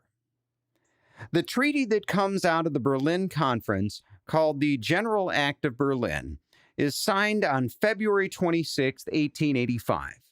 And it uses a standard called effective occupation to evaluate all future claims. Basically, if a country can't control a territory, either directly or by making it a protectorate, then that country's claims are null and void, and that territory is fair game for other colonizers. So instead of carving up Africa, the countries at the Berlin Conference actually set the conditions for the rest of the Scramble, which is how you get the race for Fashoda, with the French trying to establish a claim to the southern Sudan before the British can get there. Anyway, the most impactful outcome of the conference is the establishment of King Leopold's personal control of the Congo River Basin via the International Association of the Congo. On paper, this looks like a good deal for everybody. Belgium is a small, relatively weak country that's neutral back in Europe. And now King Leopold has this huge territory with freedom of navigation for all in the middle of Africa. And that territory is going to be neutral too. And from a global security perspective, this makes a ton of sense. It reduces the potential for conflict in the region, and nobody has to worry that a general European war is going to break out over some armed standoff in the Congo.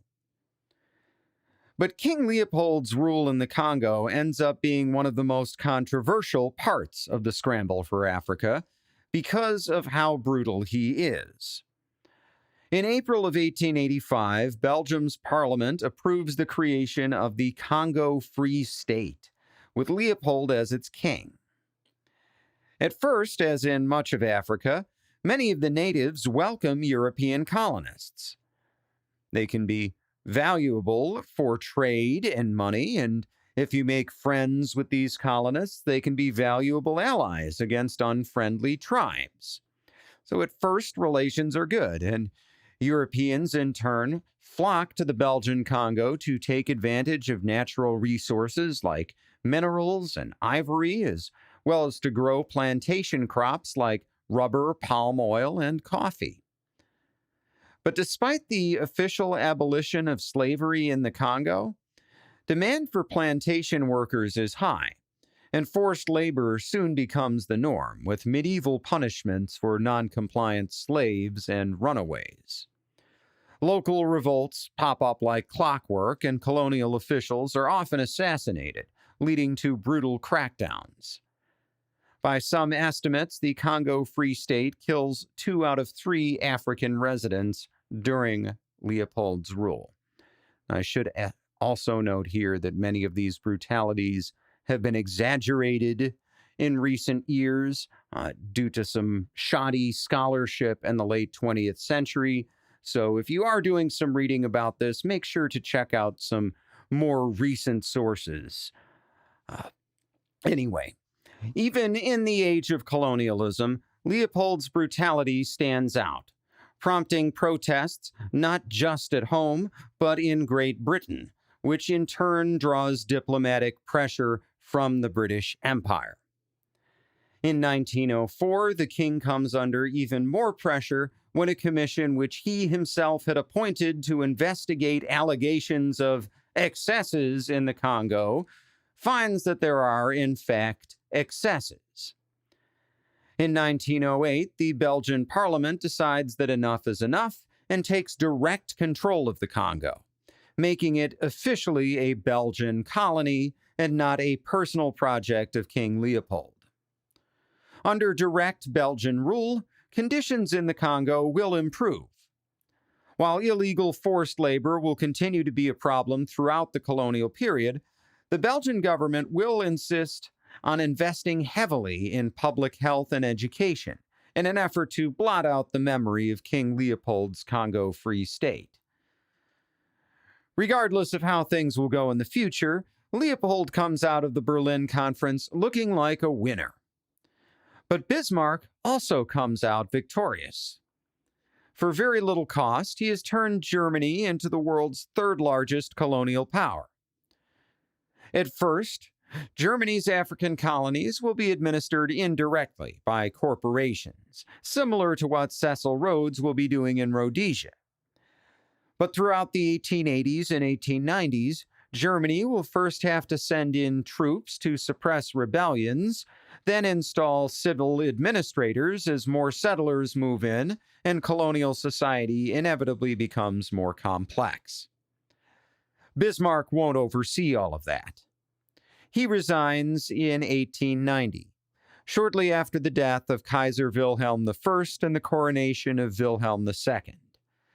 That's a story for a future episode, but suffice it to say that the two don't see eye to eye, and that Bismarck's immediate successors, Foreign Minister Adolf Marschall von Bieberstein and Chancellor Leo von Caprivi, both know nothing about foreign policy and have to learn on the job.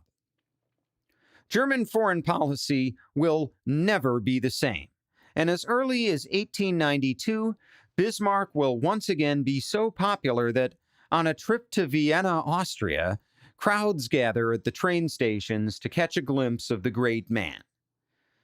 When he dies in 1898, the same year as the standoff between the French and the British at Fashoda, Bismarck leaves behind him a less stable world, one in which the scramble for Africa takes on a little more urgency. Fortunately for all involved, by that time, most territorial disputes have been settled.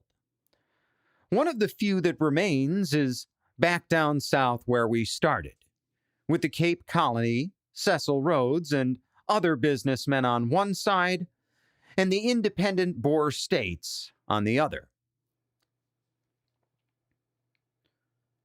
Chapter 11. The Second Boer War.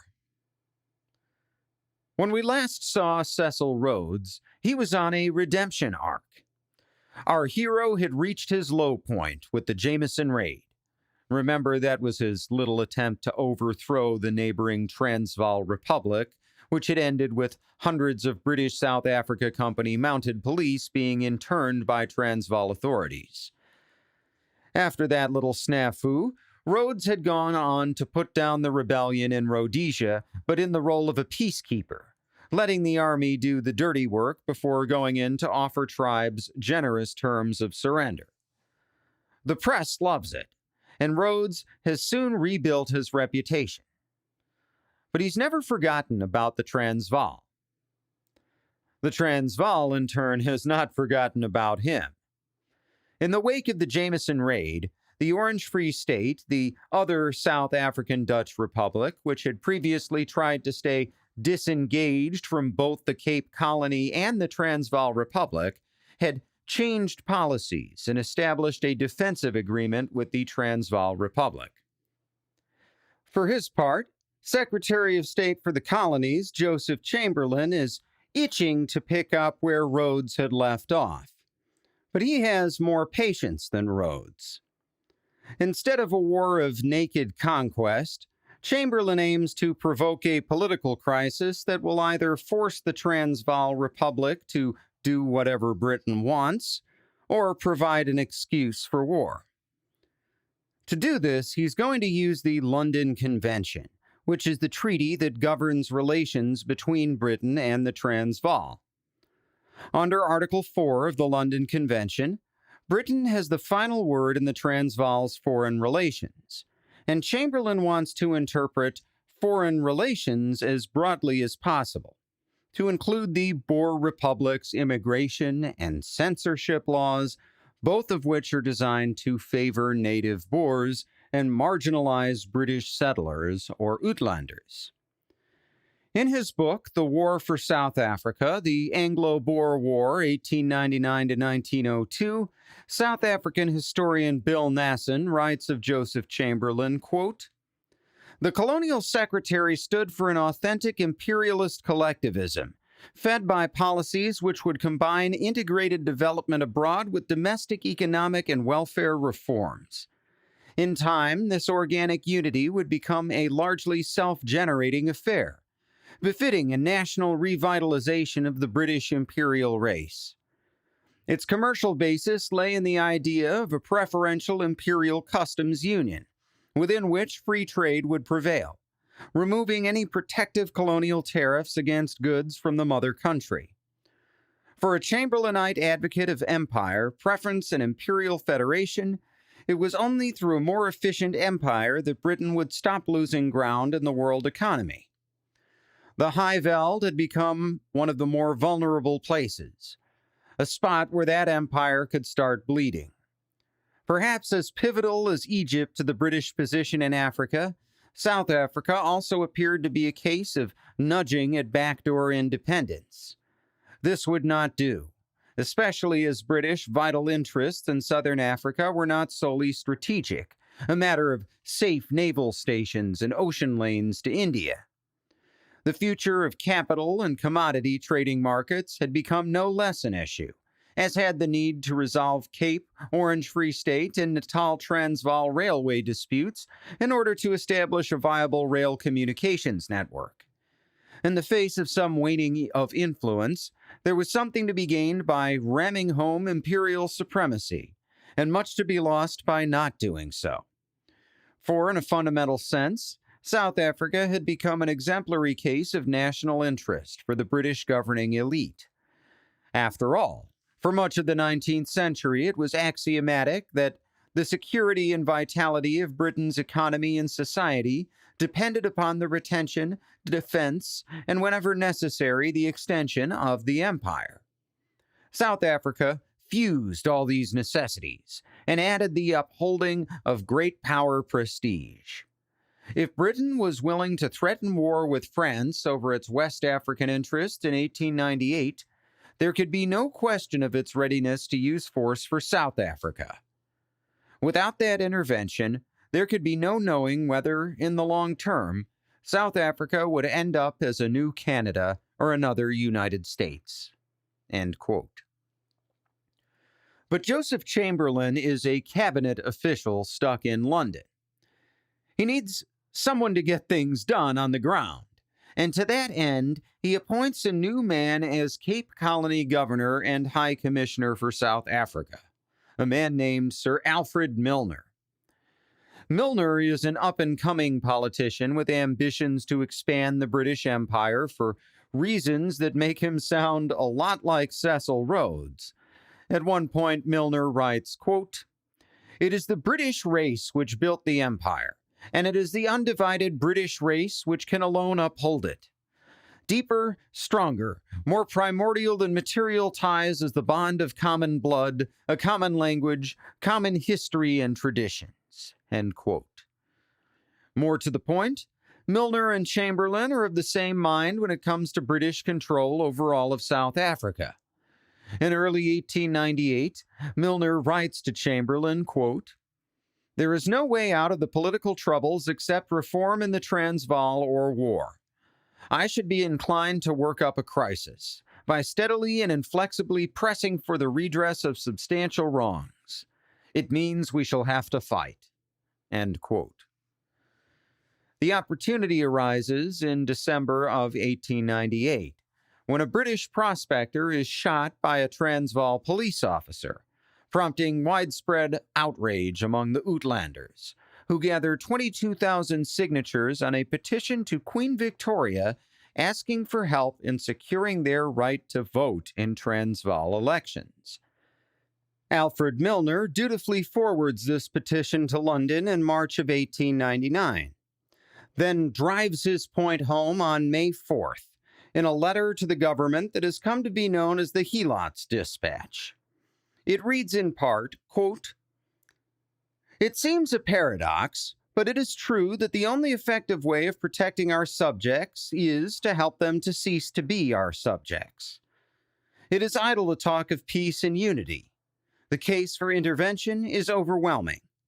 The spectacle of thousands of British subjects kept permanently in the position of helots, constantly chafing under undoubted grievances and calling vainly to Her Majesty's government for redress, does steadily undermine the influence and reputation of Great Britain and the respect for the British government within its own dominions." End quote. Helots were the non-citizen laborers in ancient Sparta, just one step above the slave class. The petition and Milner's letter comparing the British Uitlanders to Helots provide enough political cover for Chamberlain to take action, and he sends a message to Transvaal Republic President Paul Kruger telling him that the Queen looks with concern on the conditions of her subjects in the Transvaal. In diplomatic speak, those are strong words. Chamberlain is all but threatening to attack the Transvaal Republic if the policy towards Uitlanders is not changed. With war between the British Empire and the Transvaal looking more and more likely, two other leaders step forward to try and preserve the peace. These are Martinus Steyn, President of the Orange Free State, and W.P. Schreiner, the Prime Minister of the Cape Colony, who had replaced Cecil Rhodes when Rhodes had been forced to resign. Steyn and Schreiner call for a peace conference, which is held in the Orange Free State capital of Bloemfontein from May 31st through June 5th, 1899.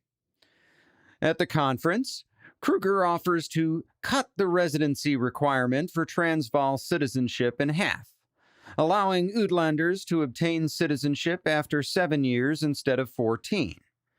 But he demands concessions in exchange: financial compensation for the Jameson raid, the right to annex the African kingdom of Swaziland, which is a protectorate of the Transvaal, and a new conference to renegotiate the terms of the London Convention.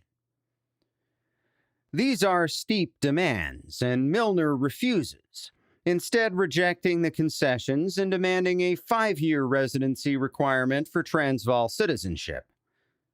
Kruger refuses these terms, and Milner walks out of the conference, with Kruger reportedly saying, "It is our country you want."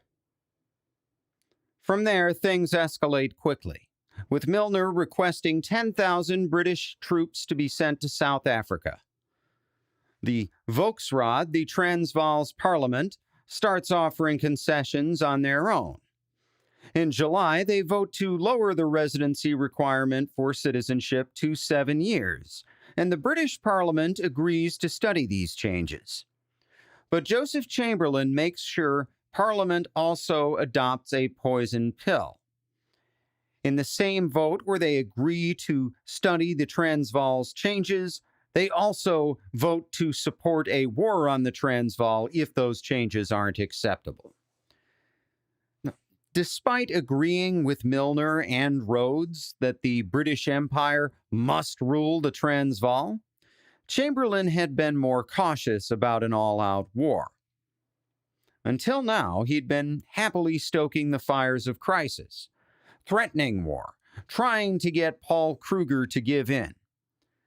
But after the collapse of the peace conference, he seems to have changed his tune. In a June 26th speech, Chamberlain says, quote, "We have tried waiting, patience, and trusting to promises which were never kept. We can wait no more. It is our duty, not only to the Uitlander, but to the English throughout South Africa, to the native races, and to our own prestige in that part of the world, and to the world at large, to insist that the Transvaal falls into line with the other states in South Africa and no longer menaces the peace and prosperity of the world." End quote.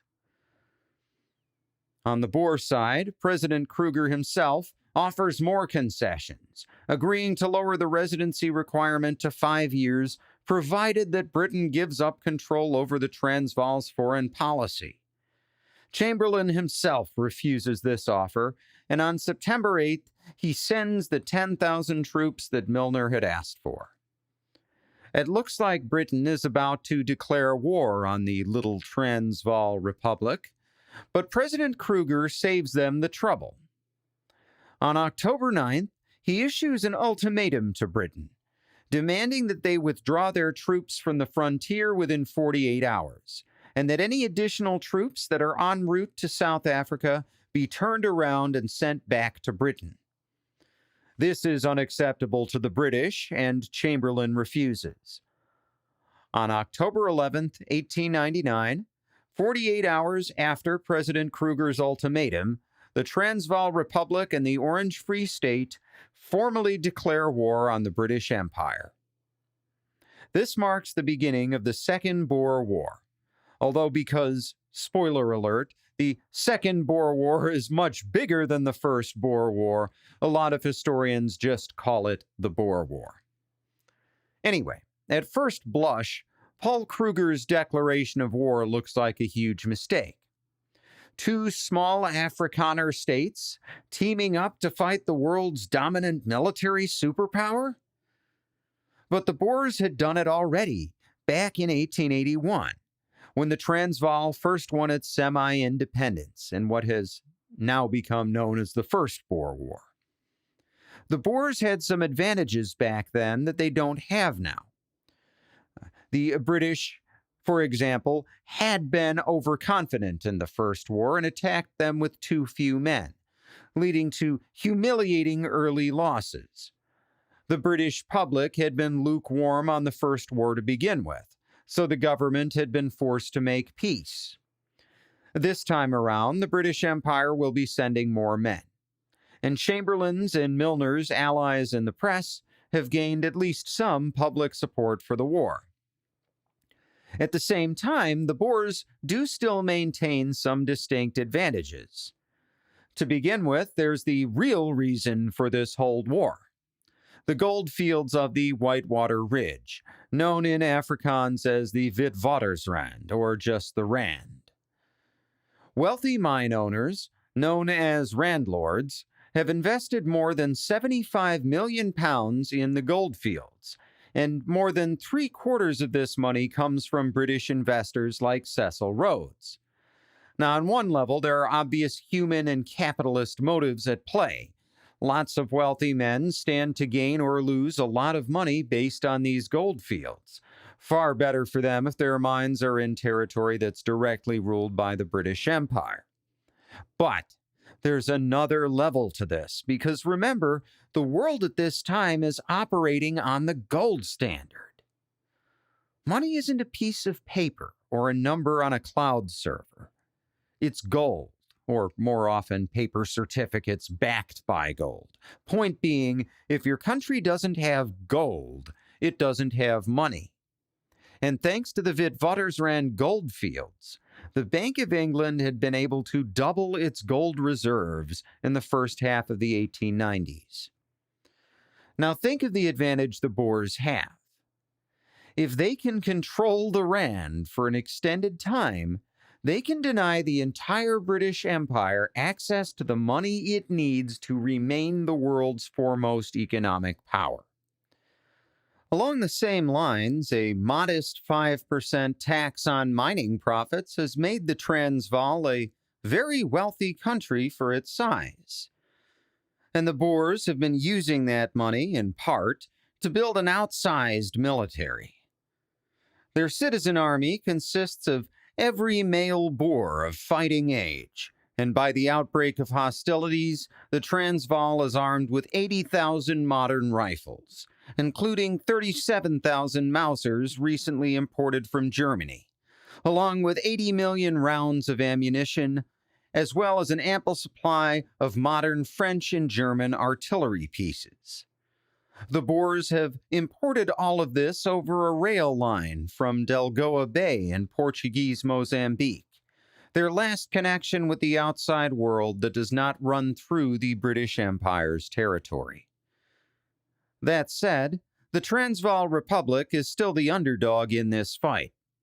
The British Empire is the most powerful military force the world has ever seen, with resources that may as well be infinite when compared to the Boers.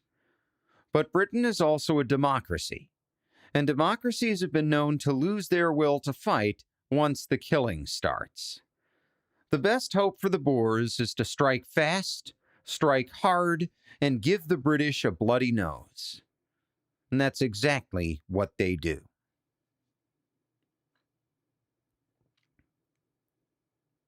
Chapter 12. The Siege of Kimberley. The Boers' goal is twofold. First, to defeat the British Army directly on their border. Second, to split their army west into Natal and south into the Cape Colony to seize the British ports and prevent the arrival of reinforcements from the Empire.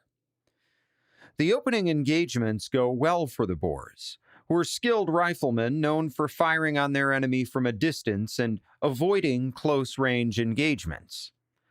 The first battle of the war, the Battle of Talana Hill on October 20th, 1899, illustrates this perfectly. There, a British force under General Penn Simons charges uphill to drive off a Boer force led by General Lucas Meyer. This is technically a British victory, since the Boers do retreat and the British do take the hill, but the British lose almost 450 men to the Boers' 150 losses, including General Simons, who is mortally wounded in the attack.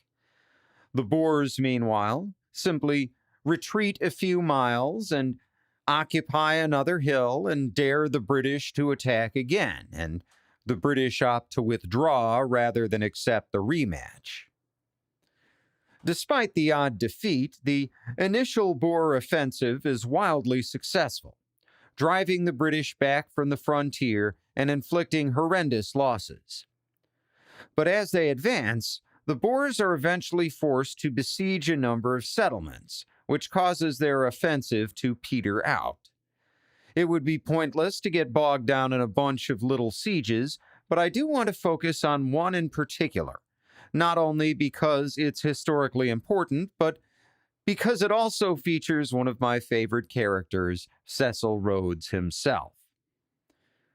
Because one of the places the Boers besiege is the city of Kimberley, that frontier town where Cecil Rhodes built his first diamond mine.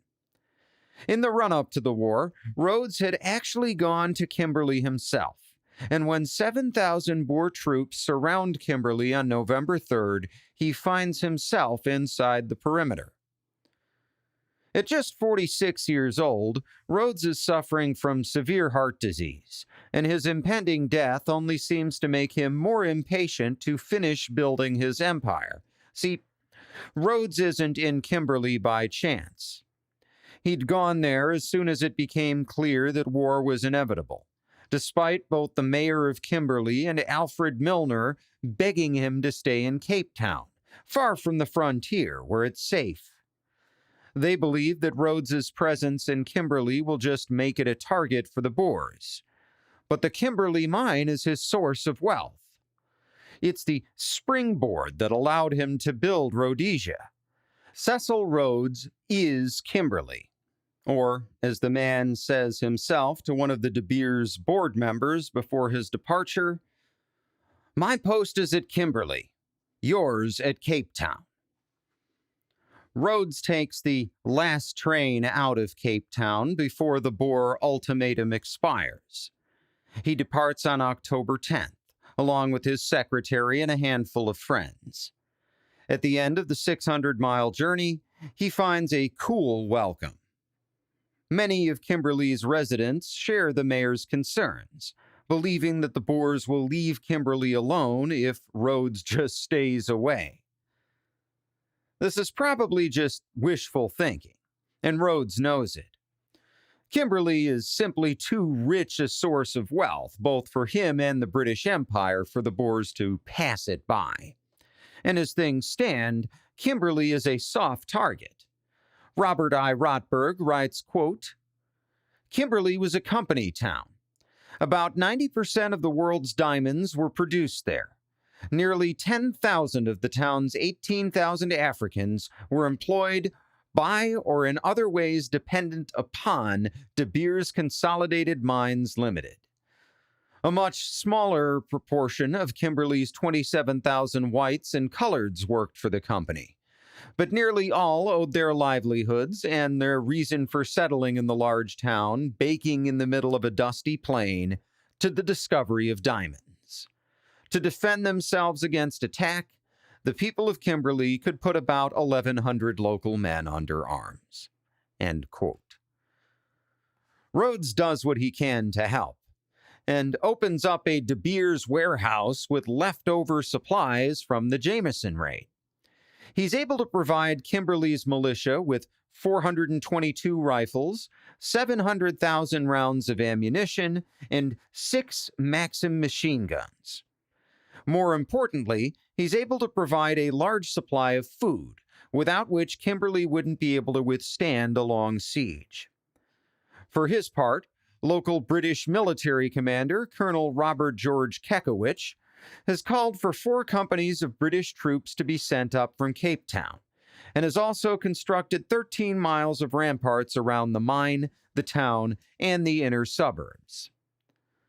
Cecil Rhodes had expected to command the defenses of Kimberley by virtue of his lofty social standing, but Colonel Kekowich basically ignores him and runs the siege as he sees fit. By the siege's end, the two men won't even be on speaking terms. Relegated to a civilian role, Rhodes will content himself to running a soup kitchen, constructing artillery shelters for women and children, and running a private messenger service. He also orders De Beers' workshop to produce a 28-pound cannon, which he calls Long Cecil. Soon after Kimberley is surrounded on November 3rd, the De Beers mines stop operating. This isn't because of any damage from siege artillery. The Boers only have a few big siege guns, so they're hammering away from extreme range where those guns can be safe, and as a result, they're not doing much damage to anything. However, the Boers have cut the railway lines, which means there's no more coal, and without coal, the mine's machinery grinds to a halt. The Boer army seems to be trying to starve the town out rather than launch an attack that would inevitably cost them heavy losses. And with plenty of food, Kimberley is in a good position to withstand this kind of siege. But Cecil Rhodes is impatient, whether because he hadn't expected to lose control of the situation or because his mines have stopped running. He sends a series of messages to Alfred Milner, exaggerating the situation and begging for help. One such message, slipped through the siege lines by Rhodes's own private messenger service, even says there will be a quote-unquote terrible disaster if Kimberley is not relieved soon. 74 miles to the south, at the Orange River, Lieutenant General Lord Methuen has been given command of an 8,000-man relief force. His orders are clear. March to Kimberley, drop off some men and artillery pieces for the garrison, then return south with most of his force. In the process, he's supposed to evacuate Kimberley's non-combatants, the women, the children, and the 10,000 African laborers, as well as a wealthy businessman / member of parliament named Cecil Rhodes, who, again, British commanders view as a liability. For now, Lord Methuen's real job is to hold the crucial railway crossing at the Orange River where the railroad runs south to Cape Town, stop the Boers from crossing, and wait for reinforcements from the homeland. The relief mission is just to ensure that Kimberley can hold out until those reinforcements arrive and the British Army can begin a proper offensive. In his book, The Boer War, Thomas Pakenham tells the story of the first skirmish between British troops on the Orange River and some Boer raiders, a few days before Methuen arrives to take his command. The story is originally recorded by a Daily Mail war correspondent named Julian Ralph, who had just arrived himself.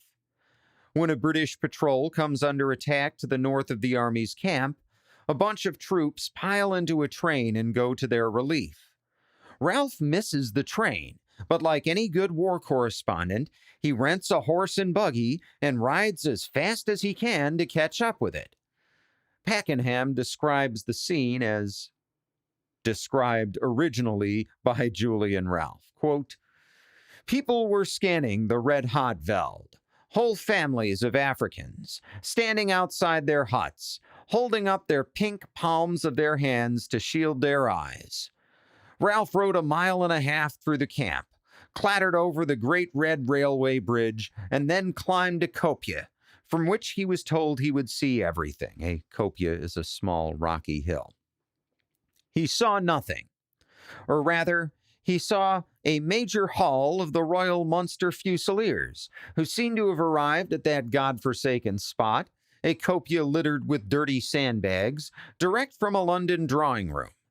Not a speck of dust on his creaseless leather puttees, every star and button and buckle shining like a woman's jewelry.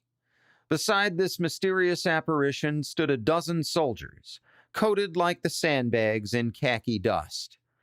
Standing beside them, scanning the plain with the same upright carriage and intense professional concentration, was a tame ostrich." End quote. So this war correspondent, Ralph, is standing on the hill with the officer in his shiny uniform and the men in their dirty uniforms and a bunch of local Africans and the ostrich, and they're all straining to see the battle. It's a clear day. Ralph says that from the top of the kopje, you can see 50 miles. But all anybody can see are some odd clouds of dust on the horizon. Pakenham continues, quote, "Of the actual skirmish, Ralph saw only these phantoms. Yet Ralph and the other correspondents had seen one thing that was to be the dominant theme of every battle of the war: invisibility. Like their colleagues from Natal, they began to realize that this was in the very nature of the new warfare, the warfare of the new long-range, smokeless magazine rifle. The range of the rifle had spread the battlefield over 5 or 10 miles, and the fact that the ammunition was smokeless made conventional reconnaissance impossible. The enemy were an army of ghosts. Yet the 5-shot Mauser magazine and the 10-shot British Lee Metford and Lee Enfield made the fighting doubly real. So it had proved that day. When the trains came clattering back across the Orange River Bridge, Ralph saw the casualties from Colonel George Gough's reconnaissance patrol being unloaded. Lieutenant Colonel Falconer, dead with a bullet through the head. Lieutenant Wood dying. 2 other officers and 2 privates wounded. It was Ralph's first sight of the color of war, the dark patch on the khaki suit. It was also noticeable that, of the 6 casualties, 4 were officers. "The Boers will not play the game fairly," said one of the soldiers. Ralph drew a different lesson. Those gleaming insignia, the stars and buttons and buckles of the professional soldier, were all very well in the drawing room. In the sunshine of the veld, they blazed like a heliograph. Against an invisible enemy, the British officers had been as conspicuous as redcoats. End quote. The lethal Boer accuracy from extreme range is a hallmark of their army, and it's the main reason they're so successful. The Boers can hit the British from outside the range of both the British rifles and the Maxim machine guns, and they can and do target officers, with help from those officers' shiny uniforms. When he takes command, Lord Methuen takes some measures to combat this. For instance, he orders extra patrols, and he has his officers get rid of their shiny buttons and buckles so they don't stand out so much. Nevertheless, Lord Methuen is working under some severe handicaps. For one thing, scouting is still next to impossible against an enemy who can shoot your scouts from over a mile away. This means that Methuen will be fighting blind. Moreover, all of his supplies have to come up a single railway line from Cape Town, a distance of over 500 miles. To the north, the railway line has been heavily damaged by Boer raids, and of the 367 mule wagons that Methuen had requested to move supplies cross-country on his relief mission, only 190 have arrived. That's about half. The relief of Kimberley had originally been planned to begin a month later, which would have been enough time for Methuen to receive the rest of his supplies, as well as for him to receive desperately needed cavalry. But politics demand that Cecil Rhodes be secured as soon as possible. So, Methuen has to launch his attack immediately, and this is what he has to work with. To compensate for poor intelligence and poor logistics, Methuen plans to strike hard and fast.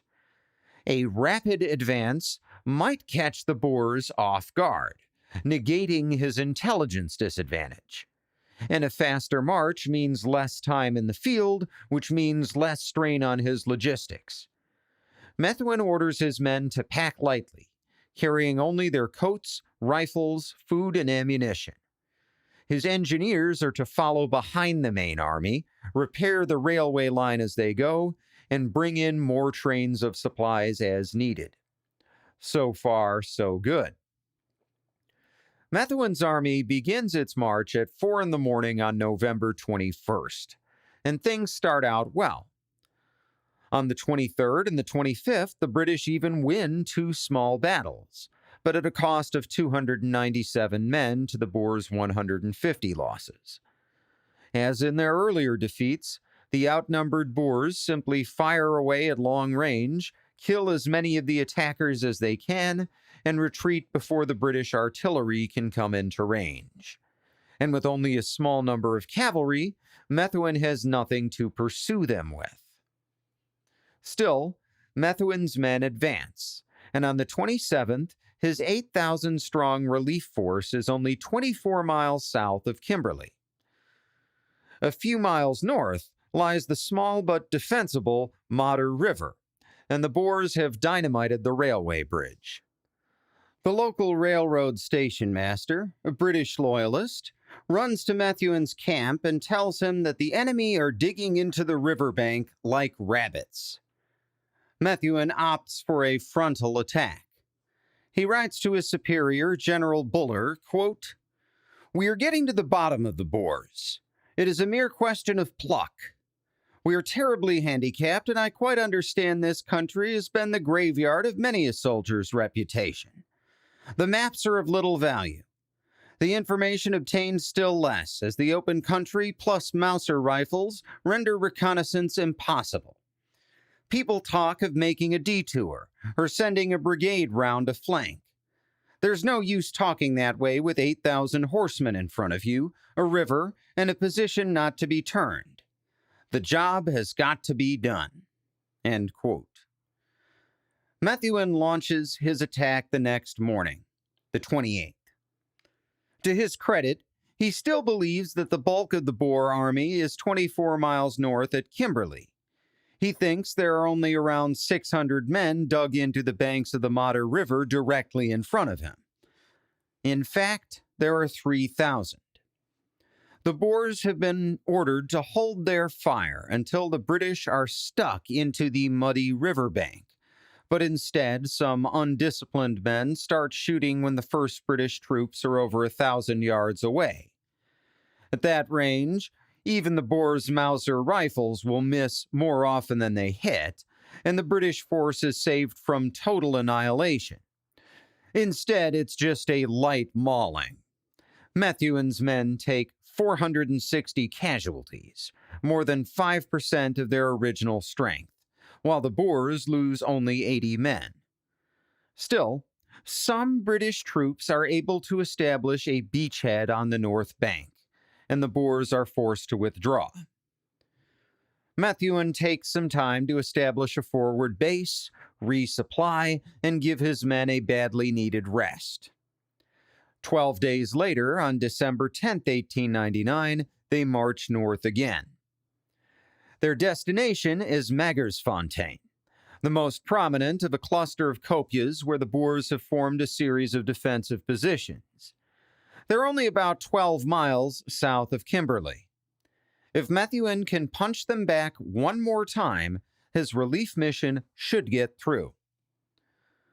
The British make camp on the night of the 10th, about 3 miles south of Magersfontein. Around the kopje lies an open plain, where attacking British troops would be sitting ducks for the defending Boers. So Methuen adopts a high-risk, high-reward tactic. He orders Major General Andrew Wauchope and his Highland Brigade to steal a night march on the kopje and attack the Boers with bayonets at dawn. If the Highlanders can take Magersfontein, Methuen will be able to bring up the rest of his men and his artillery and use that high ground to drive the Boers off the surrounding kopjes. The mission is almost successful. Despite the rocky, brushy terrain and a raging thunderstorm, Wauchope manages to get his men within 1,000 yards of Magersfontein just as dawn is beginning to break. Then he makes a mistake. See, he needs to attack right now, and he needs to preserve the element of surprise until the last second. He needs to let his men spread out and move forward quickly in loose formation before it gets fully light out. But despite the fact that dawn is breaking and the enemy's position is clearly visible, Wauchope is afraid his men will get lost, and he keeps them in close formation until the last second, which means they move slower. And no, that's not speculation. He actually tells one of his subordinates not to put the men in open order because they might get lost. Anyway, the Boers see Major General Wauchope and his Highlanders coming, and this time they don't open fire until the British are within 400 yards. One of the Highlanders will later say that the flash of gunfire looks like someone had turned on 1,000,000 electric lights. They're caught in open ground, with nowhere to hide, and chaos erupts, with officers ordering their men in every direction. To his credit, Wauchope is able to restore order and orders his men to dig in. But their attack has stalled out. Lord Methuen brings in more men and artillery to support the assault, but things play out as they have before for the British. The Boers' advantage in long-range fire prevents the British from pressing home their attack. Anytime British troops are almost in range, they start getting shot at and have to hit the dirt. At the end of the day, 902 British men lie dead or wounded, compared to only 236 Boers. Worse news comes the following morning. When Methuen's reconnaissance balloon launches to survey the field, the Boers have not withdrawn as they have in the past. They're dug in and ready to receive another attack. The reconnaissance man passes the message from the balloon using a new technology, a telephone. Methuen, in turn, passes his own message back to Cape Town using another new technology, a Marconi wireless set, also known as a radio. The effort has failed. Methuen is holding his position, but is unable to punch through the Boer lines and get into Kimberley. Inside Kimberley, the garrison commander, Lieutenant Colonel Robert Kekewich, can see it all happening from the top of his 155-foot observation tower, which is just a scaffolding built on top of a tall piece of mining equipment. It's ironic that Kekewich is standing on some of Cecil Rhodes' equipment because, at this point, he and Rhodes are at war with each other as much as with the enemy. Robert I. Rotberg writes, quote, "When Kekewich informed him of plans prepared by the military authorities in Cape Town that Rhodes opposed, he promptly raised local and colony-wide ruckuses by leaking the unacceptable news to the press. When Kekewich remonstrated, reminding Rhodes of his solemn promises, Rhodes replied that Kekewich was talking a lot of nonsense.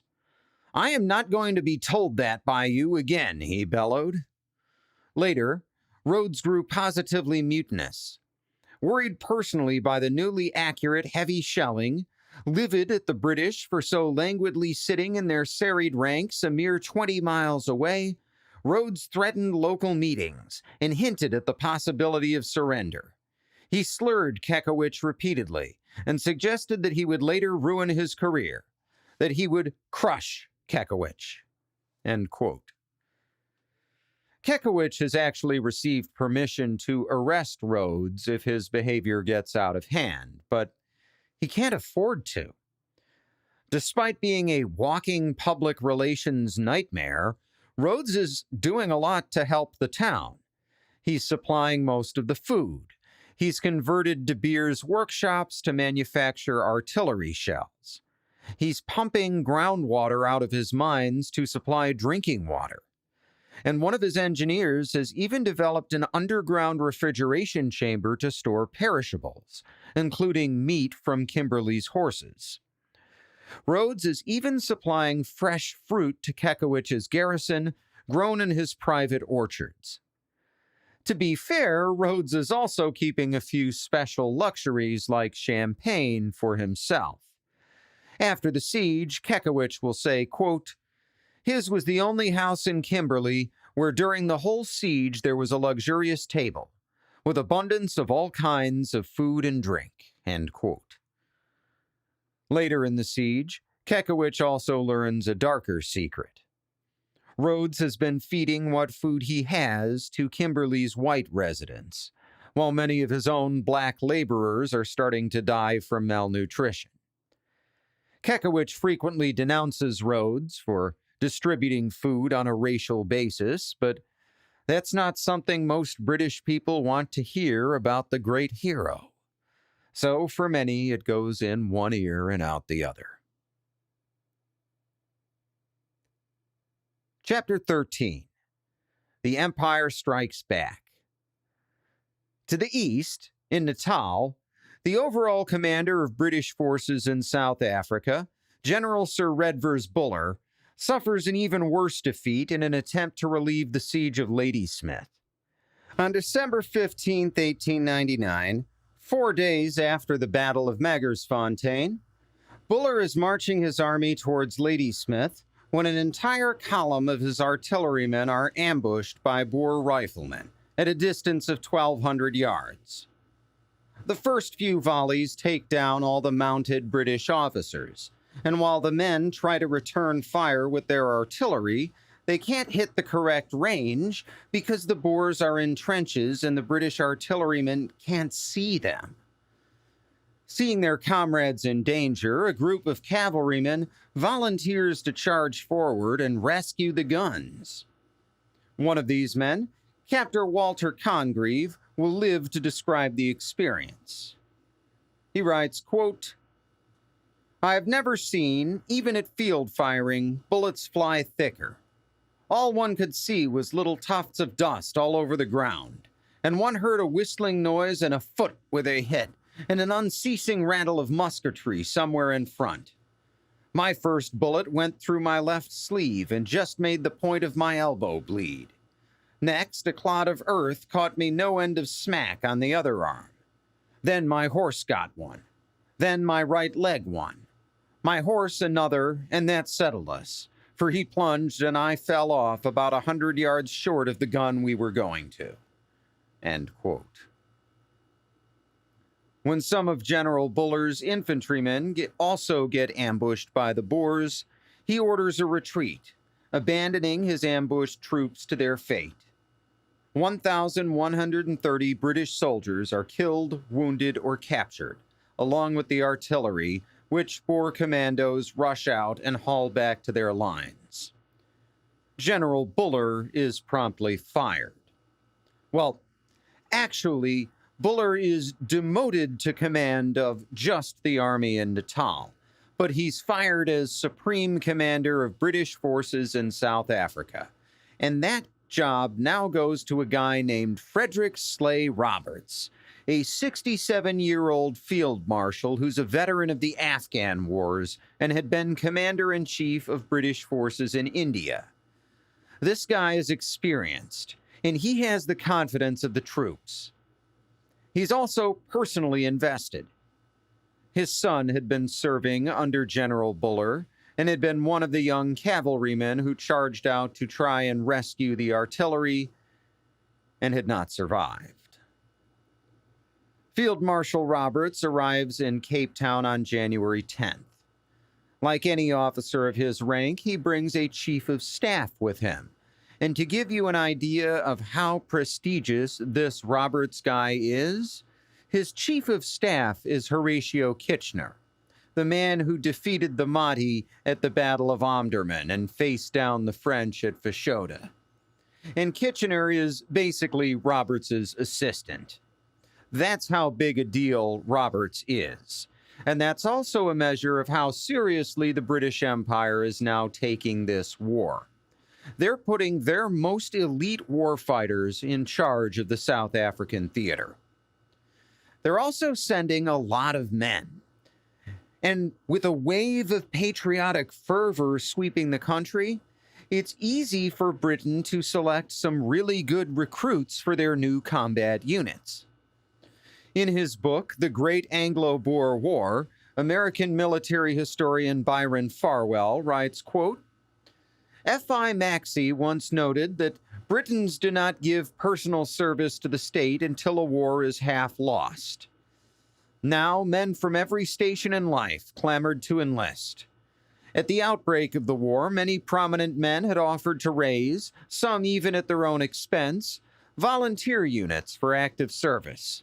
But the authorities at the War Office, contemptuous of military amateurs, repeatedly declined these offers, declaring that they would not be needed.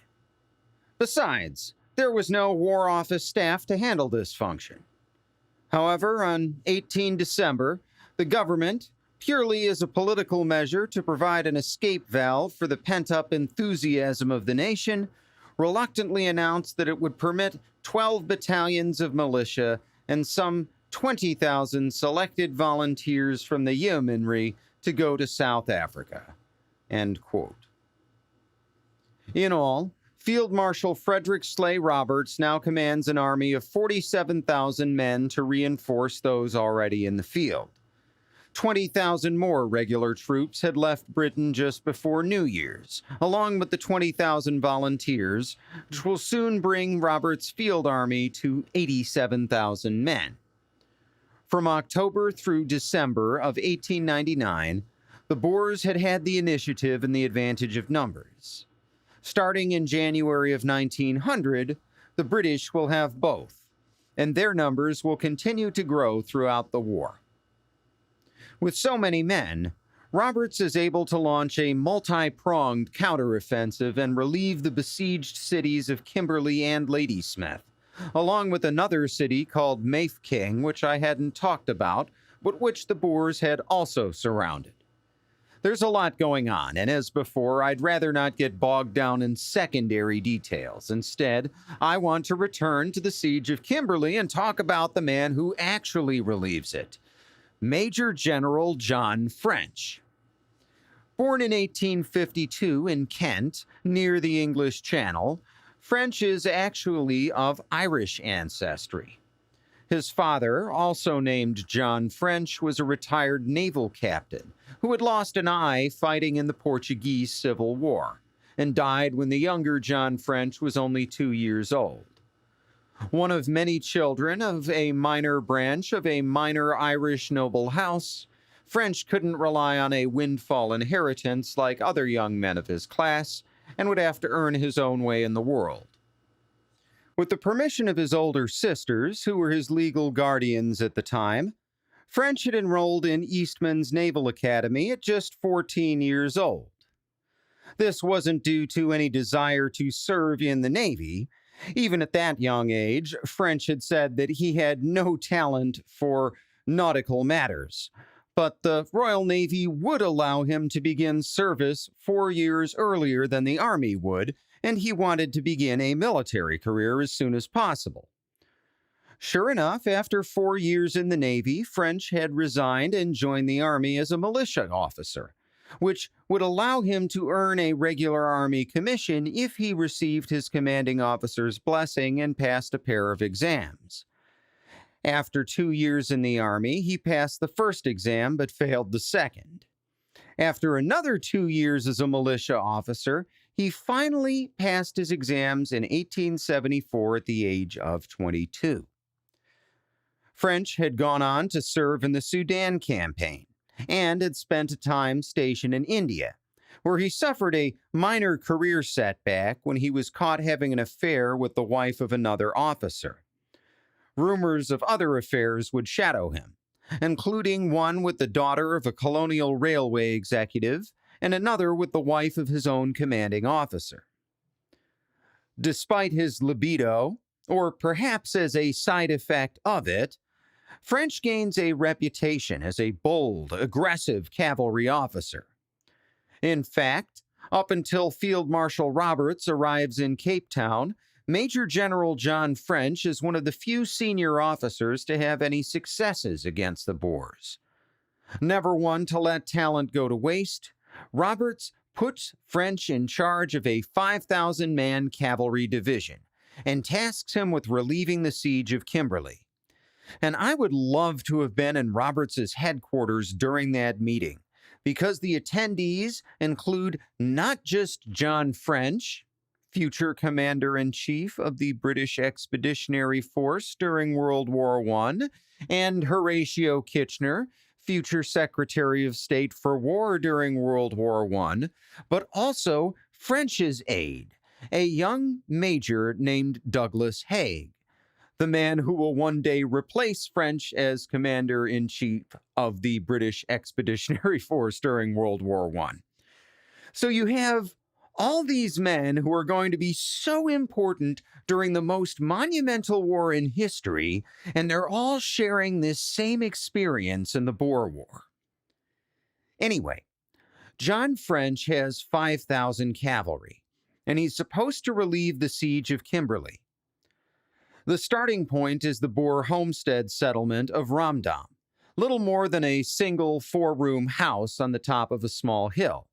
But it's a symbolic location, because this is the first settlement on the other side of the frontier with the Orange Free State. It marks the beginning of the British counteroffensive, and it's from here that Field Marshal Roberts will divide up his army. French begins his march at 2 in the morning on February 12th. His marching orders take him in a wide 80-mile arc through tough scrubland, which would be a tall order for men on foot. For men on horse moving quickly, it should be doable. Lord Methuen still has a lot of men near Magersfontein, and he's still squaring off against the Boers there under the command of General Piet Cronje. And Methuen has orders to fire a major artillery barrage at Cronje's men to make a distraction when French starts to get close. But all of this depends on moving quickly, which means French's cavalry will need a supply train that's fast enough to keep up.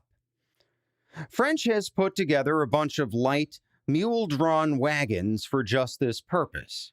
But all of those supplies still have to flow through the army headquarters at Ramdam, and there's a bunch of infantry at Ramdam, some of Field Marshal Roberts' other men, and these infantrymen's supplies are coming via more efficient but much slower ox carts. And the light wagons for the cavalry keep getting stuck in traffic jams behind the big ox carts.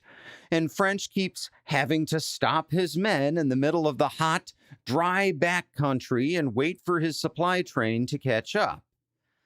These delays make for a much longer march, which means more demand for supplies, which the army doesn't have. By the morning of February 14th, 2 days after leaving Ramdam, French's column has lost 500 horses to exhaustion. The next day, French crosses the Modder River, about 24 miles south of Kimberley, and finds his way blocked. In front of him, Boer troops have occupied an arc of kopjes. We've already seen how this goes, right? The British advance, they get mowed down at long range, and even if they win the day, they take horrendous casualties. But those were infantry attacks. Slow, cumbersome, bound to get bogged down if the men got caught in the open. French is leading cavalry, fast, agile, and in the absence of machine guns or significant artillery to stop them, very hard to pin down in the open field. Byron Farwell writes, quote, "Here John French made a momentous decision. It was an impetuous one, such as he was prone to make, and it might have led to disaster. But in the event it proved to be brilliant, and it made his name. Putting his lancers in front and his horse artillery in the rear, he took them at a great thundering gallop right between the kopjes in the middle of the Boer line. The whole division was set in motion. For nearly 5 miles in perfect order, they galloped on until the head of the plain was reached. It was a thrilling time never to be forgotten," said Captain Cecil Boyle. "It was called a charge, but it was not. French's aim was not to attack the Boers, but to escape from them by breaking through their lines. The 5,000 horses and their riders in long sweeping lines across the veld raised such a huge cloud of dust that the Boer riflemen could not clearly see their targets. The entire cavalry division cleared the Boer line with the loss of only 1 officer killed and 20 of all ranks wounded." End quote. The road to Kimberley is clear. But after more than 3 months of siege, the city's defenders literally can't believe their eyes. When French is a few miles away, he uses a mirrored device called a heliograph to flash a Morse code message to the garrison, telling them he's a friend and not to shoot. It takes him an hour to convince them it's not some Boer trick to lure them into letting their guard down. When the Boers abandon their siege lines, Colonel Robert George Kekewich leads part of his garrison out to try and capture some of that siege artillery. The effort fails. When he returns to town, tired and dirty, he finds that he's lost another struggle. Cecil Rhodes has beaten him to the punch. Rhodes and the mayor of Kimberley had welcomed Major General French to the city, surrounded by a group of smiling white citizens who Douglas Haig says look fat and well. And as Kekewich rides back into town, Rhodes is throwing a party for French and all his officers in the ballroom of his luxury hotel, with a fancy dinner on the table and servants keeping everyone's glasses filled with champagne. Rhodes meets Kekewich at the door and says bluntly, "You shall not see French. This is my house. Get out of it." But that's not the end of it. One of John French's staff officers had noticed Kekewich standing outside and snuck him up to the Major General's private room. Predictably, Rhodes had had nothing good to say about Kekewich's management of the siege, and given his reputation, well, he's already poisoned the well. French believes him. 2 days later, Colonel Kekewich has an experience that a lot of modern people can relate to.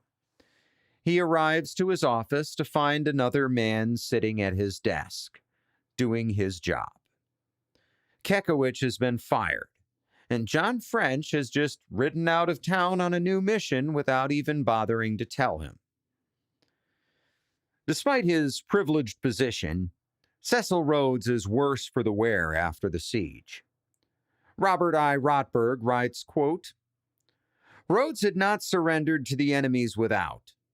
He had survived the siege and saved his mineral properties from capture and destruction.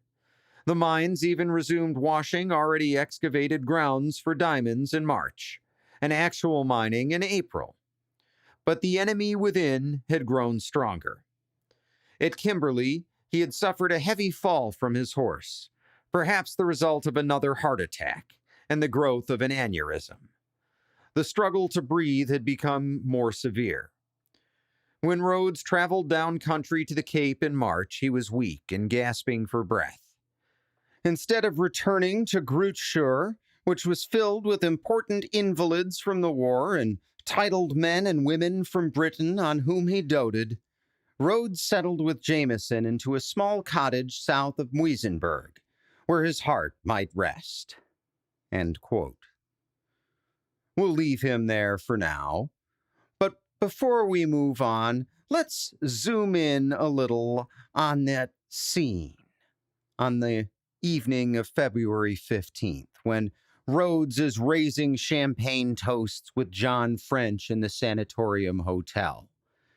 While French has been leading his mad cavalry dash to relieve Kimberley, Field Marshal Roberts has been following behind with the main body of the army. As before, those lumbering ox carts are continuing to slow down the works, and they're starting to trail behind the main army. That's when the Boers hit them in the rear, attacking one of the British supply columns with 1,000 crack riflemen. The oxen panic and stampede directly towards the Boer lines. In a few minutes, the column loses half its animals, either shot dead or captured by the Boers. Roberts has to make a choice: abandon the wagons and force his men to subsist on half rations until they can reestablish their supply lines, or risk stopping his entire army to attempt a dangerous salvage operation. Roberts chooses to abandon what's left of the supply column and force his men to tighten their belts. It's a sign of things to come. because despite the overwhelming British numbers and decisive victory at Kimberley, this war is far from over. It's just entering a new phase.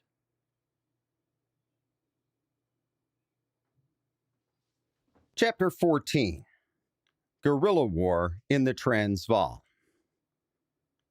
For most of the year 1900, the British Army is on the offensive, overwhelming Boer forces at one battle after another. In the process, it's not just breaking the backs of the Boer states' regular armies, it's forging the reputations of a new generation of British leaders. Some of these I've already talked about, but there's one guy I've only barely mentioned in passing. Someone who will be part of our story in one way or another just about up to the last episode of this season. And that man is Winston Churchill. Churchill was born in 1874 in Oxfordshire and is a member of one of Britain's most prestigious families. His father is the 7th Duke of Marlborough, which makes him a direct descendant of the original Duke of Marlborough, John Churchill, who was one of the greatest generals in British military history. His family would spend some time in Ireland during his earliest years, before moving to London in 1880 for the sake of his father's political career. There, his parents would send him to a preparatory school, St. George's, which is supposed to open doors to military academies and prestigious careers. But even at a young age, Churchill was far more interested in doing than in learning. Years later, he'll write in his memoirs, quote, "How I hated this school, and what a life of anxiety I lived there for more than 2 years. I made very little progress at my lessons, and none at all at games. I counted the days and the hours to the end of every term, when I should return home from this hateful servitude and range my soldiers in line of battle on the nursery floor. The greatest pleasure I had in those days was reading. When I was 9.5, my father gave me Treasure Island, and I remember the delight with which I devoured it.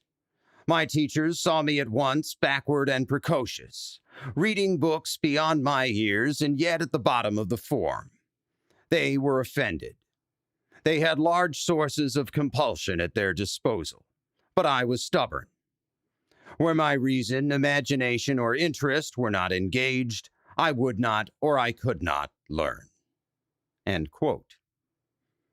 Despite his ineptitude, Churchill's family was able to hire some of Britain's best tutors, and in 1893, at the age of 18, he was accepted into the Royal Military Academy at Sandhurst after failing the entrance exam on his first 2 attempts. No doubt it didn't hurt that his father was a senior member of Parliament. Churchill would actually overperform expectations, graduating after 15 months and accepting a commission as a second lieutenant in the 4th Hussars, who were stationed in India. Marring this personal victory was the death of his father in January of 1895, just a month before his graduation. Not only was this a major personal loss, but with the death of his father, Churchill lost the family's financial support. As the second son, he was not the new duke, and so while he maintained powerful social connections, these connections did not translate directly into money. After purchasing his uniform, horse, equipment, and, get this, other horses and equipment for playing polo, Churchill would put himself so far into debt that he would remain personally in the red until after his military career. It's during this time that we also get to see our first glimpses of Churchill as a man of great personal courage. His 3rd attempt to test into Sandhurst was delayed by several months by a ruptured kidney, one he sustained by jumping off a 30-foot bridge to avoid getting captured in a game. When he gets his commission and his ship arrives in India, he's so excited to get off that he tries to jump the gap to some steps on the dock, and the steps are slippery, and he falls and dislocates his shoulder. The shoulder is easily reset, but it randomly pops out from time to time for the rest of his life. While in India, Churchill tries to make up for his earlier poor academics by reading as much as he can. He starts with Edward Gibbon's The Decline and Fall of the Roman Empire and goes from there, reading as many history books and classics as he can get his hands on. This begins a lifelong habit of reading. At the same time, Churchill also begins a career as a writer, both as a war correspondent and as a general author, mostly of history. His first book, The Story of the Malakand Field Force, which recounts the story of the military expedition in India, is published in October of 1898. That's not something you could do in most militaries nowadays, at least not while you're on active duty. But Churchill is both participating in little counterinsurgency operations and writing about them at the same time in newspapers like the Daily Telegraph. He goes on to get transferred to Horatio Kitchener's army in the Sudan, where he participates in the Battle of Omdurman. Then he resigns from the military, intending to follow in his father's footsteps, and runs for Parliament in July of 1899. He loses the election by 1,300 votes, but it's a close race, and Churchill acquits himself well, earning the respect of his political peers. This brings us to October of 1899, when war breaks out in South Africa. Fresh off his political loss and eager for more adventure, 24-year-old Winston Churchill offers his services as a war correspondent to not one, but two of London's biggest newspapers, the Daily Mail and the Morning Post. The two get into a bidding war, and the Morning Post ends up hiring him on a 4-month, all-expenses-paid contract, under which the newspaper only licenses his work and he retains all copyright. Oh, and he also gets paid £1,000, flat rate. While sailing to South Africa, Churchill drinks scotch and expensive French wine, smokes top-tier cigars, and even hires a valet. Along the way, he forms a friendly rivalry with another war correspondent, J.B. Atkins from the Manchester Guardian. It turns out that the two men have the same destination, the city of Ladysmith in Natal, which everyone knows the Boers are about to attack or put under siege. They land in the port of Durban and try to take the train to Ladysmith, but they're too late. The city is already under siege and the railway line has been cut off, and they end up stuck in this railway depot called Estcourt. Eventually, on the night of November 14th, Churchill gets invited to go on a reconnaissance mission further up the rail line, but he doesn't tell Atkins until the wee hours on the morning of the 15th. He just wakes Atkins up and asks if he wants to go, and a bleary-eyed Atkins rolls over and goes back to sleep, which turns out to be a major life decision, even if neither man knows it yet. See, this isn't a cavalry mission like Churchill has experience with, or like you, the listener, might be thinking of when you hear the words reconnaissance mission. This mission involves an armored train, which runs on a regular schedule and is basically a sitting duck. In his book, Warlord, A Life of Winston Churchill at War, 1874 to 1945, American military historian Carlo d'Este writes, quote, "The train consisted of an engine, a tender, and 6 trucks, arranged as follows. A flat wagon on which was mounted a 7-inch naval gun, manned by a crew of 6 sailors, that Churchill describes as an antiquated toy. 2 armored trucks, the engine and its tender in the middle, followed by 2 more armored trucks, and in the rear, a 5th truck containing a breakdown crew complete with tools and equipment. There was also a telegrapher aboard to signal messages back to Estcourt. The trains were often without roofs, and to gain access, troops had to clamber up and over the sides, a climb which was often difficult for smaller men. Like the warships of old, these trucks contained steel gun ports along each side, through which riflemen could fire. Soldiers of the Dublin Fusiliers and the Durban Light Infantry, a unit of Natal volunteers, were crammed inside like so many cattle, and owing to the truck's low walls, they had to sit or crouch to avoid becoming exposed targets for a Boer marksman. End quote. Churchill knows the risks. When he shows up at the station, he carries a Mauser pistol he had used at the Battle of Omdurman, along with several clips of ammunition that he stuffs in his jacket. The train arrives at its destination, the town of Chevillet. It makes the 14-mile trip without incident, and the telegraph man sends a signal back to Estcourt telling them that all is well. Then, on the way back, they spot a group of Boer riflemen on a hillside, along the side of a curve where the train is going to have to slow down. The engineer takes the curve as quickly as possible without derailing, but in the process, he comes around the bend too fast to brake before hitting a pile of rocks that the Boers have thrown across the rails, and some of the cars derail. Churchill takes the lead, organizing a group of volunteers to clear the rubble off the rails under heavy Boer fire. It takes over an hour, and when they're done, they can't leave because a lot of guys have been wounded, either during the crash or by the Boers' rifles, so they have to load 40 wounded men onto the train, and then finally the train is able to pull out. But by now, the engine is in terrible condition. The boiler is all shot up and it's starting to leak, and the firebox, the place where you load the coal into the engine, is actually torn open and shooting flames out into the air. And as soon as the wounded are loaded, the engineer just screams out of there as fast as he can, leaving behind most of the volunteers, along with a bunch of infantrymen who had been guarding the train. And according to the engineer, Charles Wagner, Churchill is actually on the locomotive when it starts pulling away, and he says, "I can't leave those poor beggars to their fate," then jumps off into a ditch to go rejoin the infantrymen. By now, the rest of the men have been captured, but Churchill doesn't know that yet. He's running back towards their position when he sees a Boer cavalryman, and he reaches for his pistol, and he realizes that in the confusion, he had left it on the train.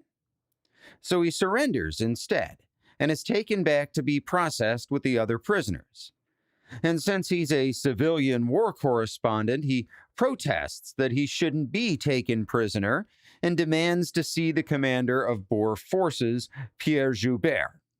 And when they find out who he is, the son of Randolph Churchill, his captors send him to see Joubert in his tent. And the reason I'm going into so much detail about this little incident is that inside this tent is a man named Jan Smuts, a 29-year-old Boer lawyer who will one day become Prime Minister of South Africa, and during World War II, he'll be one of Winston Churchill's greatest allies, and will even be part of his war cabinet. But today, Jan Smuts is not Winston Churchill's ally. As a lawyer, he points out that while Churchill isn't carrying a gun, he is carrying those clips of ammunition. General Joubert agrees that this makes Churchill a combatant, so Churchill is packed up with the rest of the POWs and sent to the Transvaal capital city of Pretoria. On December 11th, he and 2 other soldiers attempt an escape. There's a little outhouse near the camp's wall, which you can climb up and then hop over and outside the camp. Unfortunately, things go sideways. Churchill is the first to go over, and he gets outside without being seen. But when the next prisoner, a guy named Captain Haldane, climbs up to the top of the outhouse, one of the guards sees him. So he and the third prisoner, a sergeant major named Brocky, aren't able to get out. Now, some people have been critical of Winston Churchill for what he does next because he just runs away without these guys. But let's be fair. He doesn't speak Afrikaans, That was Brockie's job. He doesn't have a map of the territory. That had been in Haldane's pockets. So it's not as if he's escaping into some easy situation where escape is guaranteed.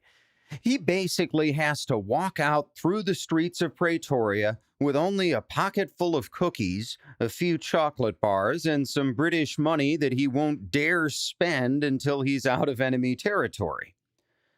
Churchill manages to jump a train out of town, sleeps in a pile of empty coal bags, and jumps out of the train before it reaches its destination where he might be found. He hopes to follow the rail line to neutral Portuguese territory, but soon runs out of food.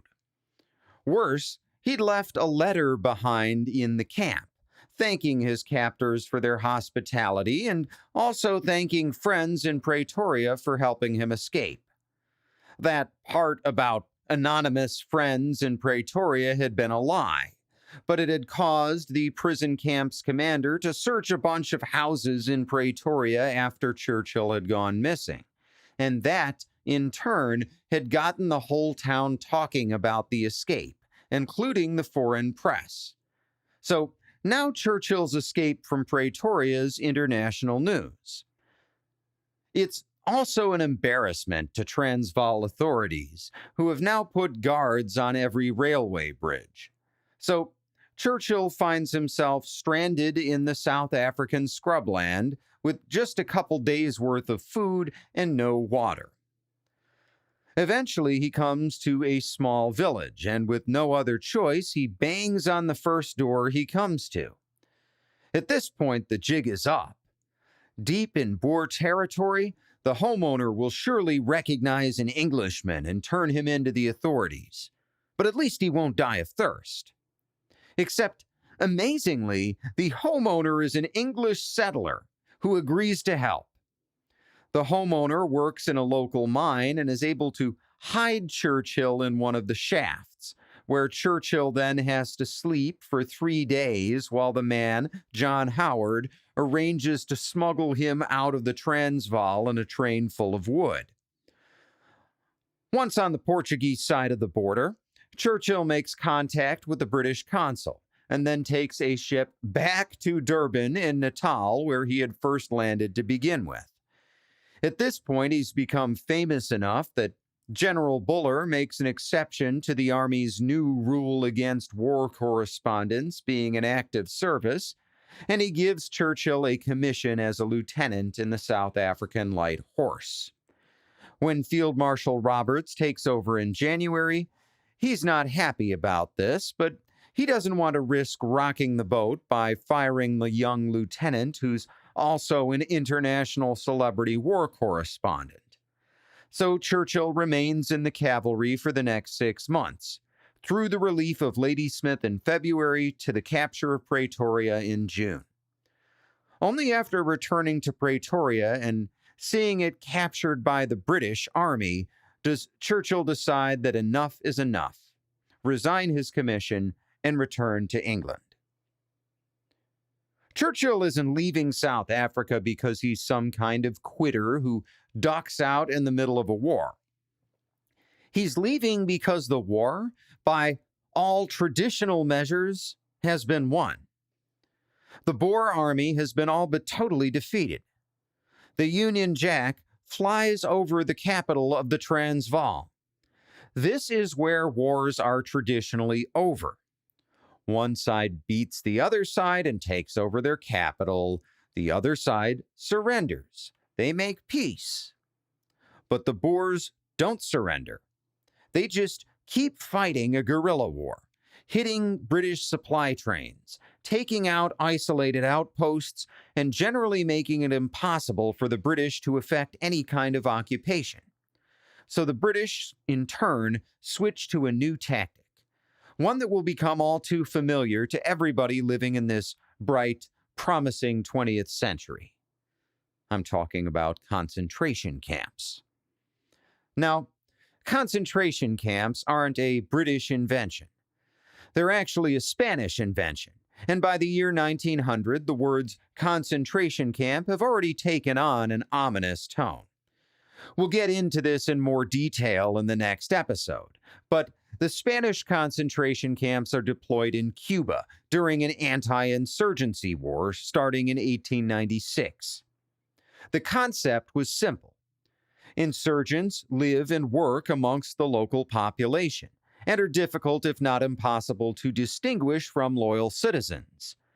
If you relocate all those citizens to designated Spanish towns, the only people left anywhere else will be the insurgents, and the army can clean up the insurgency very quickly and life can go back to normal.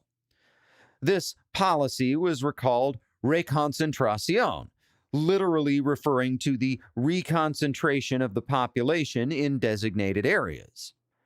But all the people being relocated were being moved away from their homes, jobs, and farms.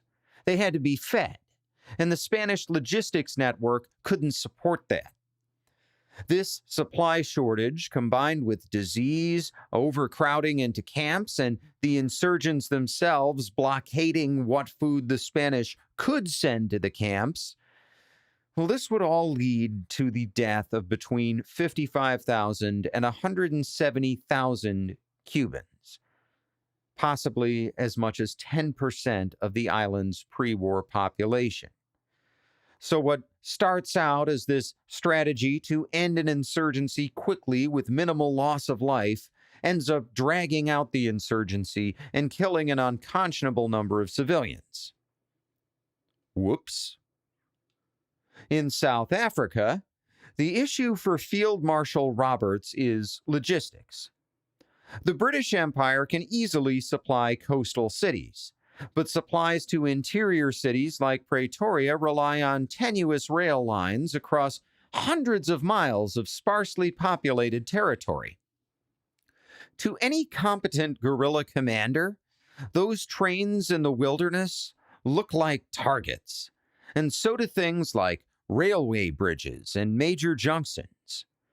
And the thing that pushes Roberts over the edge is one set of raids near Pretoria on the night of June 6, 1900. Not only do these raids cause over 100,000 pounds in damage, but it takes weeks to repair that damage, which means an entire week without supplies. To end the raids, Roberts orders a two-part strategy. The first is a series of small forts called blockhouses along the railway lines themselves. By the end of 1901, more than 8,000 of these blockhouses are built along various South African railway lines, close enough for the garrison at each fort to support the next.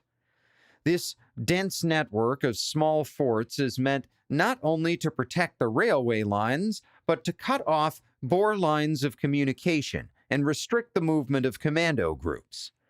Eventually, 14,700 square miles of Transvaal territory, along with 17,000 square miles of Orange Free State territory, will be surrounded and divided into sections by the British blockhouse network. The second half of Roberts's two-part strategy is the pacification of the local population.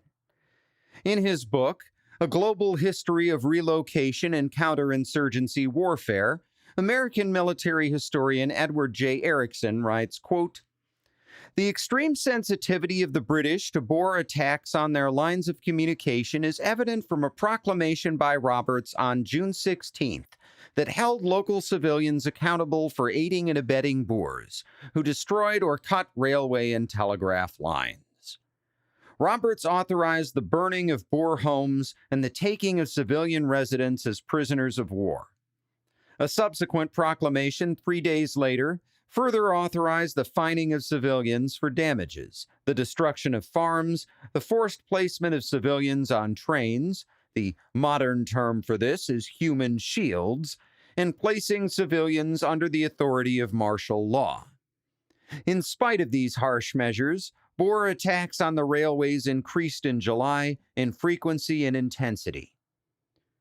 On June 18th, 2 days after the institution of these punishments, Field Marshal Roberts' chief of intelligence, a guy named Colonel Colin Mackenzie, recommends deporting the families of Boer insurgents, but not to concentration camps, just to Boer-held territory to be supported by their own people.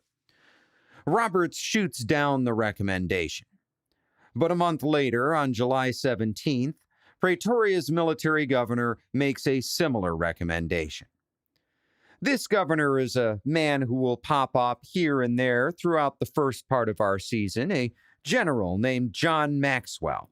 And he's dealing with a lot of Boer women and children who have no food and whose fathers and husbands are off fighting as insurgents. And Maxwell wants those women and children deported back into British territory where they'll be easy to care for. Eventually, Field Marshal Roberts decides to go with the original plan, and the first Boer deportees are sent into insurgent territory. However, the number of deportees increases over time, and at some point, it's not really clear when, but at some point between July 1900 and January 1901, the first concentration camps are established in British South Africa. This coincides with the retirement of Field Marshal Roberts, who returns to England at the end of November, handing over supreme command to our friend Horatio Kitchener, who now commands a massive army of 230,000 men against a measly 8,000-man Boer army of guerrillas, who they just can't seem to pin down. Part of Kitchener's challenge is the blockhouse system itself.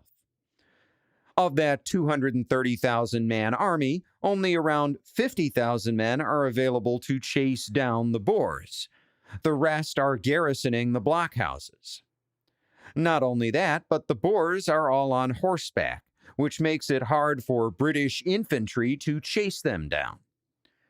To lighten the load on his overstretched army and beat the Boers into submission, Kitchener steps up the relocation program and backs up this policy by burning the farmland across entire districts. Byron Farwell writes, quote, "The new commander-in-chief undertook deliberate, thorough, wholesale destruction of farms. All buildings burned to the ground, all crops set alight, all animals slaughtered. Hundreds of square miles turned into a wasteland. An estimated 30,000 farms were burned and 3,600,000 sheep slaughtered. Our course through the country is marked as in prehistoric ages by pillars of smoke by day and fire by night," wrote one soldier with a British column. "We usually burn from 6 to 12 farms a day." All who traveled through the Orange Free State and the Transvaal commented on the desolation they saw. End quote. And then another soldier writes to his mother, quote, "The country is now almost entirely laid waste. You can go for miles and miles. In fact, you might march for weeks and weeks and see no sign of a living thing or a cultivated patch of land. Nothing but burnt farms and desolation." End quote. Kitchener's policies provoke outrage back in Britain. On June 17, 1901, Secretary of State for War John Broderick testifies before Parliament that 63,127 people are currently living in concentration camps. Furthermore, he testifies that in the previous month alone, 336 of those people, including 250 children, had died of malnutrition and disease. In the Transvaal alone. That means we're not counting anybody who died in the Orange Free State. Extrapolated over a year across both Boer republics, this works out to a death rate of more than 12% for the concentration camp inmates. Future Prime Minister David Lloyd George, an influential member of Parliament, later says on the floor of the House of Commons, quote, "This is the result of a deliberate and settled policy.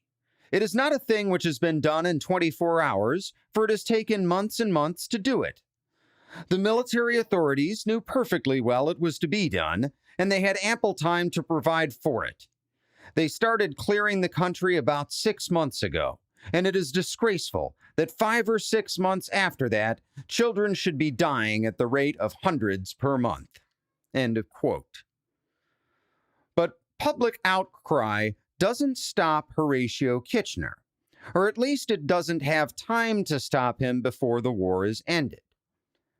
To fight this war, he uses troop formations known as columns, small, mobile strike forces of between 200 and 1,500 men, but averaging around 600 men each. These columns cross the countryside, moving this way and that, pursuing Boer guerrillas, constantly forcing them to relocate, and leaving trails of burned farms in their wake. By the end of May 1902, Kitchener's columns have done their work. The last, stubborn Boer fighters known as bitter enders have been killed or captured. The concentration camps are opened. All told, as many as 28,000 white Boer inmates, mostly children, are dead. So are an unknown number of black inmates, although that number is almost certainly higher since the number of black inmates is higher to begin with. Peace talks had actually begun more than a year earlier, in February of 1901, but hadn't really picked up steam until April 1902, when even the most determined Boer commanders had to acknowledge that the war was lost. The Boers are demanding continued political independence and amnesty for all Boer prisoners. They also want the British to repay £1 million worth of Boer war debts. And while they're willing to grant the right to vote to all white inhabitants, including Uitlanders, they want to continue the ban on black voters in Boer territory. In exchange, they're willing to give over the rand altogether, just give it to Great Britain, meaning the British would just get to keep the goldfields. Despite his often brutal prosecution of the war, Horatio Kitchener is willing to agree to most of these demands, but not political independence. That's a non-starter for the British government back home. Kitchener is probably eager to make peace because he's been offered the position of commander-in-chief in India, and he wants to get out of this war with a win. Alfred Milner, the Cape Colony governor and High Commissioner for South Africa, who had wanted this war to begin with, refuses to agree to any Boer terms. But Kitchener and the government in London eventually bring him around. On May 31, 1902, the Treaty of Vereeniging is signed at the city of Vereeniging in the Orange Free State. The terms include universal male suffrage for white citizens and the British repayment of £3 million in Boer debts, 3 times the original Boer demand. The Boer republics will lose their independence and become part of the British Empire. However, the British do agree in principle to establish a unified South African state in the near future. This state will include the existing colonies of Natal and the Cape Colony, along with the Transvaal and the Orange Free State. As for the issue of voting rights for blacks, that decision will be up to the future South African government. This decision, the deferral on the rights of black South Africans, will ultimately form the basis for apartheid. For the Boers, the loss of their independence has come with a side dish of over 7,000 dead soldiers, in addition to the civilians dead in concentration camps. Along with these unknown dead are unknown numbers of families who return to farms that have been burned to the ground. In the war's aftermath, the British receive over 63,000 claims for compensation. On the British side, the £200 million cost of the war alone is staggering, for what was supposed to be a small expeditionary war to begin with. Over 21,000 British troops lie dead in South Africa, out of the more than 447,000 deployed at one point or another over the course of the conflict. This number includes over 82,000 troops from Australia, New Zealand, and elsewhere in the British Empire. Even at such a steep cost, the gold fields of the Rand are a huge gain for the British Empire. But in the process of winning, the army has learned some costly lessons. Remember, when compared to the other world powers, Britain fields a small army. In the Boer War, generals were able to overwhelm the tiny armies of the Transvaal and the Orange Free State.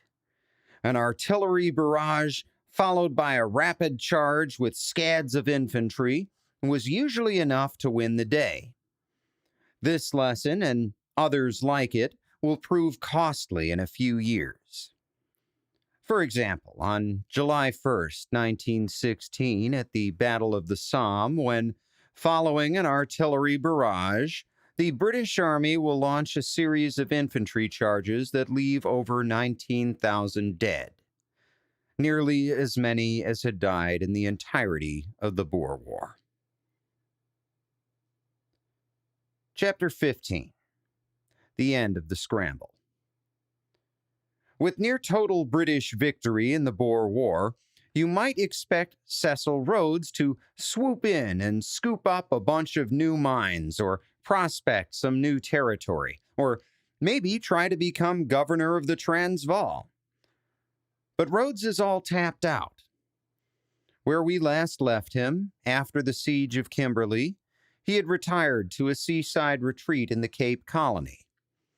Shortly after that, in 1901, he travels to England, where he books a luxurious country lodge for grouse hunting season. He's always been an enthusiast for hunting in general and grouse hunting in particular, but this year he does not shoot. Multiple heart attacks, more than one tropical disease, and years of general poor health have taken their toll. On the voyage back to South Africa, Rhodes is so ill that he needs to have a special bed rigged up on the upper deck, just so he can breathe. Upon arriving in February of 1902, he returns to his seaside cottage at Muizenberg. On March 9th, he can't even get out of bed. By March 14th, doctors are administering him with oxygen gas, a relatively new treatment at the time. But the case is hopeless. Leander Starr Jameson and Rhodes's personal banker, Lewis Mitchell, remain with him until the end.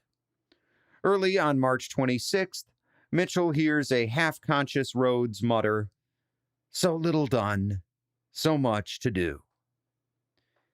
He dies a few hours later of heart failure at 6 p.m. on March 26, 1902. He's only 48 years old.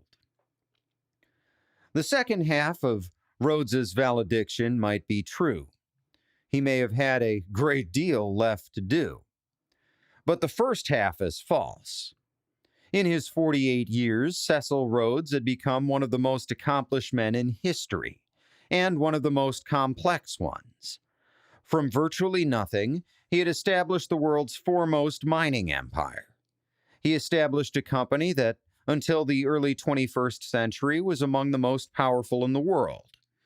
He founded one country and served as prime minister of another. He was a warrior and a peacemaker, an imperialist and a racist. A wealthy man who preferred rough flannel pants to a business suit, and often slept without a pillow. Amidst these complexities, there are two remaining questions, one of them personal and one of them historical. As we finish the story of Cecil Rhodes, I want to address these elephants in the room. On the personal side of the equation is Rhodes's sexuality, because a lot of people think that he was gay. Now, I think it's healthy to have some skepticism about these things, because modern historiographers often read gay innuendo into things that aren't gay in a given context. But looking at Rhodes's life, I have to say it looks like the man was very, very gay. Some of the so-called evidence for Rhodes's being gay is sketchy at best. For example, the fact that such a busy man obsessed with his own mortality would be too busy for romantic relationships wouldn't surprise me. So the fact that he never married isn't really evidence of anything, nor is his tendency for forming almost exclusively male friendships, given the environment in which he lived and worked. But then there's the story of Neville Ernest Pickering, a young British man who became the chief secretary of the De Beers Mining Company in 1881. Pickering is the opposite of Rhodes, of average intelligence, not all that ambitious, but athletic, charismatic, and popular with Kimberley's young women. The two men move into a rural cabin together in 1882, and they share it together for 4 years, during which time it serves as Rhodes's retreat during his many travels. In 1884, Pickering falls from a horse into a thorn bush, and some of the thorns get buried deep in his thigh where he gets an infection. And the infection lingers and he dies almost 2 years later in early 1886.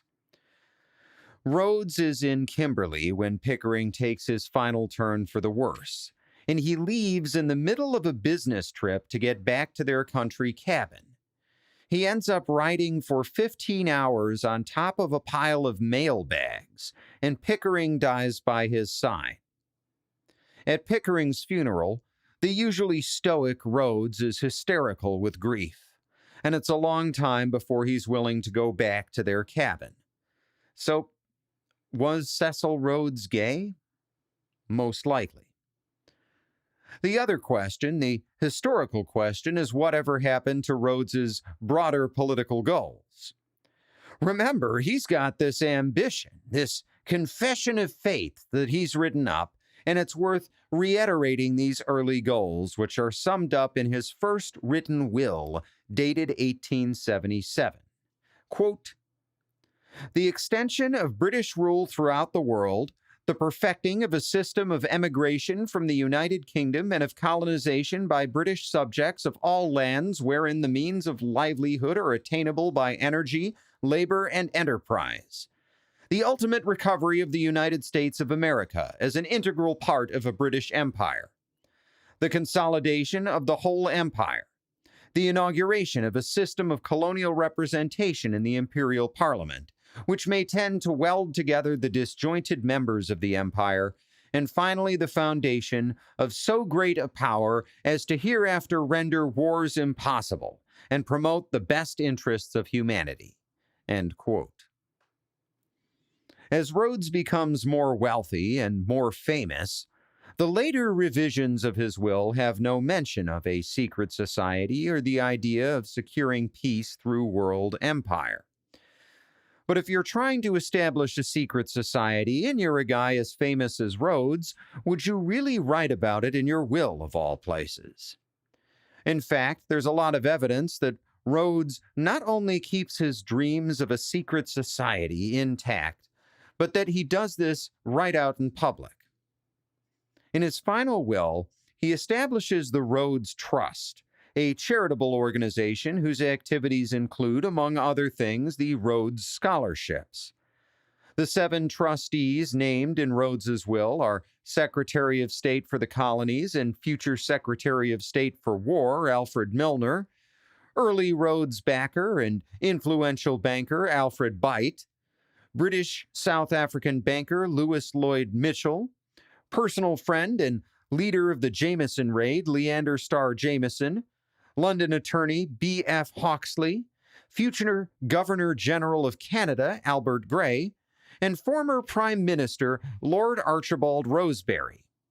Other notable names associated with Rhodes' inner circle include Arthur Balfour, soon to be Prime Minister and, more importantly, future author of the Balfour Declaration, which we'll talk about much more in a future episode.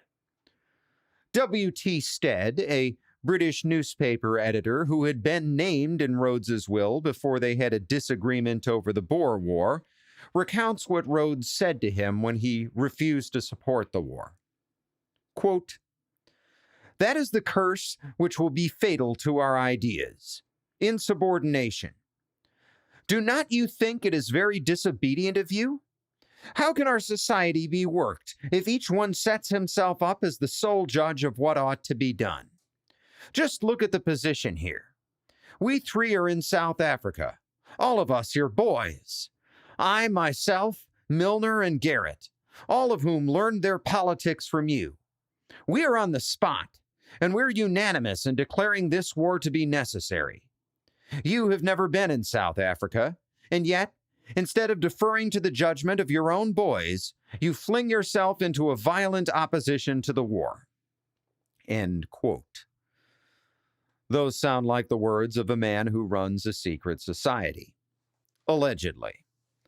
But if this alleged secret society does exist, Alfred Milner is Cecil Rhodes's heir. As Rhodes himself will say shortly before his death, quote, "I don't mean to die. I want to live. But if I go, there is one man, Sir Alfred Milner. Always trust Milner. You don't know yet what you have got in him." End quote. In his book, The Anglo-American Establishment, American historian Carroll Quigley writes, quote, "The goals which Rhodes and Milner sought and the methods by which they hoped to achieve them were so similar by 1902 that the two are almost indistinguishable. Both sought to unite the world, and above all the English-speaking world, in a federal structure around Britain. Both felt that this goal could best be achieved by a secret band of men united to one another by devotion to the common cause and by personal loyalty to one another. Both felt that this band should pursue its goal by secret political and economic influence behind the scenes and by the control of journalistic, educational, and propaganda agencies. Milner's intention to work for this goal and to use Rhodes's money and influence to do it is clearly implied in all his actions, both before and after 1902. End quote. This certainly reads as true.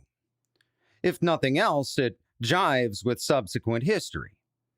Before stepping down as High Commissioner of South Africa, Milner establishes a group of 23 young, highly intelligent, highly educated assistants known as Milner's Kindergarten. These men will go on to oversee the transition to a unified South Africa in 1910. 7 will go on to become editors at the London Times and obtain control of the newspaper in 1912. 5 will be close personal associates of future Prime Minister Lloyd George, including 2 of his private secretaries. It would be an exaggeration to say that Cecil Rhodes, through his legacy, controls British policy long into the future. But it would also be a lie to say that he has no influence. He obviously does. His associates and the associates of the Rhodes Trust are all over the place in the background of the early 20th century, in the British press and politics, and it's worth keeping in mind as we continue our story.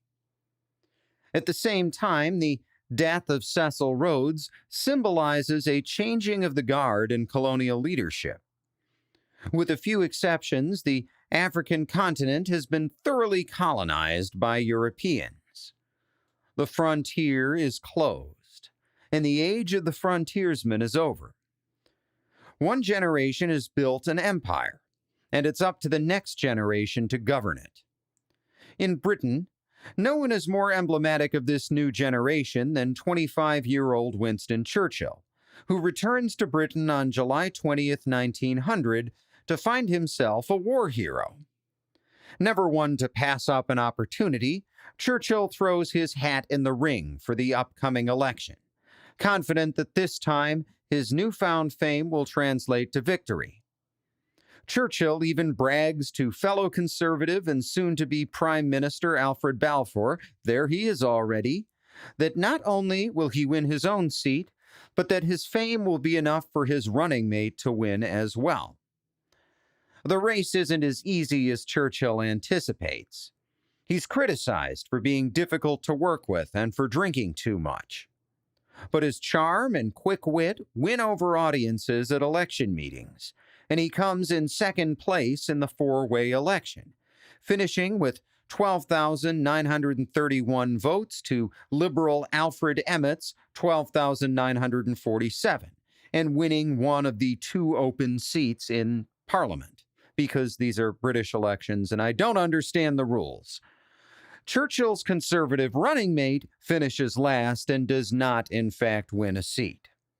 In his book, Churchill, Walking with Destiny, British historian Andrew Roberts writes, quote, "Before the new MP had even taken his seat, he had fought in 4 wars, published 5 books, the most recent, Jan Hamilton's March, the sequel to From London to Ladysmith, appeared 12 days after his election, written 215 newspaper and magazine articles, participated in the greatest cavalry charge in half a century, and made a spectacular escape from prison.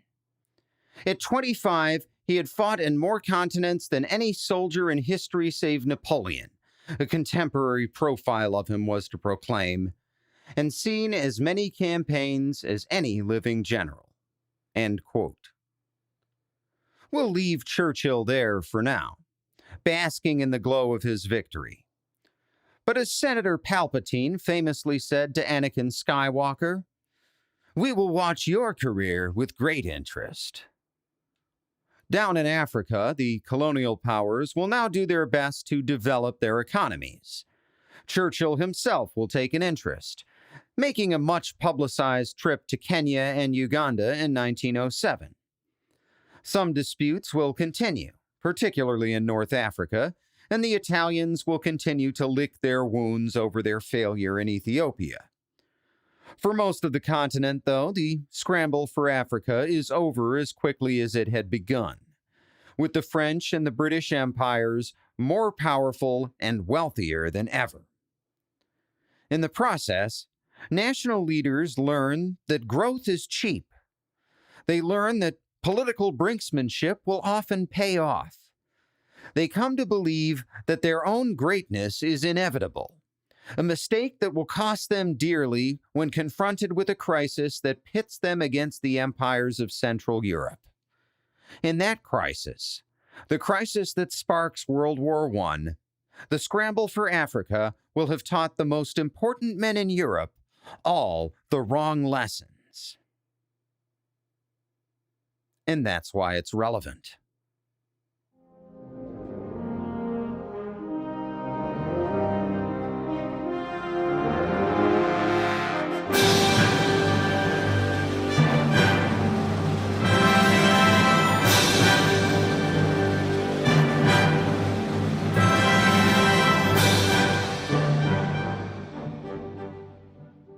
Hello again.